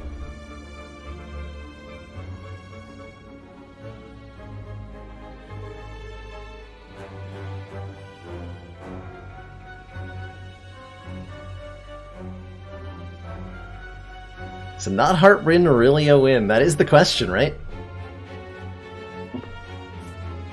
We'll give it a shot. All in, baby. Let's go. Let's go. Oh, we might actually just die here. Block cards, where'd you go? No, that's not a block card, though. Okay.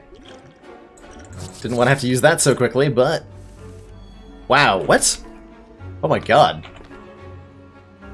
Apparently I don't have block cards in the deck.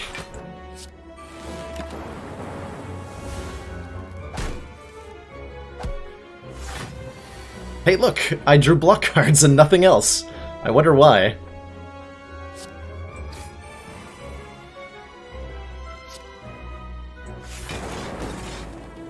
Okay, 14, 26. We're currently blocking 12.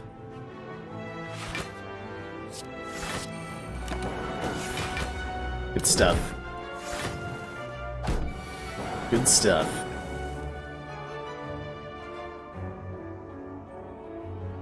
Okay, we're gonna deal 20... If I hologram and play Doom and Gloom with Pen Nib, it'll deal 28 damage thanks to the Lightning Orb, so we won't quite kill this guy. Amazing. This is what? 37 damage? Can I block 37 damage? It's easier to kill this guy. It is much easier to just kill him. Okay. That I can do.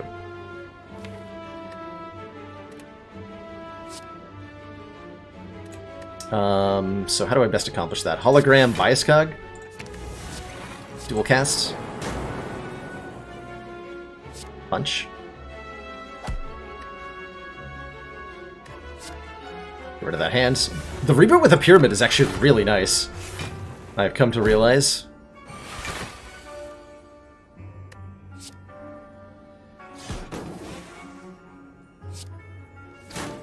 Okay, good. We managed to end the fight before our focus ran away. Skill pot's fine. Chill is really nice with our Runic Pyramid. Any zero-cost cards just went way up in value. Yeah, focus is what's missing, or like a Core Surge. Core Surge would be fine. Core Surge would be super fine. Boy, do I ever appreciate that chill right now. Ooh, Seek.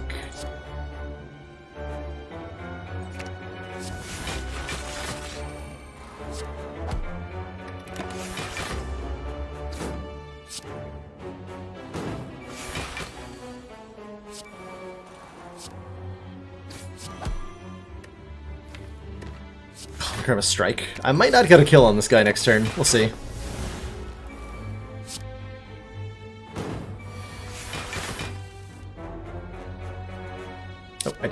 We can strike hologram strike. Or go for the eyes, I suppose, is better, quote-unquote. Panacea would be good. Panacea would be really good. God. Panacea and a second copy of Bias Cog. Unfortunately, we're not actually going to a store. We could get Panacea from the Colorless Cards event, though, right?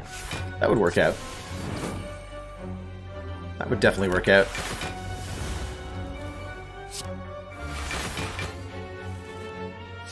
Can't help but notice that this deck is struggling to do damage, currently.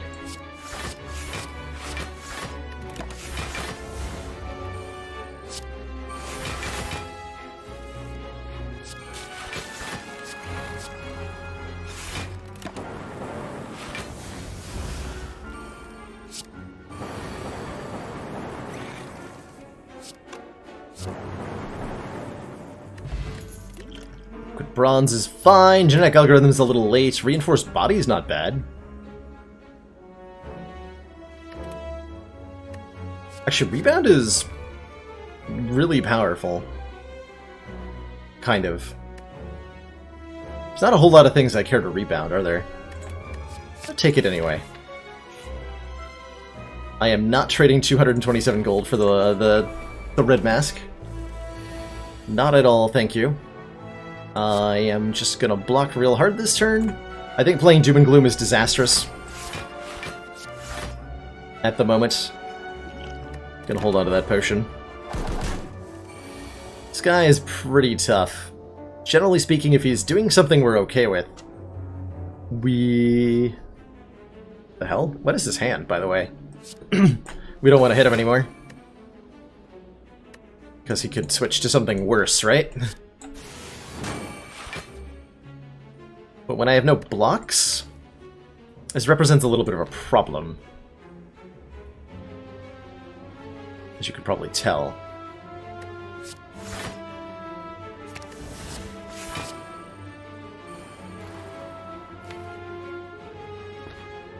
Astonishing, we managed to keep drawing like this.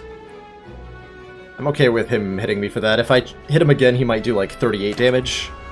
So let's not tempt fate. Unbelievable.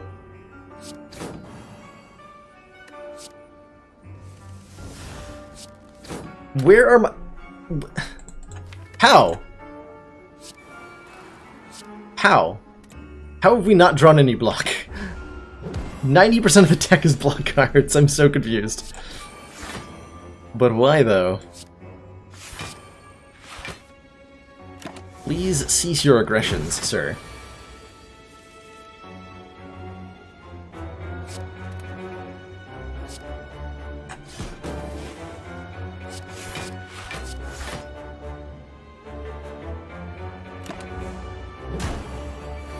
That's his weakest attack, so changing what he was doing would have been probably disastrous.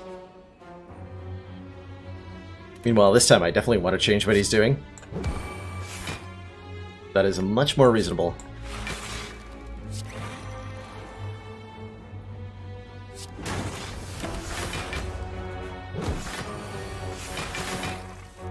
Son of a gun.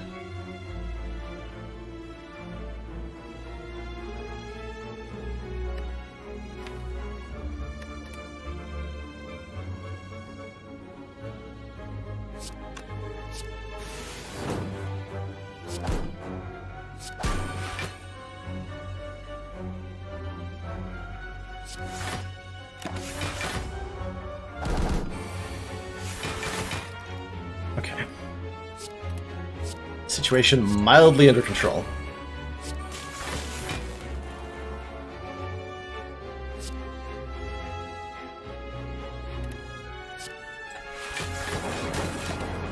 We have a few turns left before our focus is completely gone here. Excellent work, Commander. This council is pleased to see our continued support of this project has been worthwhile. Snack Packs! Thanks so much for those 2 months of Twitch Prime support. Super appreciate the monthly funding. And I hope you're having a good time.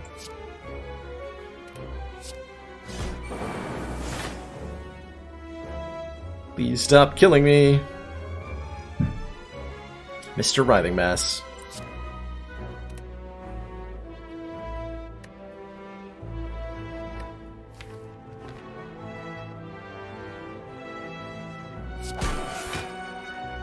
better. Definitely better. So, dual casting this would be 12. Leap is better.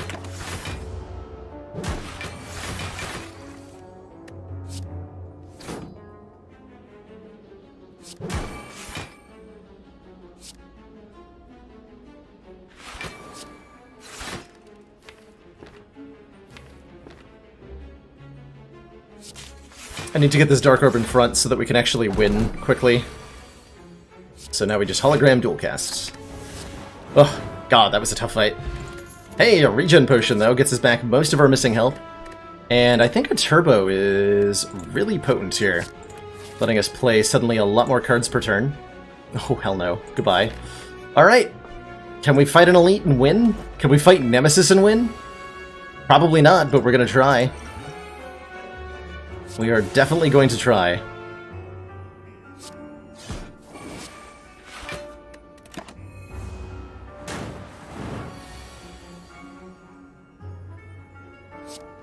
I'm just grateful he didn't use his big attack this turn.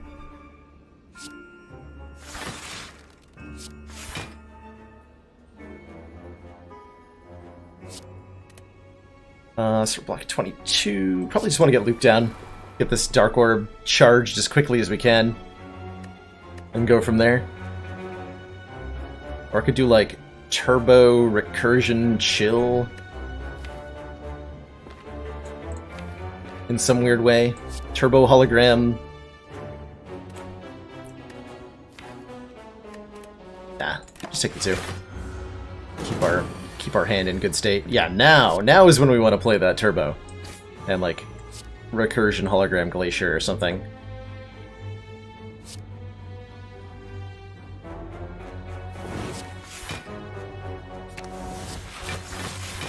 Yeah, that's more like it.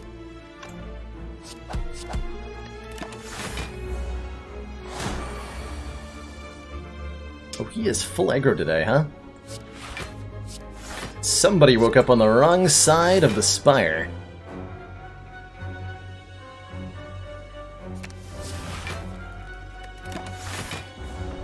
Alright, GG Nemesis. 78 times 2. Smell you later. Thanks for the relic.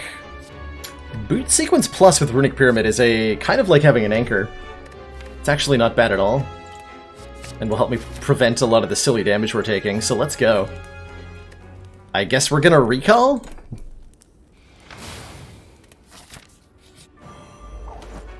$650 hit point giant head. I have to imagine we are going to die in this fight right here. But maybe we don't. Maybe we don't die at all. We did get our Dark Orb out on turn 1, and that counts for a lot. We just need to get our loops out as quickly as possible.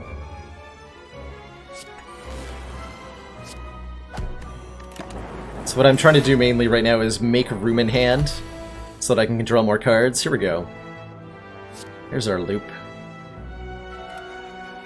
Glacier has yet to show its face, unfortunately. We just hologram... No, we want to keep our hologram in hand, huh?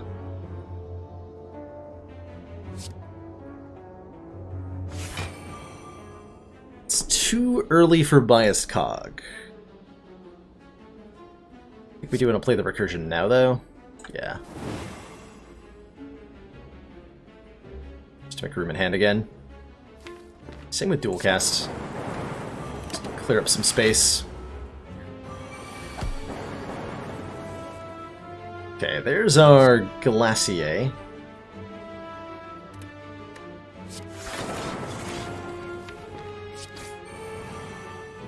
Okay, so hits for 30. We probably want to hologram that and weaken him again for next turn. That feels correct. So we currently have, what, 20 block? So defend is fine. Or I can do Leap Strike. Let's go like that. This is the turn we Bias Cognition. I don't think we can last too much longer in this fight. I think it's a spine, isolated beast, that comes out of the Nemesis robe. He's got like a cow skull and a spine going on down the back of him. That's what I think.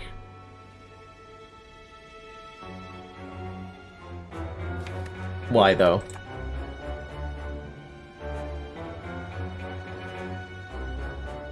That's so devastating. That is the last card in the deck.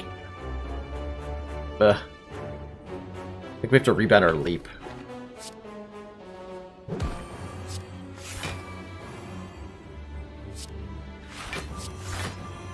We're gonna take a little bit of damage this turn, or no, we're playing Bioscog. Not taking any damage. Okay, Orb is only at 72. That is not, as they say, enough.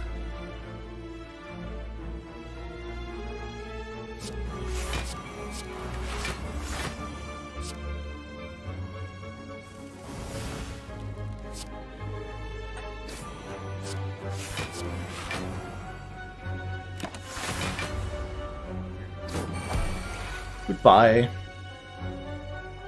Yeah. About my hit points. Do you know where they went, Giant Head?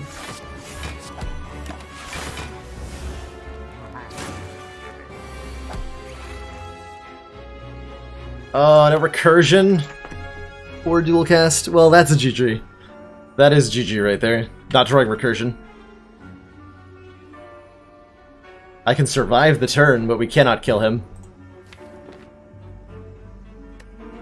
Damn. Might as well try, right?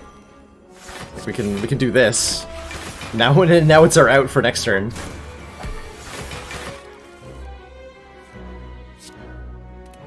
We got nothing.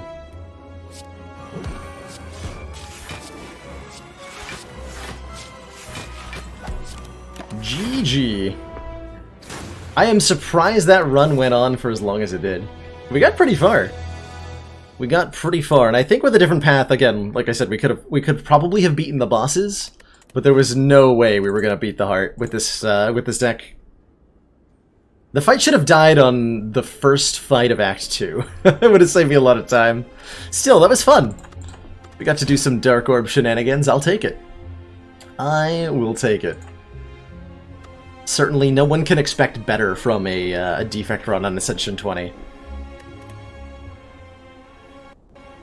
Sometimes, that's just how it goes. Ooh, a rare card on Ironclad. Now, this looks like an interesting Act 1. We can potentially take a route that hits a lot of elites if we, say, get a, I don't know, a Bludgeon or an Immolate. If we want things on the safer side, we can maybe pick up, if we find, like, a feed. Things could be good. I definitely like taking 18 damage for a rare card to start. We could try the common relic. No, there's no way. Let's take a rare card here. Fiend Fire Impervious Exhume. Interesting. Hard to say no to an early Fiend Fire, right? Gotta be. Excuse me? This is not what I asked for, game.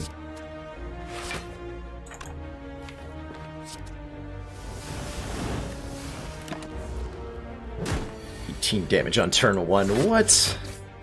What even is Ascension 20? What even is it?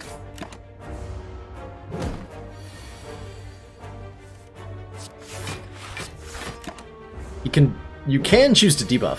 I know you have it in you.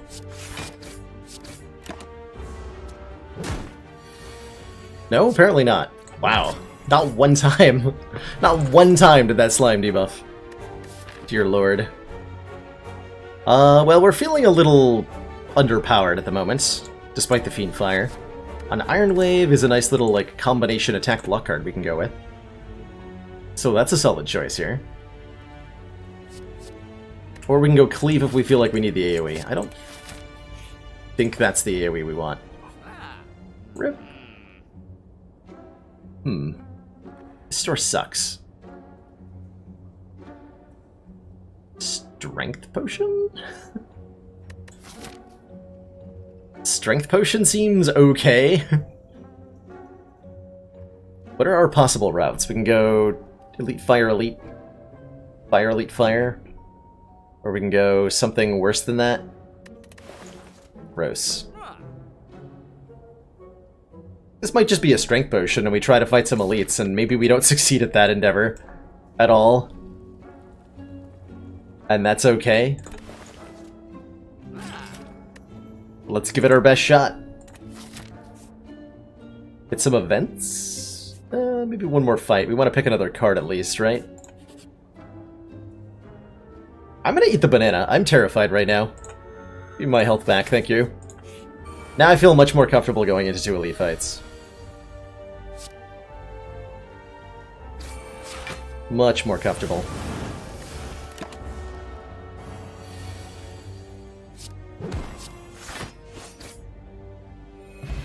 And a steroid potion. Ooh, and a feel no pain to go with our fiend fire. Hey, whenever a card is exhausted, gain 3 block.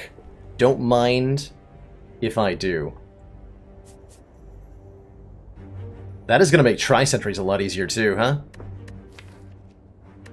I think we're fine to go into an elite fight right now. I think one more event.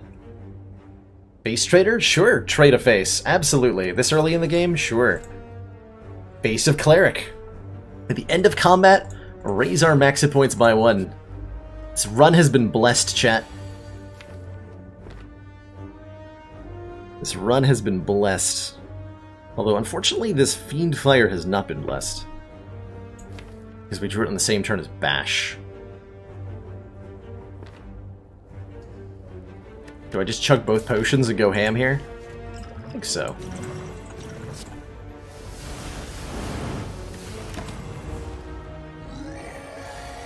Rawr!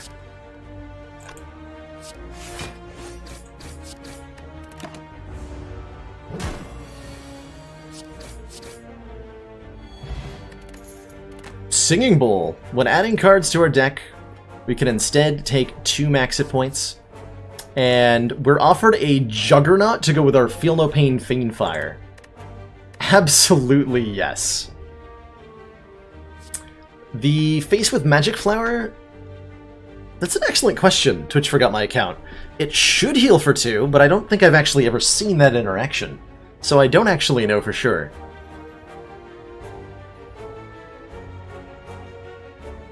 That is crazy. Let's take a Juggernaut. This lets us crank out damage with the Feel No Pain. It goes well with the Iron Wave. I'm down. I am absolutely down. I'm also down to upgrade, I think, the Fiend Fire. Actually, no, maybe the Bash? You know, I'm not sure. I do want to upgrade the Bash and probably the Fiend Fire before we get to this elite. So yeah, let's upgrade our Fiend Fire for now. Yeah, it will only ever give you 1 max hit point, but it might actually heal for 2. I am not certain. Come on, Fiend Fire this turn. Come on. Yes. Or do I wait to get Juggernaut into play next turn? I think I do.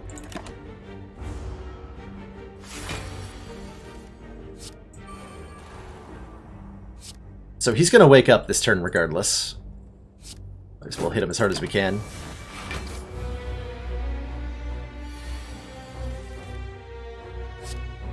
So we can actually just full defend whenever it's available, because every time we block we do 5 damage here, thanks to ye old Juggernaut. And Fiend Fire does a disgusting amount of damage, thanks to Feel No Pain here.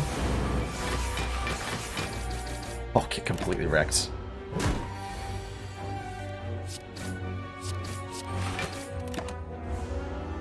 Juggernaut is really good against Lagavulin. Most of the time. Oh, Toxic Egg. Whenever we add a skill to the deck, upgrade it. So this is a Ghostly Armor Plus.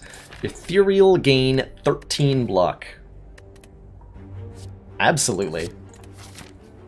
We would like some solid block cards right now. Every time we play 3 attacks in a single turn, gain a strength.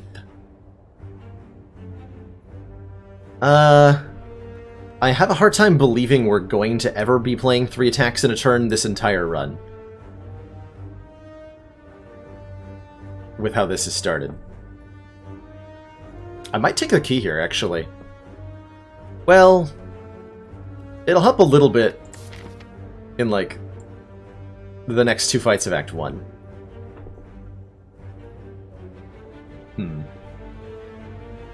But probably in the long run, this does mostly nothing. And I think we're totally okay in those fights anyway. We're gonna take the key here.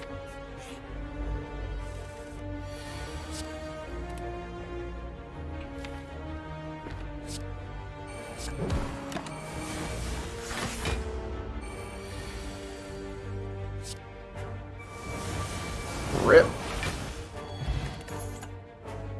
Truget Plus. Gain 9 block, exhaust a card in your hands. When we have a Feel No Pain and Juggernaut?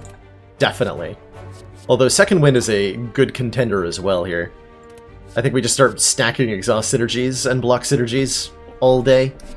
There's maybe some consideration to Body Slam as well. But with a Juggernaut, we don't really need the Body Slam.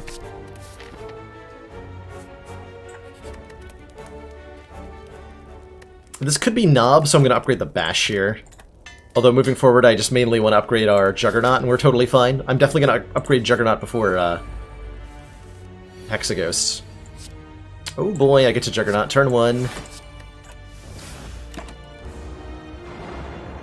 Once we get Feel No Pain into play, this fight becomes completely trivial.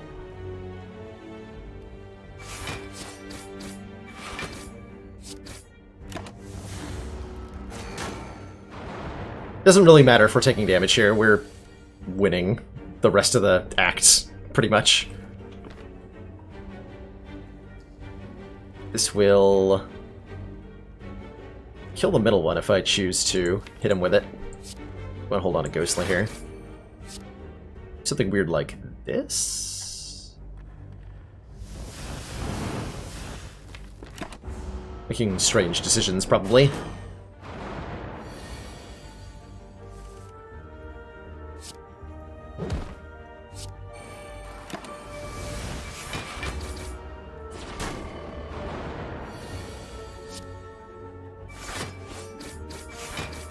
Look at that Jug go. Second Wind does seem really good, and I probably would have taken it if it wasn't for the True Grit being present. But the value of True Grit letting me exhaust any card that I want, rather than just non-attack cards, is pretty significant. Do I bottle a Fiend Fire? Or do I bottle an Uppercut? Oh man, Bottled Uppercut? Bottled Uppercut seems real good, doesn't it? Bottled Uppercut does seem really good. Second Relic is a Face of Cleric, Zesta. Every time we end a fight, we gain a maximum hit point. Oh man.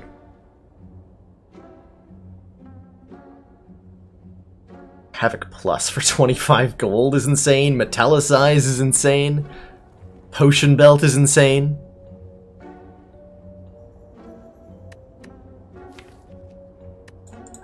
Purity is kind of hilarious.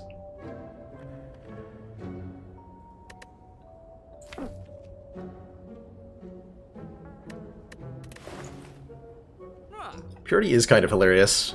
I'd really like to start removing strikes from this deck. This is really a deck that does not want strikes. But then I can't buy the Potion Belt. 2 potion slots on Ascension 20 is incredibly valuable. Being able to hold on to potions for the most dangerous fights in the game.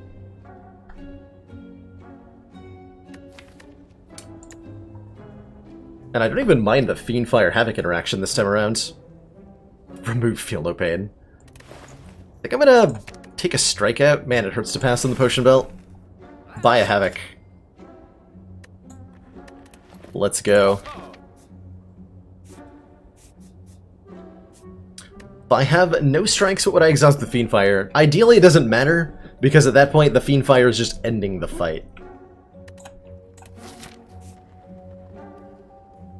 I think we're fine with more events. Oh, it was secretly a fight anyway. Well, I've got an egg on my face. This blocks for 5, so it's better to uppercut than it is to defend. Hey, Juggernaut's here. As soon as I draw Fiend Fire, this is over. apparently next turn. I don't want to split him this turn, so I gotta be careful here. I think I just pass. Let's play... If I bash, she'll go to 38. He will split if I bash. Okay, we just pass.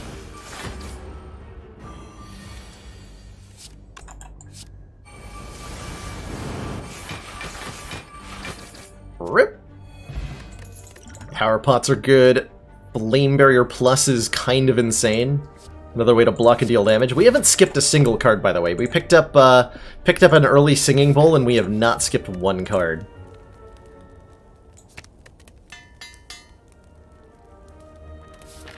No, Vivosier, once you see a relic, you can never encounter the same relic again for the entire rest of the run. I think we're totally fine in this fight. Just thinking about maybe using that, that power potion, but it seems mostly really unnecessary.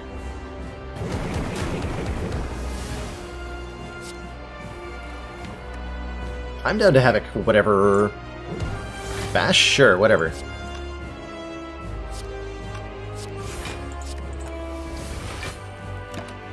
Let Juggernaut go.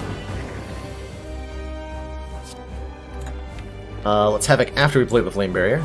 I am gonna just... Oh, I knew I might hit the Feed Fire. That's okay. He was vulnerable. That was a good time to do it.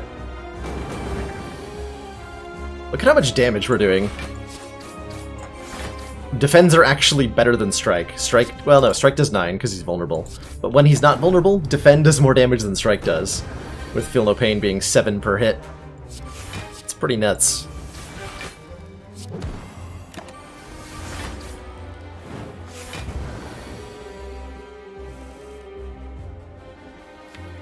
Okay, that's every burn in the deck, for the record.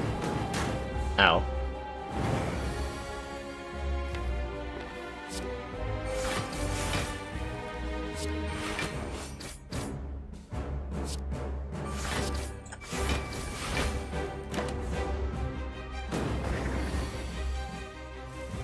Ooh. Essence of Steel is a potion that's actually really good because it triggers our Juggernaut at the end of every turn. Which is amazing. Dead Branch would round the deck out quite nicely. How about a Barricade instead? How do you feel about that?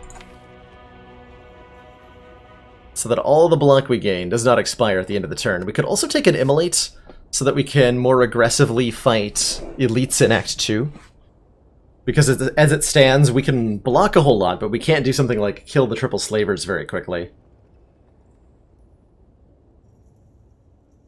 I almost feel like I'm obliged to take the Barricade out of thematic synergy here.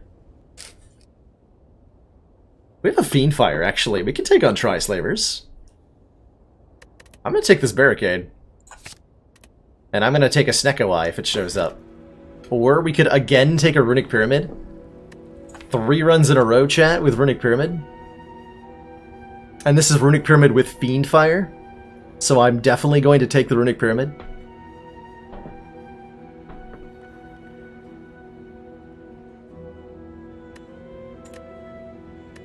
Easy Sozu. You think? The Fiendfire being in the deck alone is a very good reason to take the Runic Pyramid here. Sozu is solid. It lets us play a lot more of these high-cost cards, but man, I cannot pass up a Pyramid. Ever. Pyramid is probably my favorite boss relic of all time. Does disgusting things. Let's see, what do we want to do here? We would like some upgrades. Upgrades are our way of acting like we don't have 3 energy.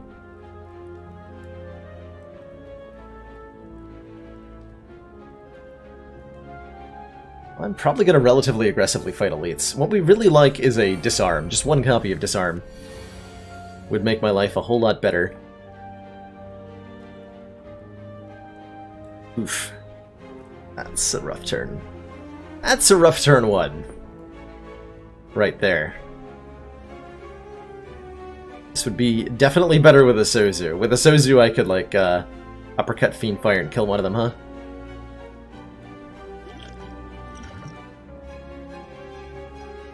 Okay, I'm down. Let's do... Actually, I could just burn that to get a kill. That's interesting. I think what I'm going to do is play the Dark Embrace, then play the Fiend Fire. Draw replacement cards. Like so. Which actually don't score any kills, sadly. I was hoping to draw... Huh. Guess I didn't know what I wanted.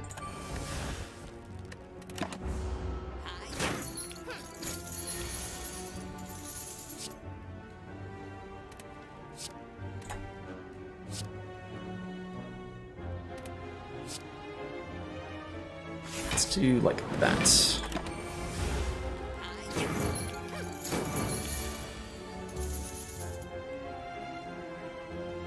Okay, we got rid of our Juggernaut.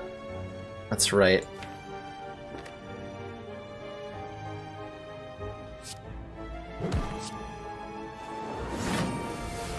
Okay.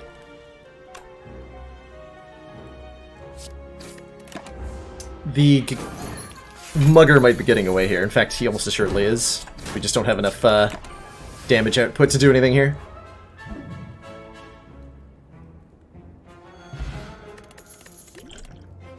Shrug plus. Yeah, probably. Hey, upgrade all strikes defends. Absolutely, we would love to have all the basics upgraded. That makes 3 energy way more manageable. Way more manageable. Now we can probably take this to Elite Path that we weren't sure about earlier.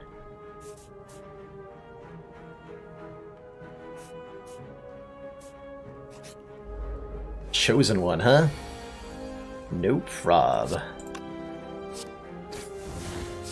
Order, apparently.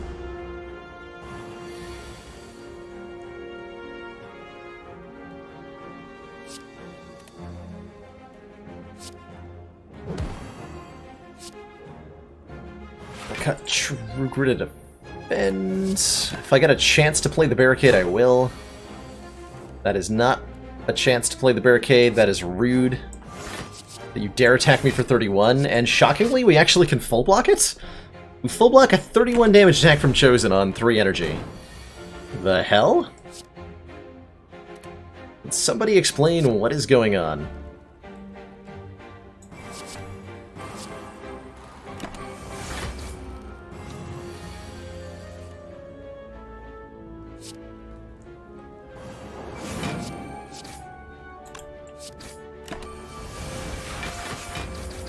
Look at that Juggernaut. Whew, spicy. Would it be too broken if the other option let you remove 2 cards? It might be more... It might be more reasonable. So Bloodletting Plus is a thing that this deck actually really wants. We definitely struggle to play all the cards in our hands, and this mitigates that dramatically, in a weird way. What a strange thing to want.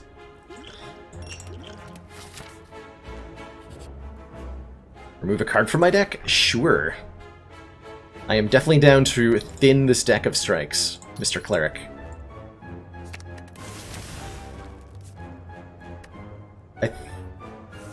We actively want to be doing hallway fights, right? We get max hit points, potentially up to 3 max hit points per fight. So I think we actually want to be hitting hallway fights rather than events, especially now that we got... Well, hold on, because apparitions would be absolutely completely insane in this deck. Apparitions would be absolutely completely insane in this deck. Let's look for apparitions. Or just remove more strikes. That works too. Cleric, sorry for taking your face. Sincerely, Balelord. What? Excuse me? But why though?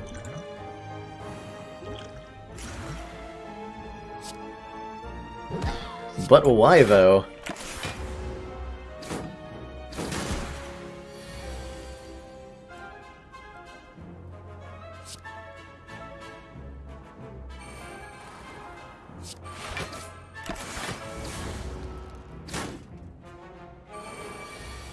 Okay, not attacking. Thank you for not doing that. So we've got Juggernaut down. can I reasonably deal with these nerds? Or do I just have to, like, feel no pain, Fiend Fire here? Feels like I might need to feel no pain, Fiend Fire. Yep.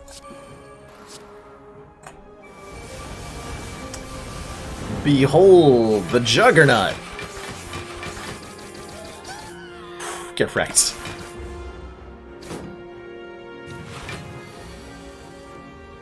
Get completely annihilated.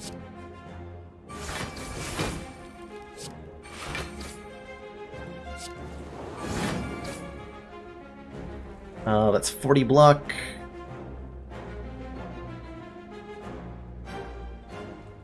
Let's guarantee that I don't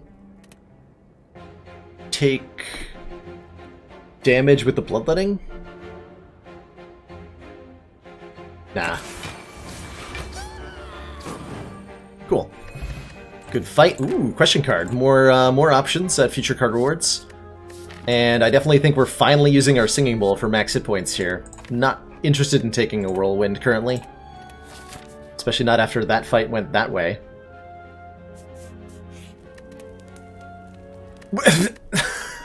I was not expecting to look at the upgrade screen and only see 4 cards. Let's upgrade our Bottled Uppercut, maybe?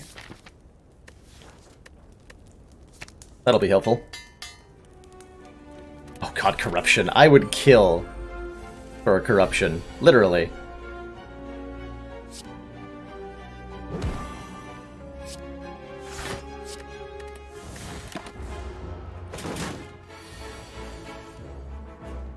Cool, so we flame... What's Havoc gonna hit? Sure. Just keep him weak for next turn? Or get the Jug down? Let's get the Jug down. Looking for our Feel No Pain now. There it is! I could just do Feel No Pain, Fiend Fire, and that feels like it probably kills him, actually.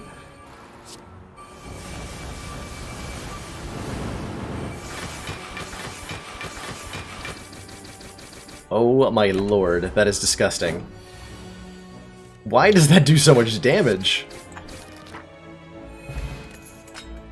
2 out of 3 eggs? Impervious with our Barricade? Heck yeah. Sentinel not a bad choice there either, to be clear. Sentinel was solid, but man, that Impervious is so good. War Paint upgrades... Wait.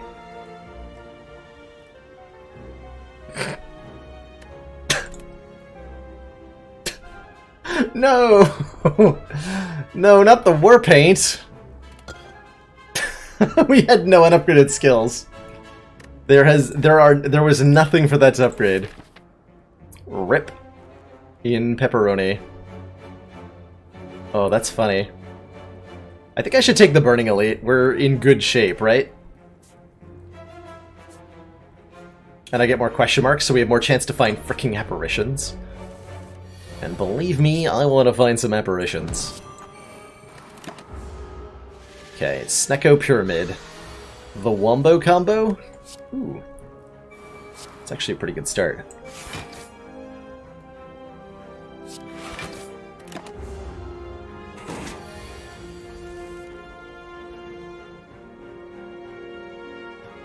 Feel No Pain is in play. Okay, we just play this and win.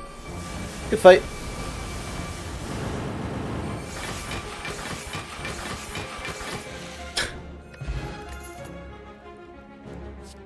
Metallicize is pretty good. Body Slam is pretty good.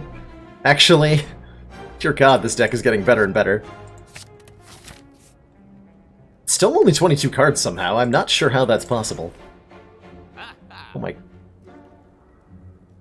god, everything's amazing. I can take another Shrug. I'm down to just keep removing strikes. Pretty aggressively, in fact. So if we're going to do that, we might want to do it at this store, so that we can look at what the next store has.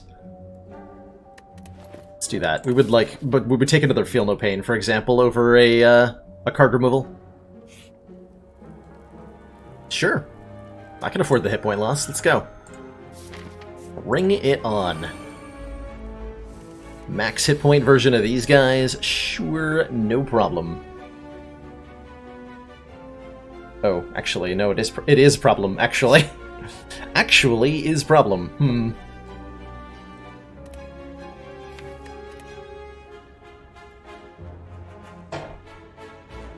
Ouch.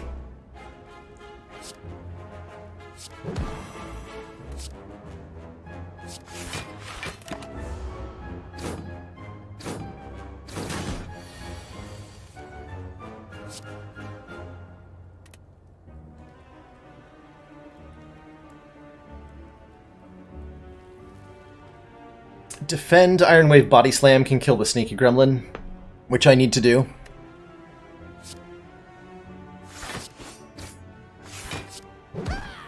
So that there's a chance Gremlin Leader doesn't hit me this turn. Okay, good.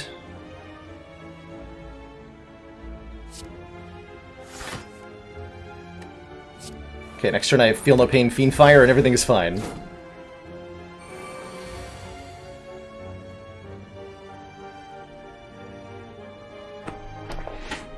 Man, even Impervious isn't full block here.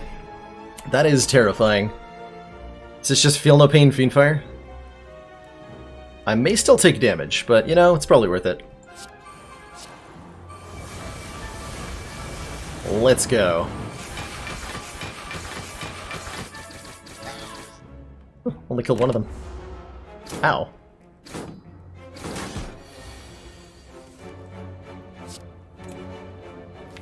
Not a lot of cards left in the deck.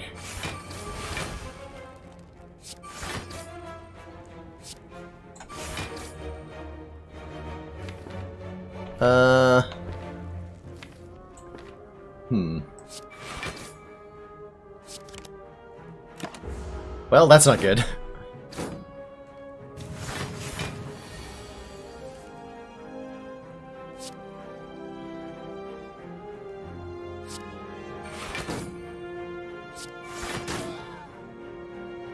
Can I... Uppercut Body Slam won't kill, right? Damn.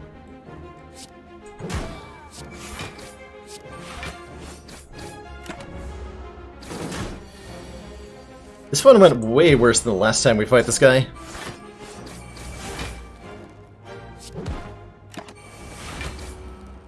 Way, way worse. Whetstone will upgrade Iron Wave and Body Slam. Okay, so we actually get upgrades out of it. We're offered another Havoc Plus or another Flame Barrier Plus, although I think at the moment we just want to take some hit points.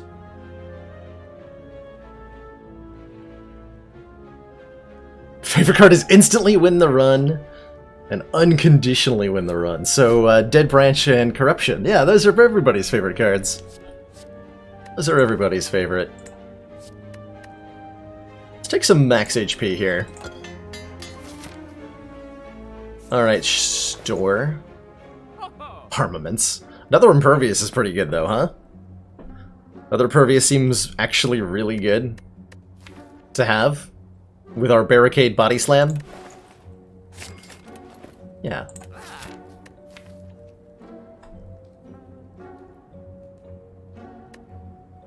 We should rest. It's not like we need upgrades, right? There's only 2 unupgraded cards in the entire deck.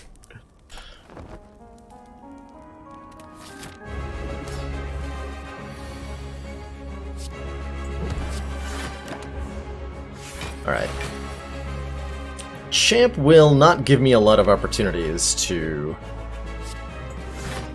get certain cards into play.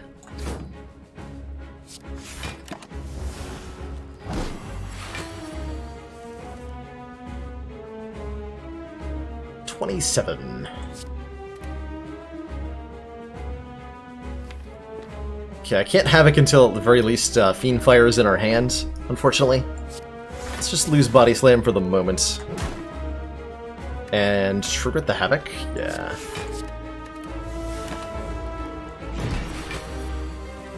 Okay, there's Barricade.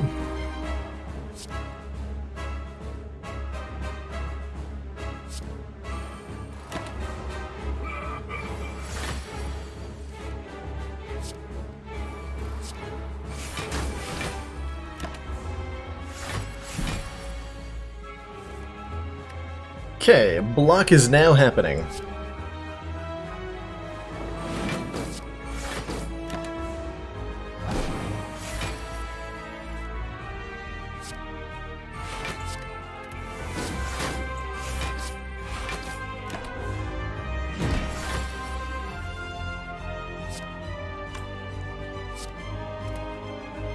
Play that again.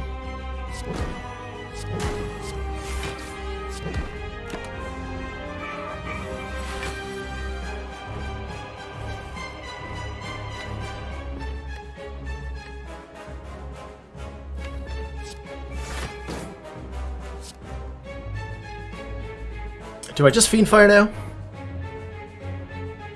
We'll have plenty of good things left in the deck. Get him.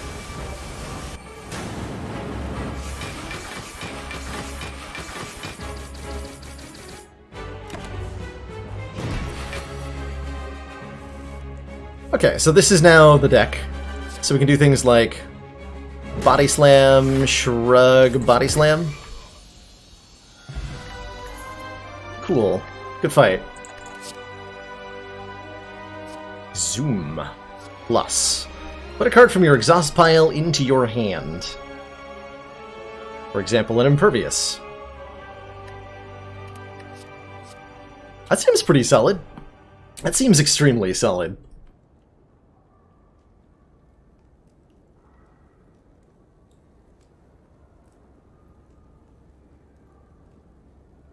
If you missed it, Panhandler, we also had a defect run that also had Runic Pyramid between those two runs. Now let's take an Exhume. And let's take a 4th energy. Our options are Black Blood at the end of combat, heal 10 instead of 6. Meh. Potions always appear in combat rewards, kind of meh. Or gain an extra energy at the end of every turn, and then we just skip the chest, because we already have our blue key. Sure. Sign me up for 4 energy. We'll actually be able to play the Barricade. And we are really well set up for this act now. We should probably fight elites relatively aggressively. As well as hallway fights relatively aggressively to try to get as many procs of, I guess, Singing Bowl. Maybe we want to look for Mind Bloom a little bit. Not a lot of upgrade opportunities, that's fine. There's only 2 unupgraded cards. I could hit a lot of fires. To what end? To no end. We do 1, 2. I can do what? 3? 3 seems pretty reasonable. Yeah, let's do that 3 elite path. I'm sure that'll be fine. He said, immediately regretting his statement. The heck is this?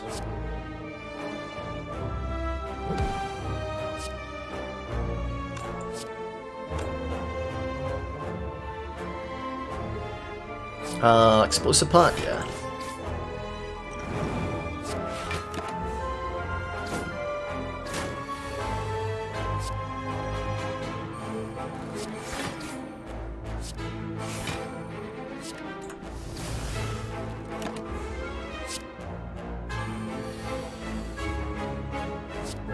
Normality wouldn't necessarily kill me, as I have a lot of ways around it. It would be a little scary, though.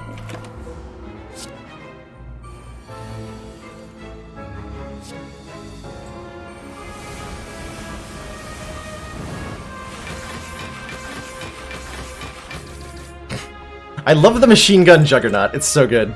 It's so good every time. Yeah, just hit points. Give me them hit points. All day, every day.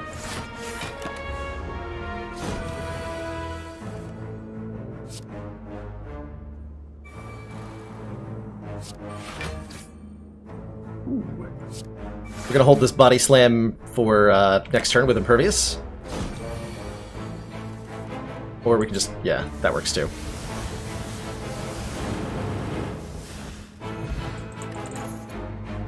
Inflame? I don't mind a second Flame Barrier. That'll be really good damage against the heart. Pick one. Lose a strike plus. Sure. Don't mind if I do. Why not the Seeing Red there? I think on our 4 energy, we're not as in need of an extra energy, mainly. That was the primary motivation, was that we already have the Bloodletting plus. I don't feel the need for a second card that duplicates that effect. If that makes sense.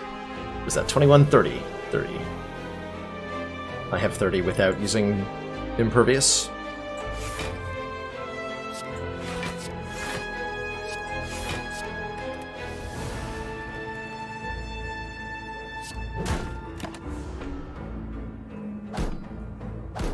This one might go a little longer.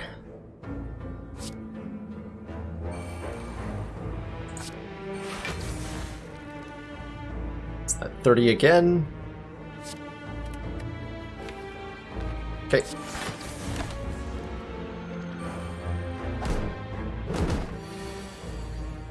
There's Feel No Pain.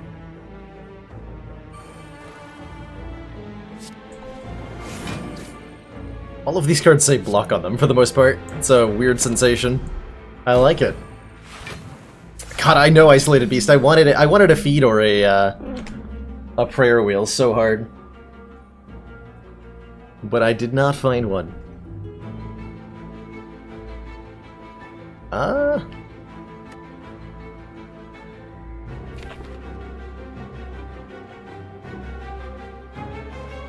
There's no need to...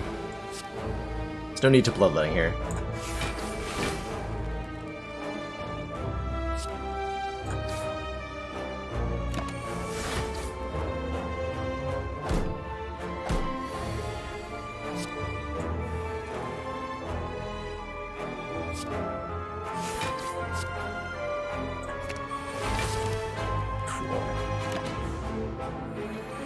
Okay, so now we're ahead of the curve. We got our barricade down, which really, really needs to be upgraded. Good lord.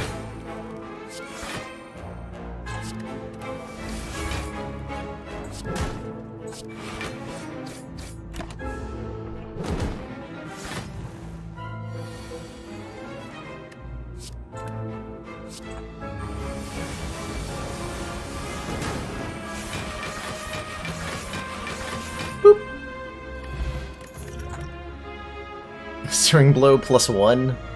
Armaments. Actually, Warcry is not bad. Warcry is not bad. Actually, Warcry is really handy, because it lets me save a card from Fiendfire, as well as other... and lets me set up a card to Havoc.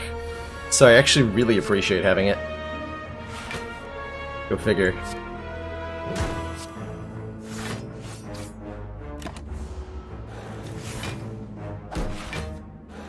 I might have had a Fiendfire lethal earlier in that fight, yeah. I didn't do the math.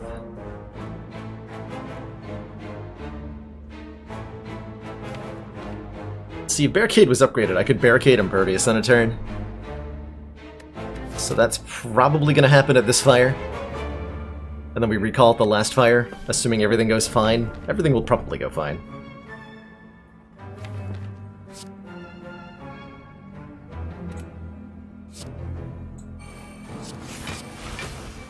Ooh, Juggernaut got into play for free. Nice! Now that's what I'm talking about.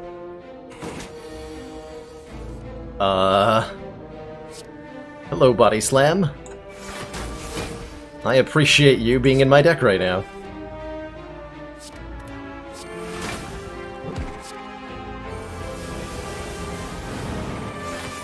Wow, that turn went from 0 to 100 real fast. Dear Lord. 105, actually. Aha! Oh, nice. Okay. Like, block all the nonsense.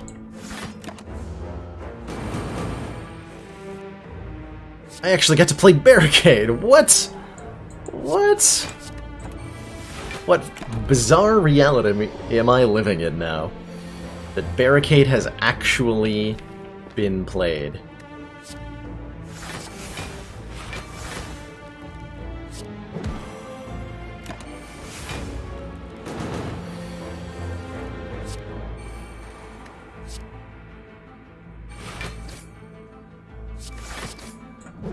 Oh, intangible. Whoops. Not that it matters. We got Fiend Fire in hand, right?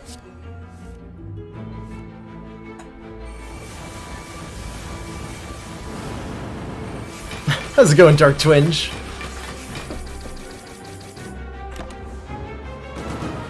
Yeah, it's just our casual, totally cash barricade deck. That is definitely completely functional. Excuse me? What? Impervious number 3? Or a corruption? Wow. That's busted.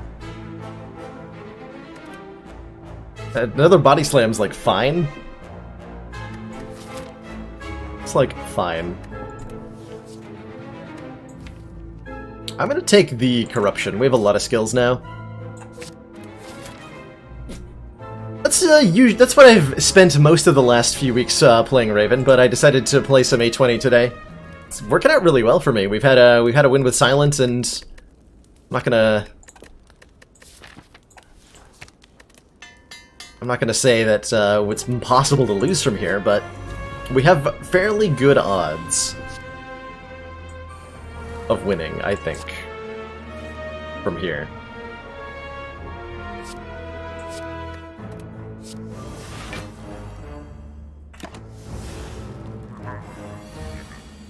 Return setup turns out to be more than enough.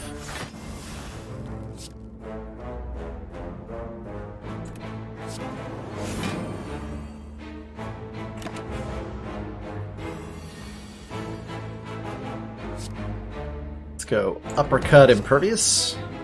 Ghostly defends. We're staring at way too much frickin' block.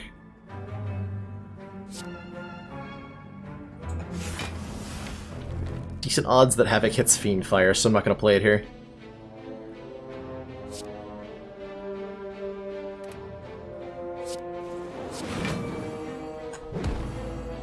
Nice hit.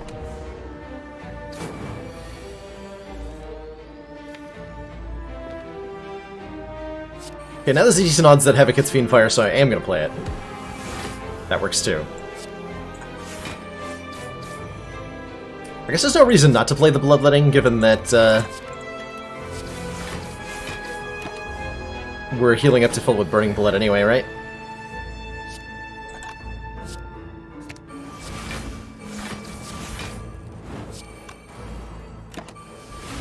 Bring it on, Mr. Giant Head.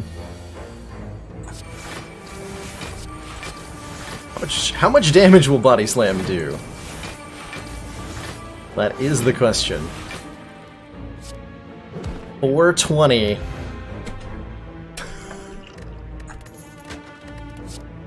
Second corruption.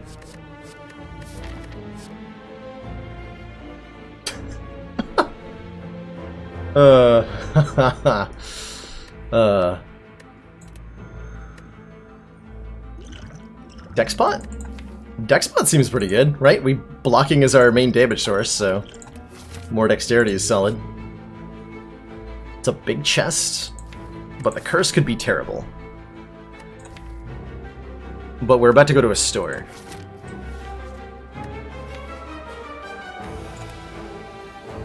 Is there a rare or uncommon relic that's totally worth it here?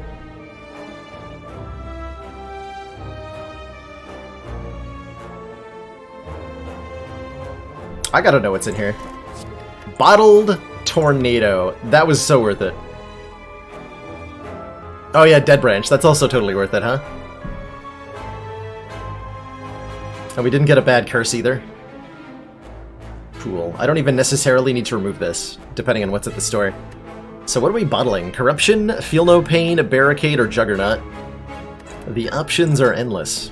And by endless, I mean there's 4 of them. I gotta say, I feel like Feel No Pain is the winner here. Fighting Awaken 1. Ugh. I think Feel No Pain's the winner here. Oh, Barricade is probably the actual winner? Yeah. Barricade is the actual winner. Especially for the heart fight, we're really gonna want this sub. to be upgraded. What is happening here? Okay, I can kill one with Bash Uppercut, and then we just, like, take a chunk of damage to the face, apparently. Let's see, 11 plus 21. Does not kill the 34 hit point one. Only this one dies. Oh hey look, it's all the best cards in my deck at the same time. Hooray!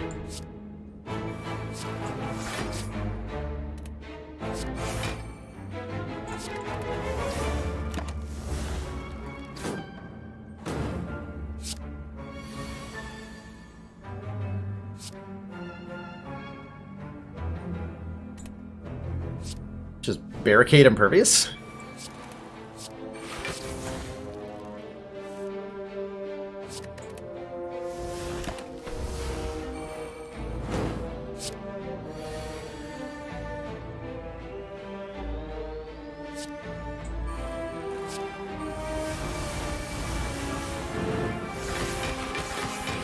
So satisfying watching like the block tick up every time, the anticipation. Sentinel. This card's exhausted, gain 3 energy. Is definitely a card we could make a lot of use out of. Another Body Slam ain't bad either. Let's take another Body Slam. 2 of them I think is the correct amount. This is risky. Cool.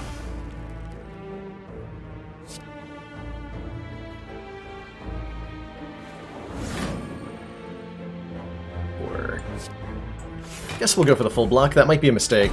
Might have been better to just play the barricade and take the damage. Nope. It was completely fine, and nothing bad happened ever again.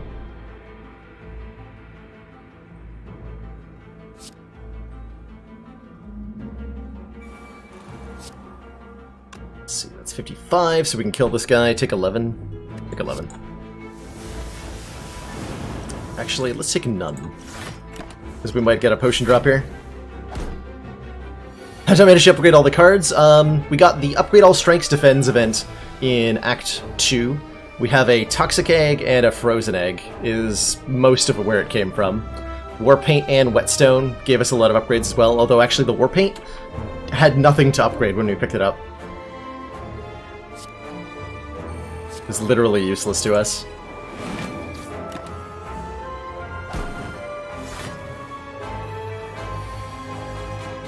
Was pretty incredible, if you ask me.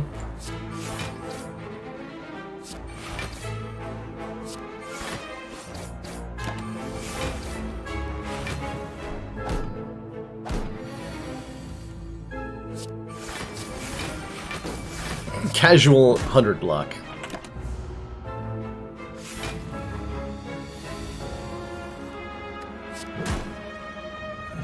Alright, back to full, no problem. Like, I could take more block cards, but I'm not sure why I would want to, other than Shrug It Off, which is really good.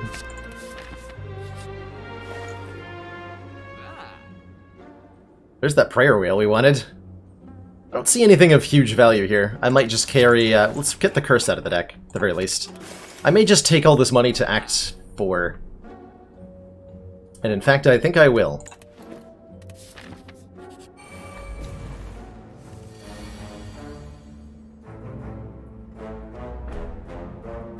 Well, that's a little scary. I think I just barricade Jug, and we hope next turn looks better. Main reason I'm not taking Metallicize is a desire to not have too many powers against the Awakened one. You're wondering what that was about?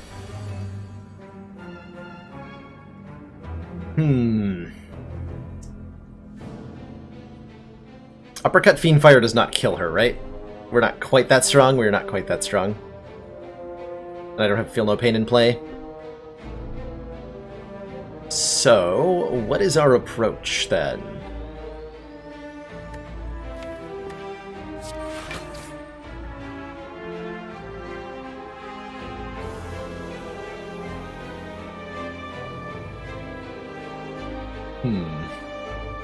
Our approach is bad. Killing both of these daggers is quite a task right now. I have again, feel no pain in play, which is a big problem. Ooh, we're in trouble here. We are very in trouble here. Balls.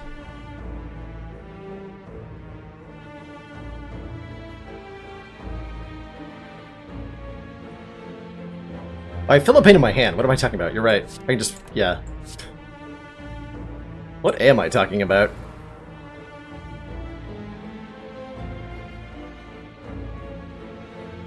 So I probably target a dagger with the Fiend Fire then? Which is weird, but probably the best route. Yeah. That hurts to do.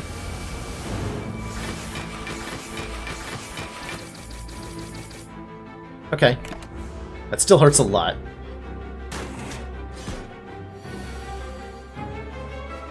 Can't rest. Gotta recall.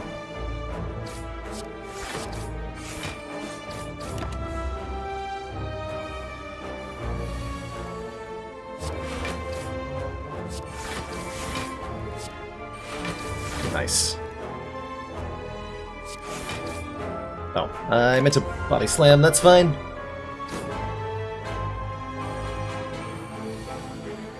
Hey, corruption.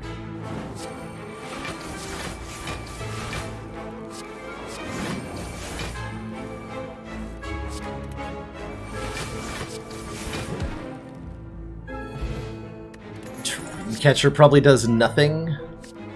We could take another ghostly armor. I think we just want more max hit points. And I'm gonna hold on to my money here, thank you. Alright, we got a recall so we can actually go to Act 4. And starting with the Awakened One, let's get into a couple of really terrifying fights. I think we're gonna hold on to Warcry for our Havoc. Uppercut Flame Barrier is not my favorite way to play this turn.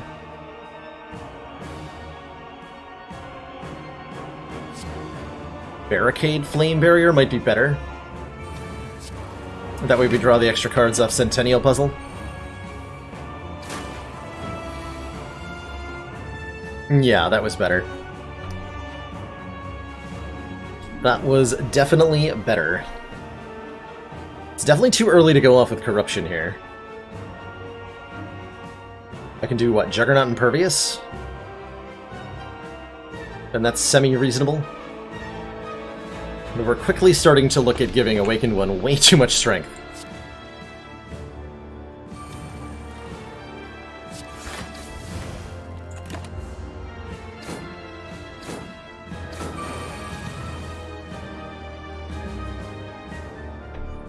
Do I have to Corruption?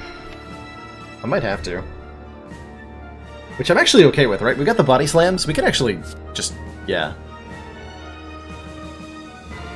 This is totally fine, right?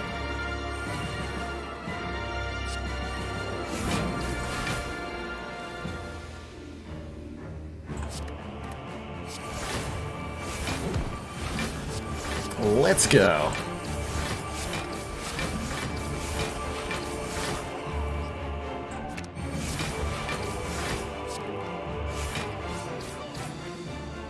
I think that was the correct decision, going that way.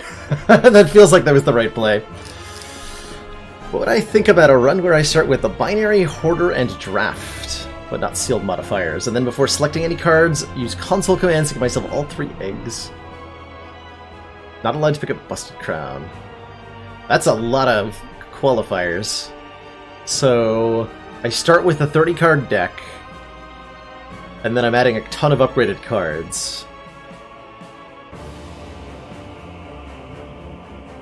And I have to add more upgraded cards. That sounds kind of interesting. Actually, that would make the deck very wacky, certainly. Very wacky very quickly.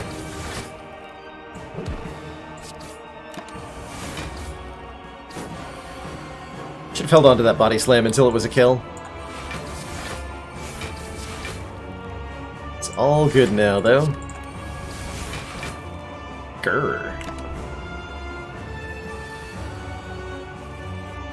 Okay, no, we just win? Yeah, we just win.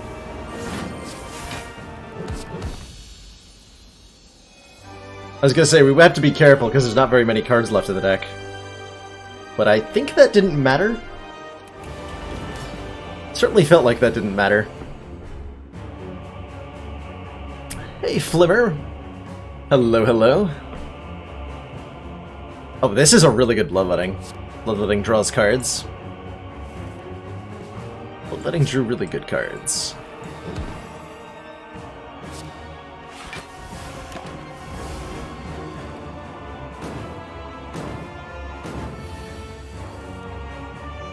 Bloodletting drew extremely good cards.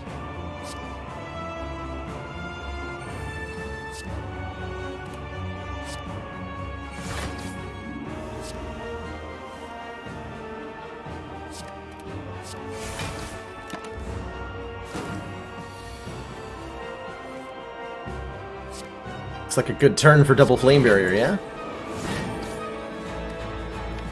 Still waiting on my Feel No Pain here.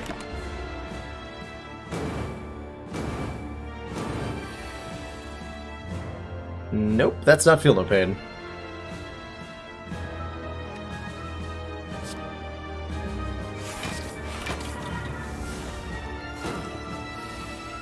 There's Feel No Pain.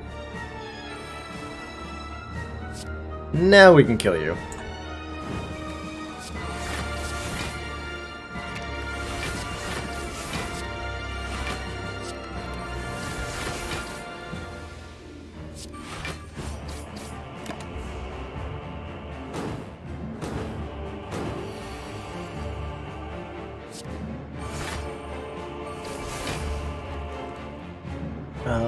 Bash. Body slam, body slam. Okay, good fight. Man, this deck is strong. Holy crap. Well, GG Time Eater and Awakened One. Deck is too powerful. You ready your blade? 23-57. That's a really good score, right? That is a huge score. Good evening, Jubo. How you doing?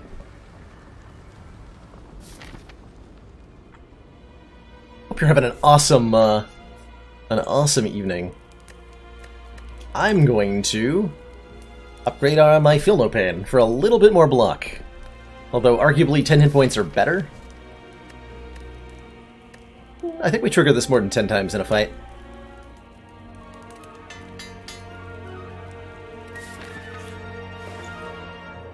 That is incredible.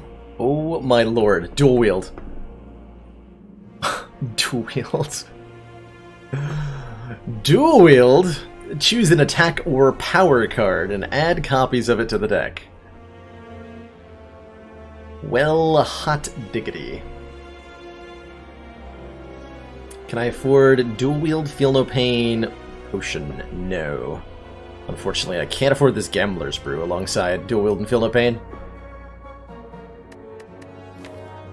We're definitely buying the second Feel No Pain. That is no question. That gets bought. Sometimes, Specturtle, it is functional as an amplify, but it can also be used, like, we can copy Body Slam, for example. Now that I look at the deck, actually, I'm definitely going to take the dual wield because we can copy Body Slam with it. And that is going to be hella busted. Which do I take between the Strength and the Fear Pot? It's got to be the Fear Pot, surely. Although both the Heart and, well, even Uppercut. Yeah, take the Fear Pot. Alright, elites. Barricade Impervious actually, Barricade Shrug Ghostly seems awesome here.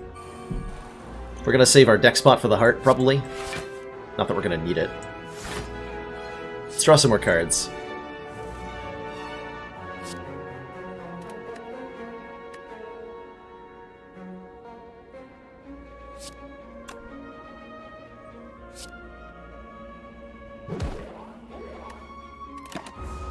Alright, we're having Burns put on top of the deck, and I don't think that matters much. Because I have 2 Imperviouses in the deck, in the hand right now. And that is kabonkers. Absolutely kabonkers. Put that burn back.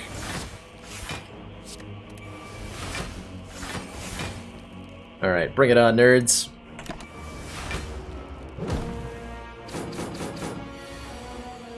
There's Corruption, and 1 copy of Body Slam. I think we do want a Corruption so that I can kill the Spire Shield this turn.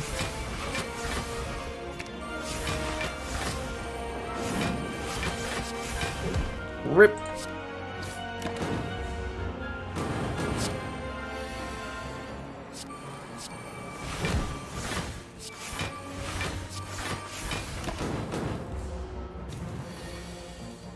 Goodbye. Art of War. Oh man, I wanted this relic a long time ago. This would have been amazing in Act 2. If we don't play any attacks during a turn, get an extra energy next turn.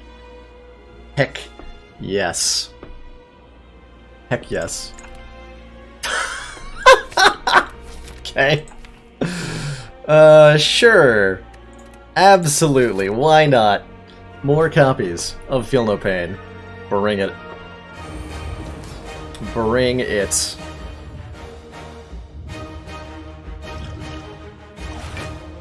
Do I just, like, play the Barricade? I could do Impervious Barricade and not take any Beat of Death damage, but, like, Centennial Puzzle's a thing, so... let's take some damage.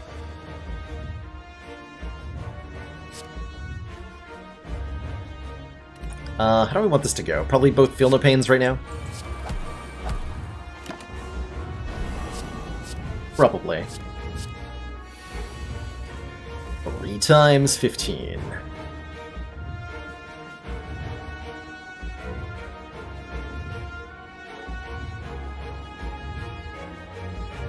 How do I want this to go?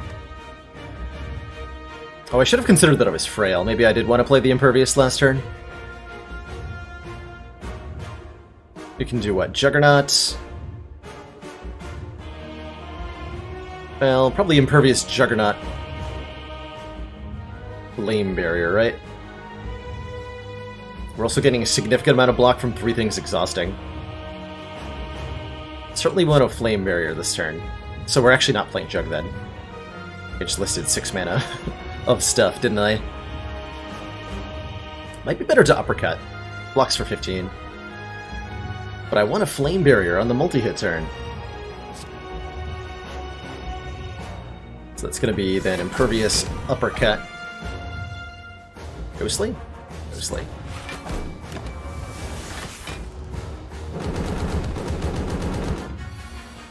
Which also makes this weaker. This turn is probably Exhume and play Impervious alongside Juggernaut.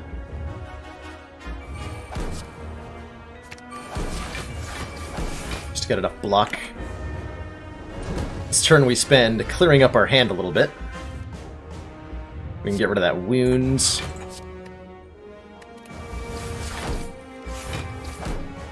Bloodletting.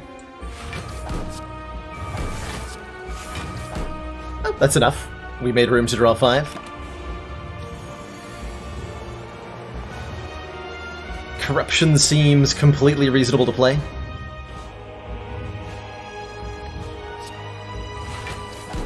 There's Dual Wield. Dual Wield is going to be used on a Body Slam, I think.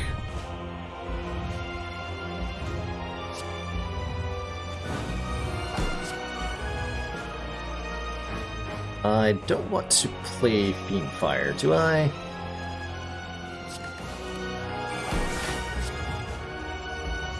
So we make copies of Feel No Pain. And play them. And so now we gain 20 block every time a card is exhausted? Sure.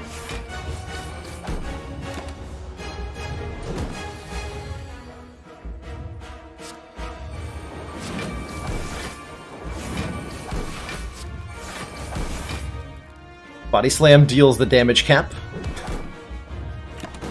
And then our Thorns deal a very similar amount this turn. Good lord. There's plenty of lines we could have taken for this fight. It's Not what I would call a fight where we are at risk of losing via slightly suboptimal card order. Is it? He's already hit damage cap this turn again. So I guess, like, whatever.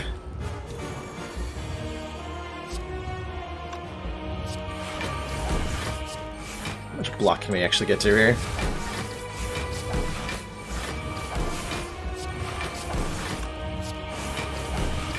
$416? We can go higher, though. Hold on, am I gonna lose if I do something dumb? Don't think so, right?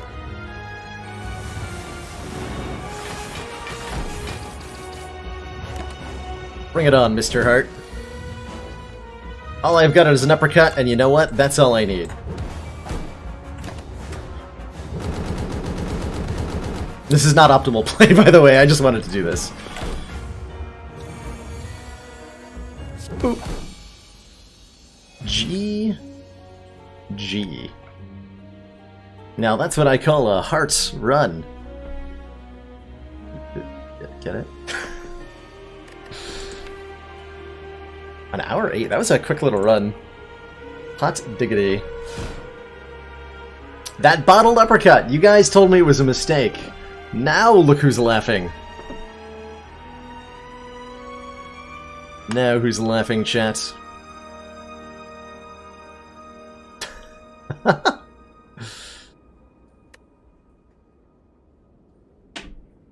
Should I have gone for a pun about, like, cardiac arrest, BB Tech? Because I could have tried that one, too. That's not a bad score. 3182. G. Oh, we got 2 wins on A20 today. That's better than I expected going into the stream, so I'm pretty happy. I am pretty happy with that. 2 out of 4, actually.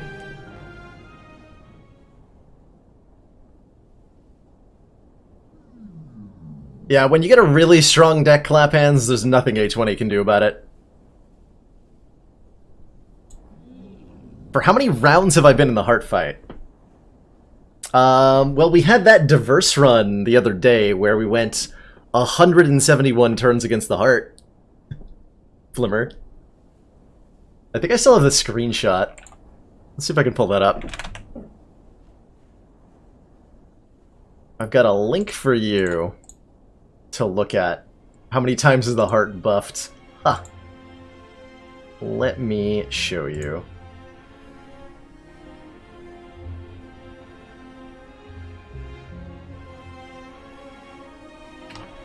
Here, we took this screenshot during a diverse modifier run on the stream, like, last week.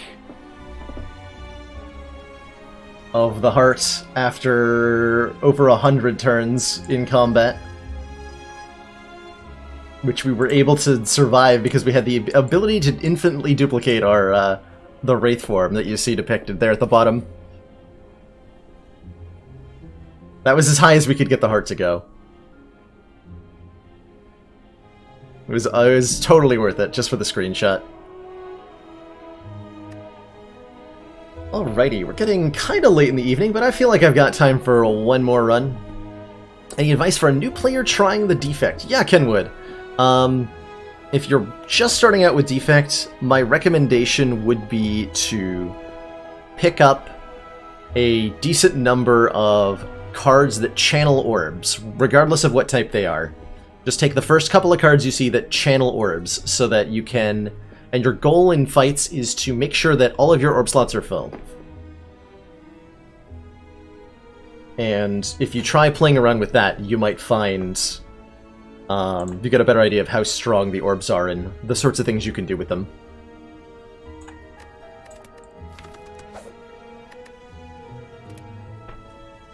Alrighty, let's jump right on into Silent here for the last run of the evening. How are we going to play this out? So you're fighting Hexaghost, cool, we're not dying to Slime Boss, that's exciting. That is always a good sign. We can hit 4 fires and 2 elites, that's always a good mix. Is there anything else that's more attractive? Nope. 4 fires and 2 elites sounds great. We get an early store, so a 100 gold start looks great. Cool. I don't need to think too hard about that. Not at all. Does the Feel No Pain buff cap at 999? I actually have no idea, but block caps at 999, so even if it doesn't, it wouldn't matter. Wow, really? Might actually draw no block next turn. Cool. Got the 1 defense. Taking 1 is reasonable here. But anytime you draw really poorly against the Cultist on turn 1, you know you're in for a bad fight. Yeah. Yeah. Yep. That's unfortunate. There was no way for me to, like, avoid taking this damage. Just drawing the full set of block cards on turn 1 kind of doomed me here. Ouch. Oh man, ouch. Now I've got to draw 3 strikes to kill. Or 2 strikes to neutralize. What a rude cultist. Dear lord. That's a really rare occurrence, actually. Ooh. Masterful Stab? We're looking to take on some early elites. And if I want an early damage card, Masterful Stab does fit the bill pretty well. It's a card that's a little difficult to justify at times, but man, it hurts.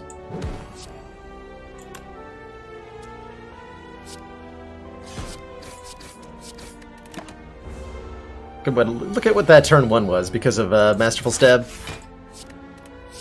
I have definitely noticed that Masterful Stab is a card that is really good in the first act and really, really trash in Act 3. Finisher? Finisher. I think Dagger Spray is the more responsible pick here, just a decent AoE attack. We could try doing things with Finisher here. To take on these... We have an Energy Potion, actually, which makes Finisher a lot better. Deal 6 damage for each attack played this turn. I'm going to take that. I don't know that that's correct, but we're going there. Huh. Well, now these are some options. Wow. So Apotheosis is here. And an early Apotheosis is a good Apotheosis, if you ask me. Upgrade all your cards for the rest of combat. That is potent. There's also a Dash, which is great. There's a Backstab, which is great. There's a Caltrops, which is good against Hexaghost. And we could afford a card removal as well. Warpaint's not even terrible. We could do, like, Dash Warpaint. Backstab, Dash, Remove. Very interesting options here. Actually, I really like Backstab, Dash, Remove. But I also really like Apotheosis. Yeah, early Apo into Fusion Hammer, hopefully. Into Coffee Dripper would be an experience. Just having all of our defense upgraded is massive. That Dash, though. Dash is so good against Act 1.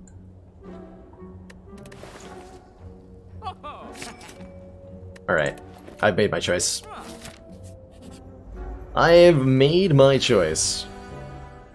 Like, I can actually just play this right now. Upgrade everything.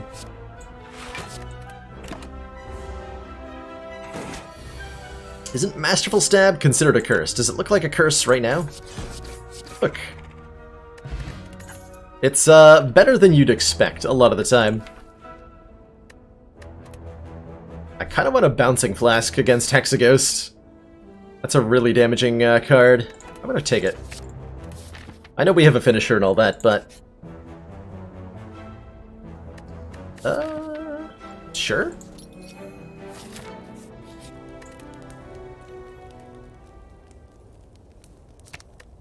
I think this is our priority upgrade, and hopefully this is a Lagavulin. Nice. So we get to play our Apotheosis. Extra nice. I would like to wait for Bouncing Flask. Because the 12 poison that inflicts is incredible. Oh god, I should have waited another turn. That's alright. Did not check what I was drawing. Mistakes were made.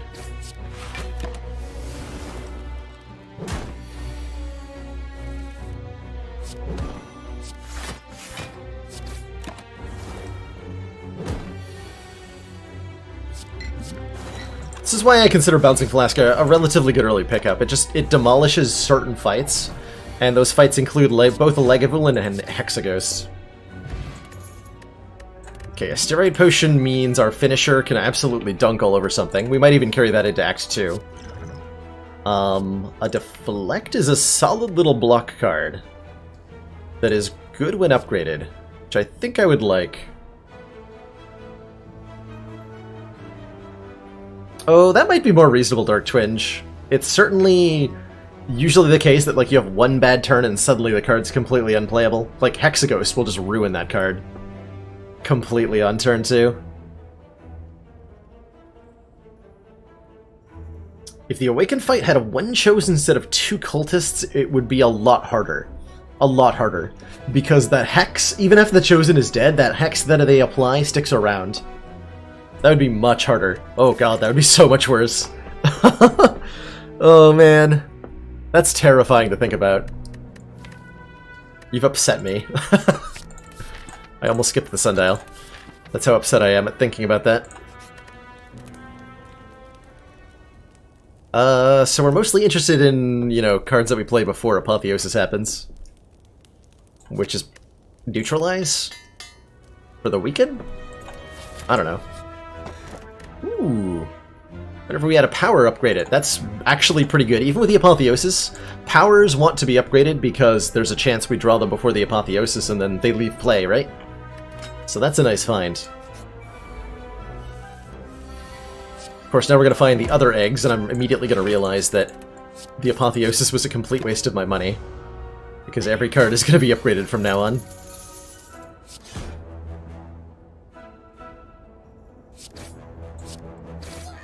Rip. Ooh, Piercing Wail. All enemies lose 6 strength this turn. One of my favorite silent, completely block every damage card things. I think I like these 2 potions for the elite. Yeah, especially for Gremlin Knob. Especially, yeah, yep. I'm just gonna use them both right now, actually.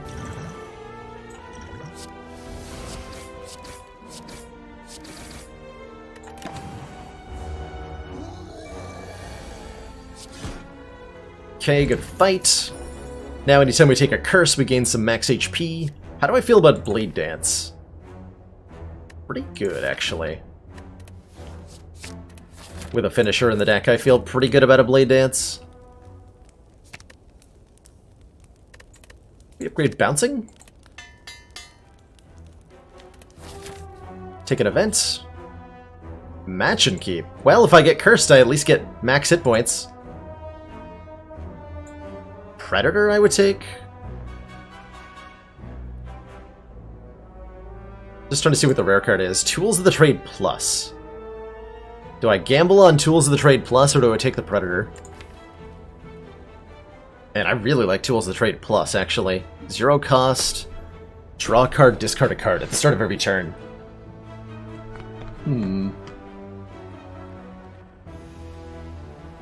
That goes really well with Finisher. Yeah, let's look for the Tools of the Trade. Damn. Did not get it. Was a gamble we took? Oh well.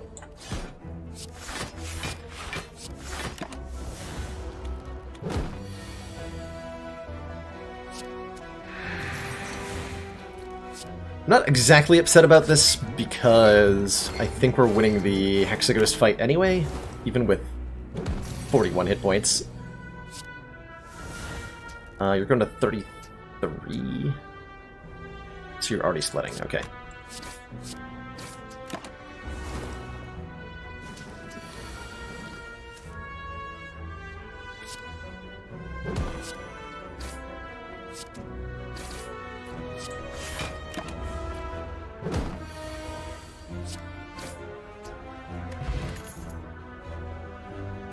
Sucker Punch? It's kind of okay when it's upgraded. Other than that, I'm not that excited. I would mostly want more like Cloak and Daggers to be added to this deck, cards that both block and combo with Finisher, rather than adding too many attacks and risking not being able to draw block. Hey Cicero, I'm doing really well. We got 2 kills on the Heart on A20. So I'm having a good night. Having a pretty good night. Let's do the Blade Dance first. Alright, Hexaghost. Show me an Apotheosis. Or a turn 1 Bouncing Flask is fine too, actually. It's really all I need to win here.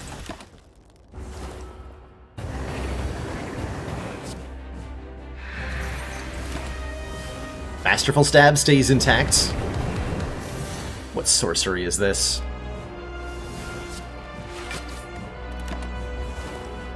Masterful Stab does encourage me to block more than I normally would, by the way. Well, I guess we're overplaying that card now. Rip.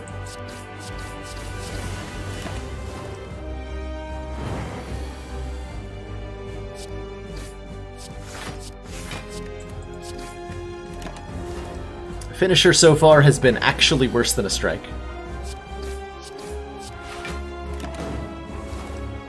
And that's okay. We got enough poison ticking from the Bouncing Flask that everything is, everything's good. We're well on track to end this fight before Hexaghost kills me. Although I think we have to survive the Inferno turn. Yeah. Which we do.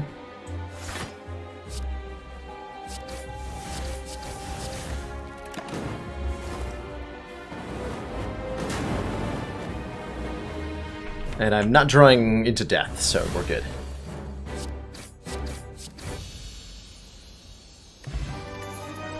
Huzzah! Ooh. After Image Plus. We already have a Blade Dance. This is definitely looking like a deck that's being encouraged to play a lot of cards already. Kills were as Ironclad and Silent. We got a Silent win that both had Runic Pyramid. The Silent had a lot of intangible. The Ironclad had a lot of everything. 200 damage body slams all day was the Ironclad experience. Let's take the After Image. And hopefully we get a decent relic here.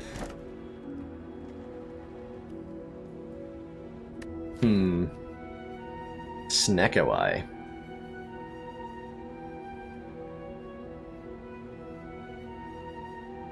I don't think I can take the Busted Crown. Gain 2 energy at the start of our turn, but future card rewards have 2 less cards to choose from. I really wish I had that Predator from earlier. Damn.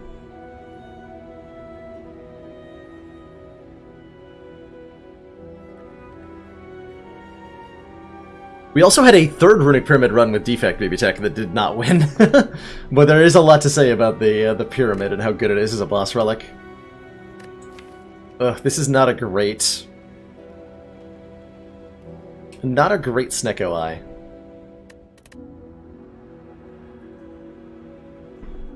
But my other option is realistically the Feather, so let's just try the Snecko Eye, and if we die, then we die, right?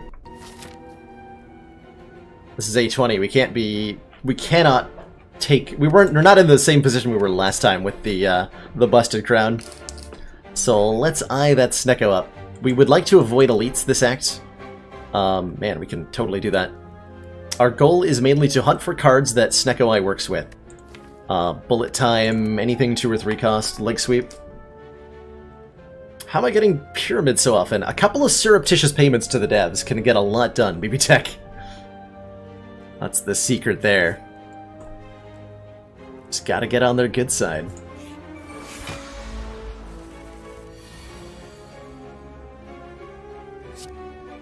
This has to be played. Oh, I should have Piercing Wailed. That was a mistake. Should have Piercing Wailed to remove an artifact so that we would have had 6 poison down. Because now I'm going to die. What we can have for next turn. My odds of surviving will be much higher.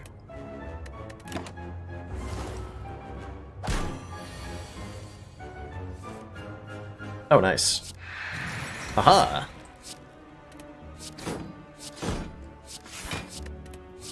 Praise Lord Snecko.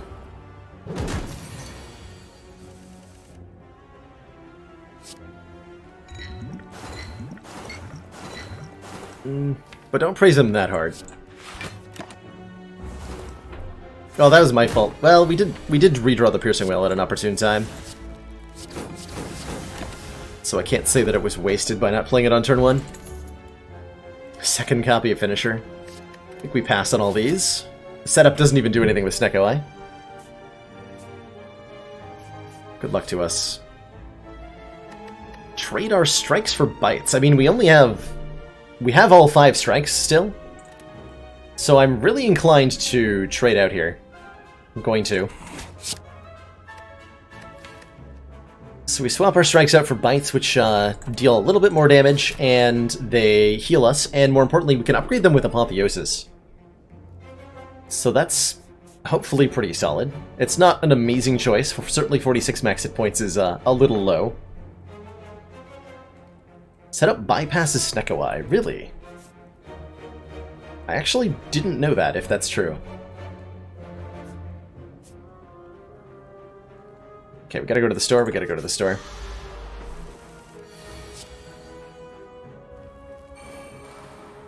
This Apotheosis costing the wrong amount is tough at times. We're actually gonna... Instead of playing the Bouncing Flask, though, I can get a sweet finisher here. Plus then everything's upgraded.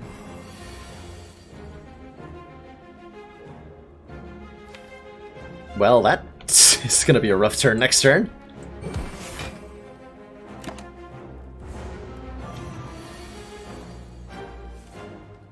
Ooh.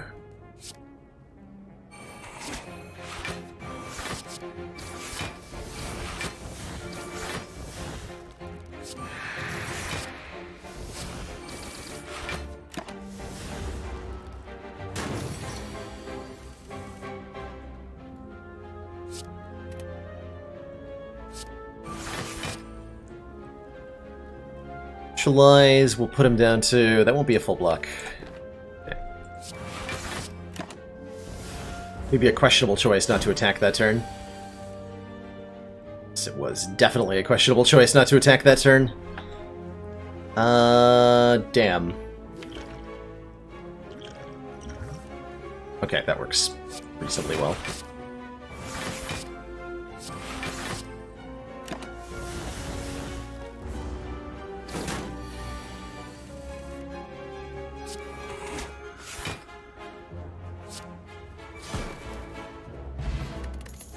Leg Sweep Plus, hail, yes, get in the deck. I don't even need to think about that one too hard. We got Snecko Eye, a Leg Sweep is incredible. Give me more high cost cards. Caltrops Plus, it's not high cost. I'm definitely down to remove... What here? Bites, maybe? Maybe one of the bites can go. I think we want to remove at least one bite. I was hoping for a little bit more impactful cards, unfortunately. If I take a steroid potion, I can potentially kill an elite. So that lets me fight this elite and feel reasonably safe about it, because we can get a really good finisher turn. Let's do that. How about a Caltrops Plus? Really nice for the heart. We are nowhere near the heart. I'm gonna take it anyway. Alright. Terror is not bad, I agree. 6 max hit points? Ooh, relic. Relic.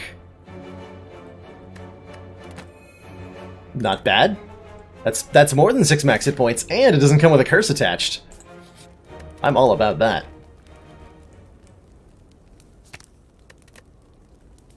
I think we upgrade Finisher. Not sure though, if that's the right pick. The right pick might actually be Recall.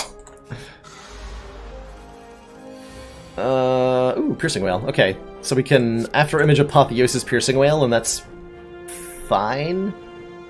It's not the best turn in the world, but my other options are like... No, my other options are worse. My other options were much worse. Plus we could potentially heal all this back. Ah, okay. So here's our Steroid Potion turn. We can Blade Dance, Bite, Bite, Finisher. Finisher hits 5 times. Which is 40 damage already. Actually, do I even need the potion? Is a better question.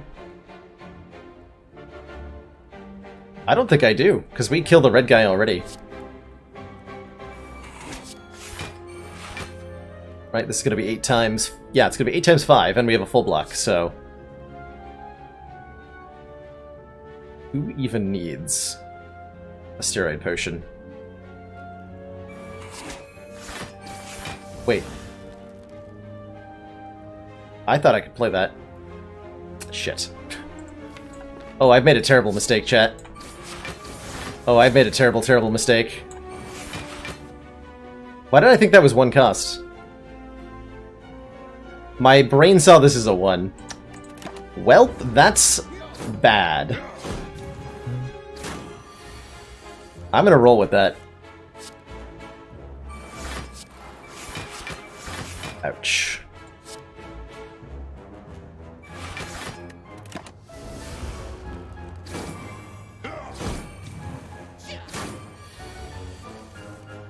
Oh, I got myself killed with that one. Man. My eyes lied to me. Rip.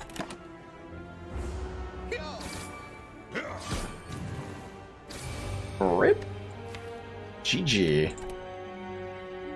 Spire giveth and the spire taketh away, huh? Dear lord. Oucherino pizza.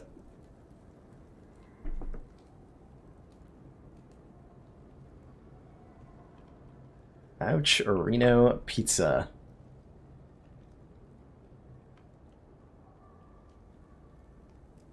Yeah, I thought that run had a chance, and I think it did have a chance, right up until I completely screwed that up.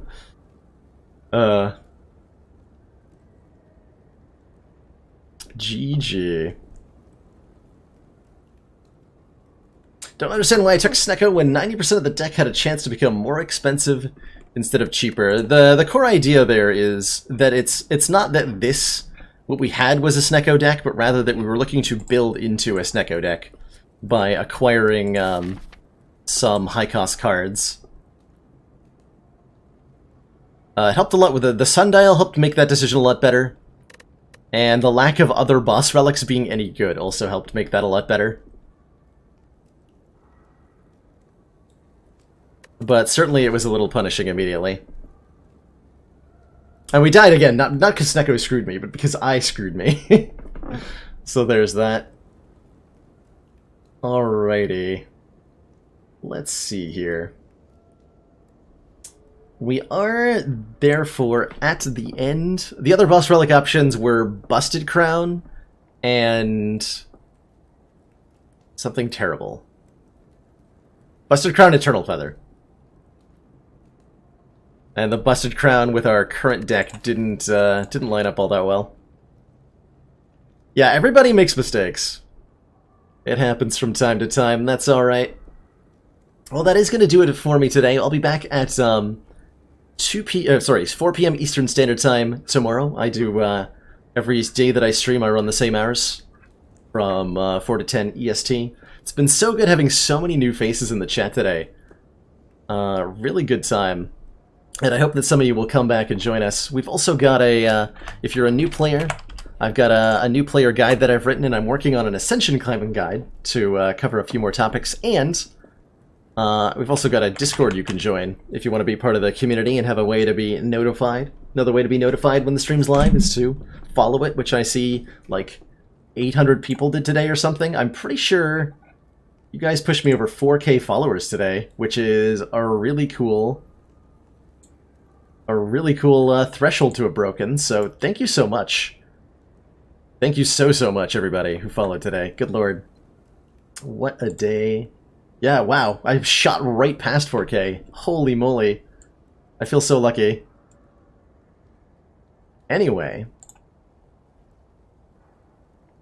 It's the end of the stream, so this means this is the part of the stream where I have to choose somebody to raid. Commander, we've just received the support of another council member. Doc, actually, thanks so much for that tier 1 sub. Welcome to the esteemed ranks of the council.